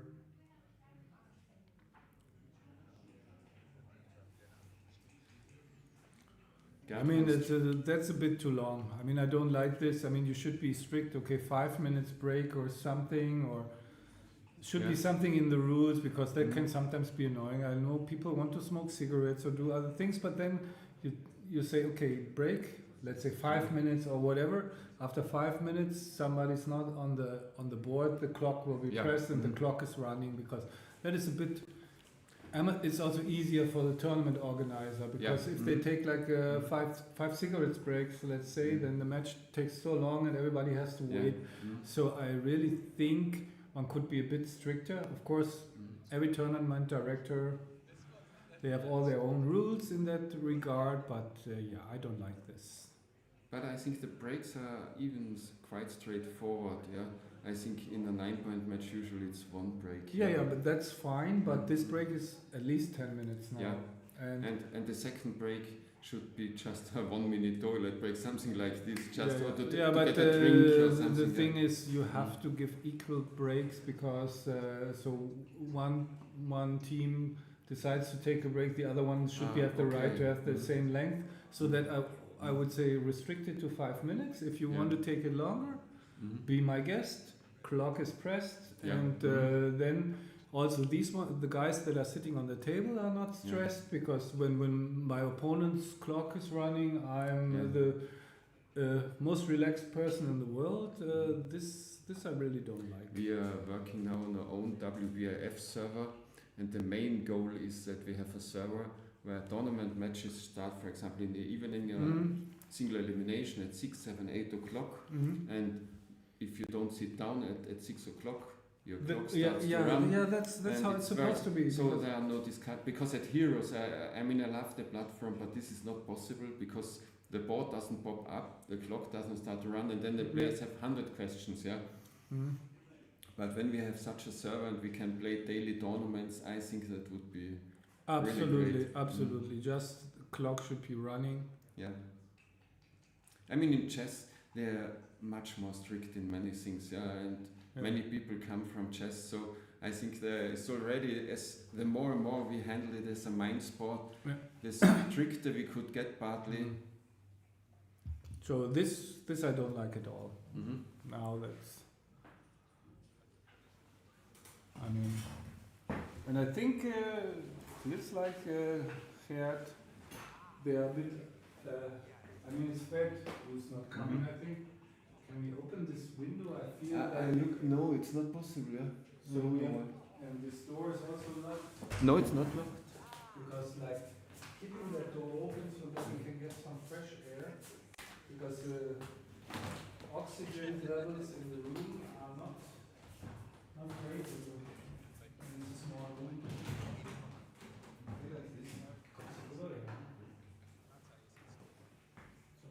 Yeah, that's much better. They're sitting there while we opened a door to get some oxygen into the room. So now here we go. Here we go. Fred is playing.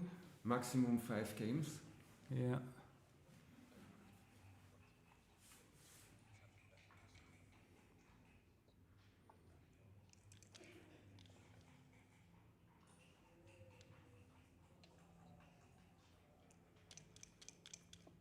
So then you are not playing in the main tournament now, because. No, I will play Pro M. Okay. And then I want to play with the amateurs.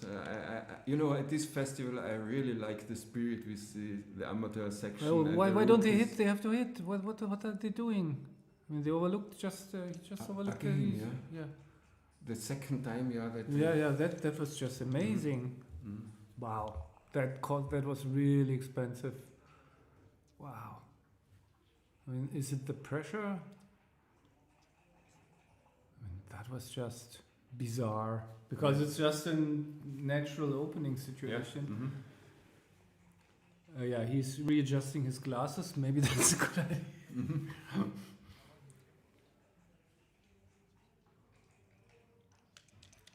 So this long break confused themselves, yeah? Yeah.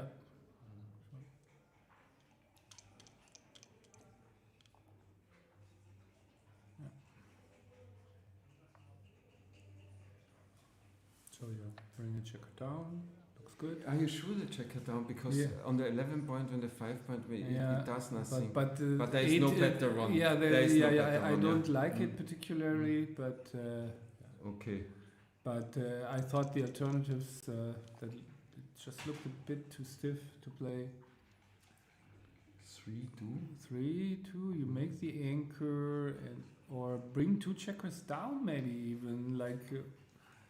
But it feels more natural to just turn this into a mutual holding game. I mean, you have the golden point compared to the 3 points, so black has some little advantage, I think, structural. Yeah. White is ahead in the race, but not by much, or maybe not even, not by much. Which bib count do you tell your pupils to learn? I tell them that it's highly personal because I know there are so many methods, and for me, since when I started playing 35 years ago, I learned this mental shifting. So when you learn something that works, you just don't feel like unlearning anymore. Yeah. So I always do the mental. Like the colorless bib count, yeah. Yeah, no, it's just like here, for example, I would mentally move the pieces, the 2 checkers, black checkers from the 20 to 21 to the 20. That's 13 pips, and so I would just so that make it such that the position is completely symmetric. Yeah. And I do it with 15-15 and ignoring the colors. Yeah. Okay. Yeah. And just taking the difference, and if you need more, my absolute number. Yeah. Same, and once I did it in a race, I do just the running count. I saw that in double consultation, I have problems keeping the running count when I'm communicating. Yeah. I forget. I mean, my memory is fingers pretty get bad. confused. Yeah. So it's just okay. That was well played. I think. Okay, it's coming from the cup. We had that before. That this thing just pops out. And then the roll was illegal. Really? It was ruled illegal. I said I disagree. I also disagree. Why should it be illegal? Okay. Yeah. Who decided this? Yeah, I guess the tournament, whoever was responsible here. Because it happened to, I think it was Hert even in the semifinals. And I said, okay, but the dice are lying in their spots. I would call it a legal roll. However, I'm not the tournament. Okay, I think you have always to have rules which are on the safe side, yeah? And if this part of the cup, then I question what happens when a ring of mine falls on the table. Yeah, it's all like... because then I have something in my hand. I remember in Trier we had this there was a decisive roll and was a huge, really for the tournament, and the die popped out, but hit, let's say, the watch of the opponent and flew into the board again, and it was an endless discussion how to rule on this. And it was called legal. So if that is legal, that the dice is allowed to leave the board. So but this is technical stuff.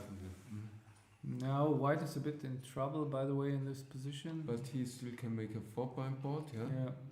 Certainly not good enough to cube just yet.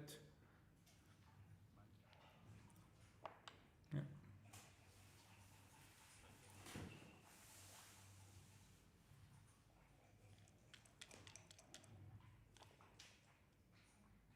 Double fives again. Now it's getting really ugly, and Look how they are fast they are driving this.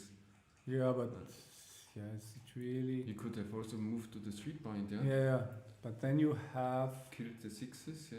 Yeah. So. Okay. This is easy take, I think. What do you I think? also think it's still a take. I mean, you're way ahead in the race.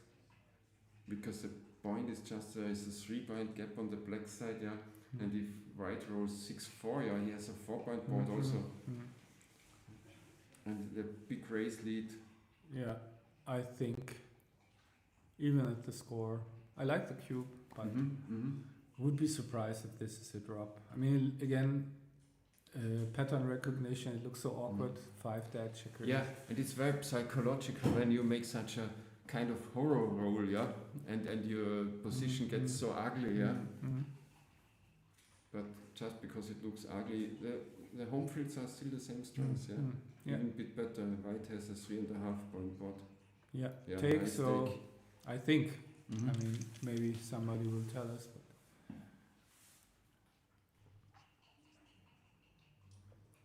yeah, now slot.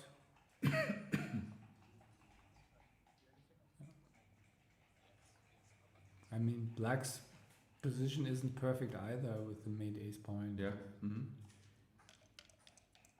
So 6-3 6-3 nice, out with 2, and yeah, now they play have again to hope super for hit and cover. Yeah, yeah, but there are also quite a few misses. Okay, that would have been terrible for them. Lucky for them, it landed on a checker. This is much better, but not a hit and cover. So yeah, that's probably the only play. And big swing coming up for the tournament now. It's not crazy big, the swing, but yeah. 3, there's the 3-3-4. Nope, it's really, now they're really like so impulsive. Yeah. Maybe it's also getting so close and it's just really causing stress. So this gets out. So now white has good 5s. Basically, 4-6 was a good shot actually.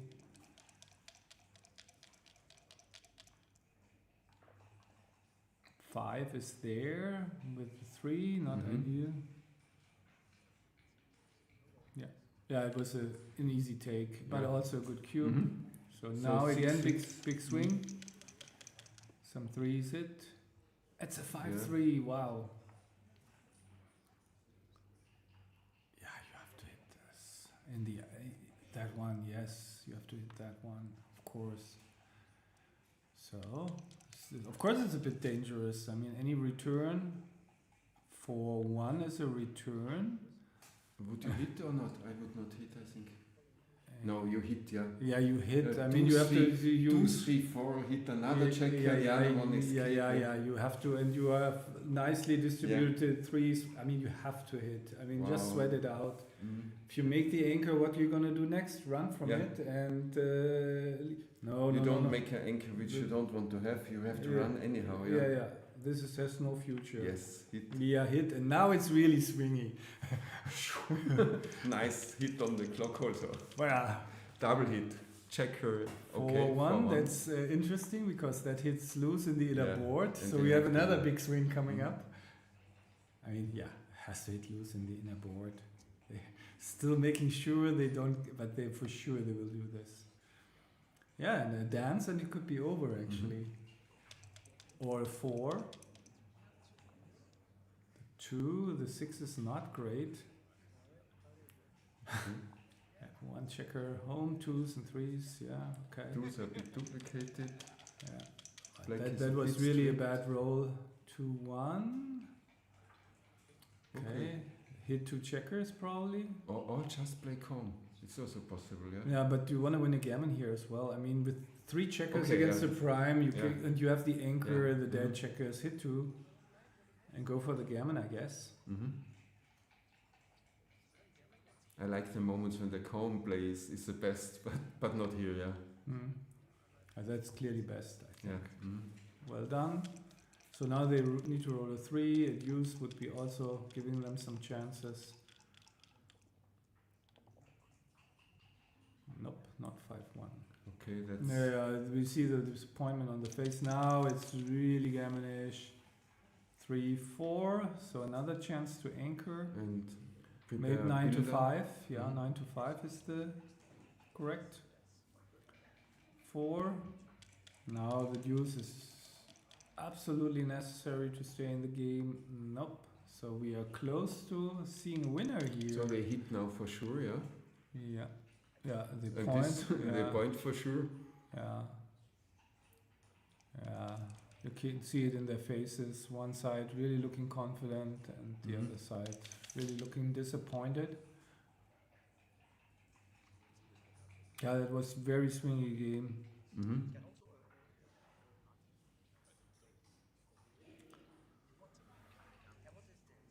So is there another twist to it? Double fourth? Double fourth? Is there another twist? No, the 3 up.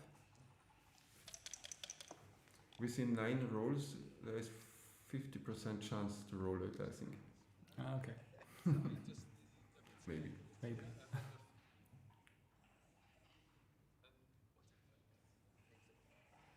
But even double 4 will not save the day. Not anymore.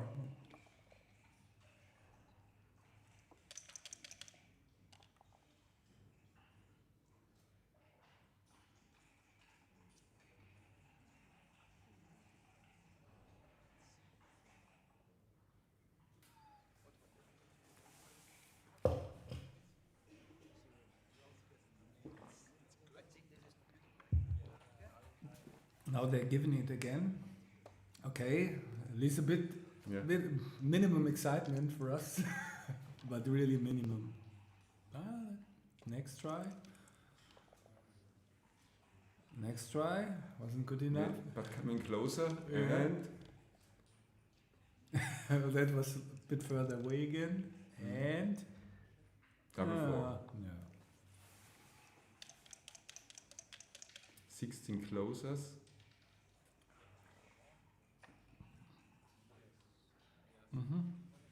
Just blocking double 4s, probably a good idea.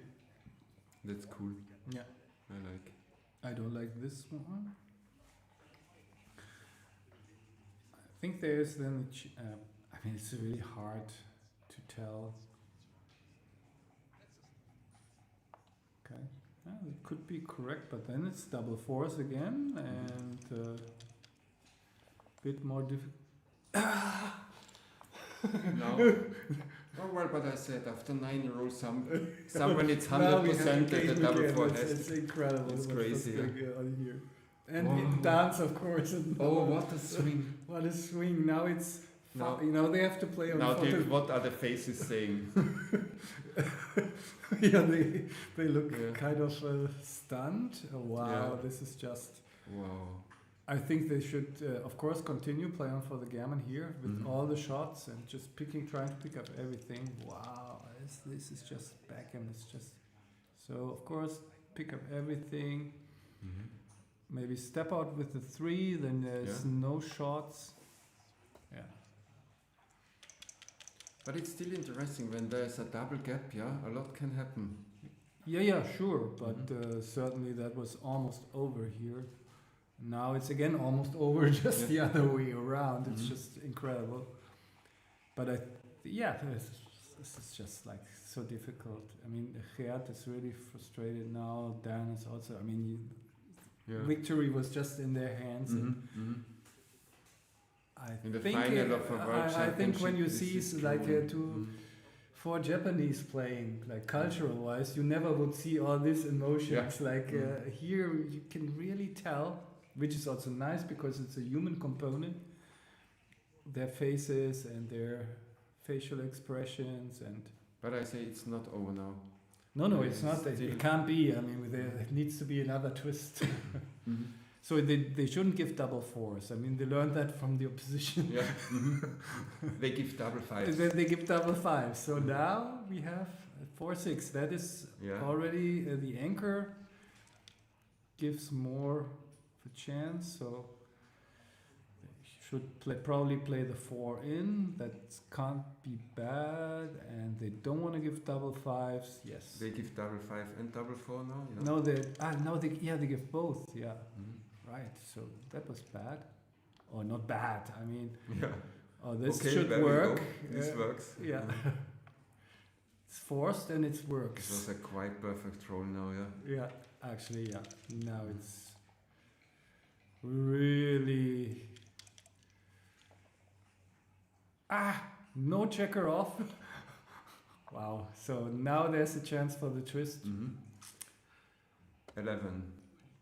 And they don't have a checker off. Well, one checker, it's still there. There's the 6. We are back into... And there is no cube anymore, yeah? Yes, they own the cube. Yeah, but they can't cube. I don't think so. Incredible things happening here. So outfield control now? Just go for the outfield control, Yeah, now it really hurts them that they have a dead checker. It makes it more difficult to get the close board, but with only one checker off, they don't need it.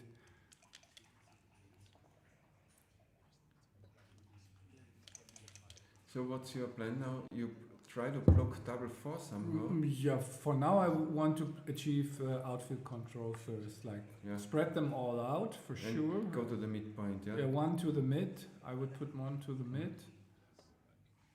But this is only 4-3. And this doesn't give double 4s, that's correct. So now again, facial expressions. Look at Gerd, with all the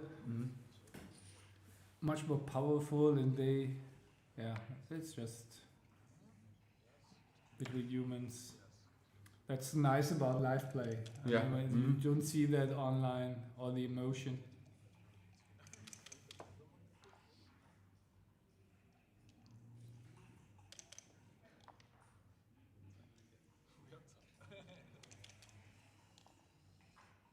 Okay, I would block 4-6 now. Yeah, that looks good. Yeah, why not?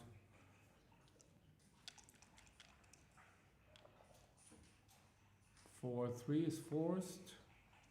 So okay, there are 9, 17, 26 hitting numbers. This is one of them, and the 6 inside. Yeah.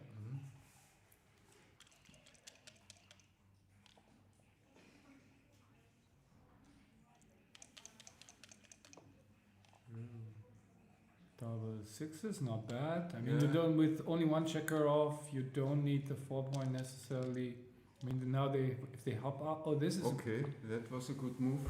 Good number. So now probably if they roll the deuce, for sure they have to. They are hoping now to hit that checker somehow. 6-3s. It could be. Who's the favorite here? Do you know these? Oh, yes, now I know. You know who's the favorite. Okay, 2, 3, and they don't need. They will be even, so they don't even need it. Yeah, it's correct. It's legal, and I will ask you something soon now. What? Okay, I is think it a cube? A clear cube. Clear cube. Clear cube. Yeah. And I, with all the gaps, I really, I just can't imagine that black has 25% here. Yeah, just can't imagine it. So that was one of the most unlikely outcomes, that it's going to be a 2-point game if they pass. Oh, they take it. We play for the tournament. Wow. And they didn't spend the time on this. They didn't spend their time on this, and now they get punished. Why did they decide so fast? Yeah. Wow. Well, now he's this is really incredible stuff. Maybe it was a take, but I mean, this was the perfect spot to take your time. Somebody is writing, "Oh my God, interesting cube soon," and then "Oh my God." So, we get another swing. Yeah. Okay, that's a complete miss. That's terrible. It's a complete miss. Now they stay at 9 checkers. So that's what's, yeah, now look again at Gert, totally deflated. Yeah, that's just, now it's almost over because not even a doublet. They need 2 doublets now, but we have seen more stuff like that. So now it's really... Yeah, now it's a 2-roll position for black. Yeah. Starting this. They need to roll a doublet to stay in the tournament. There it is. Yeah, we still have it. It's until the last roll this World Championship. 16%, yeah. 16%. So now, wow. So this would be just. Last year we had such an incredible final. Will we see something similar again? No. No. So, congratulations to the winners, Fred Brendler, Francesco Rinaldi from Germany. Great effort by Gert van der Stricht and Dan Rovira. I mean, this was just as exciting as it could have gotten. Yeah, it was amazing. Amazing. Yeah, wow. Okay, I hope you enjoyed it. And as far as I know, next up will be the first round of the Charlemagne Open. If you want to stay for that other match, you can say, yeah, cool. So we will continue. It's very nice. It will be on the other channel of the tournament. So I guess it's one of the players who played the doubles final, which will be featured again. So that means for sure there will be like a 10-15 minute. I know, that's why I take just 5 minutes break. Yeah, definitely. You can. 10. It's my decision, 10. Anyway, never mind. But we made a mistake. Yes, but even with that, first came in. But my keeper again was bad. He must have made a blunder. If I didn't roll double 1, then we win. You need to, okay. And even the one I took with all those checkers there. Okay. Anyway, finalist. Sorry to interrupt. We did well. You Yes, flew we it did well. well. We did well. Congratulations and commiserations in the mix of it. Yep. So We still have money later. So Geert asked for a 5-minute break, but you can have 10 because he needs 10, and you can also have 10 minutes break. One round and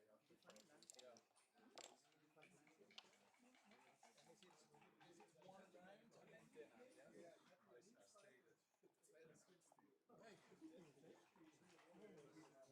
Play singles. We want to play. We play together. Yeah. 10. We play. Yes. 10 minutes. I'm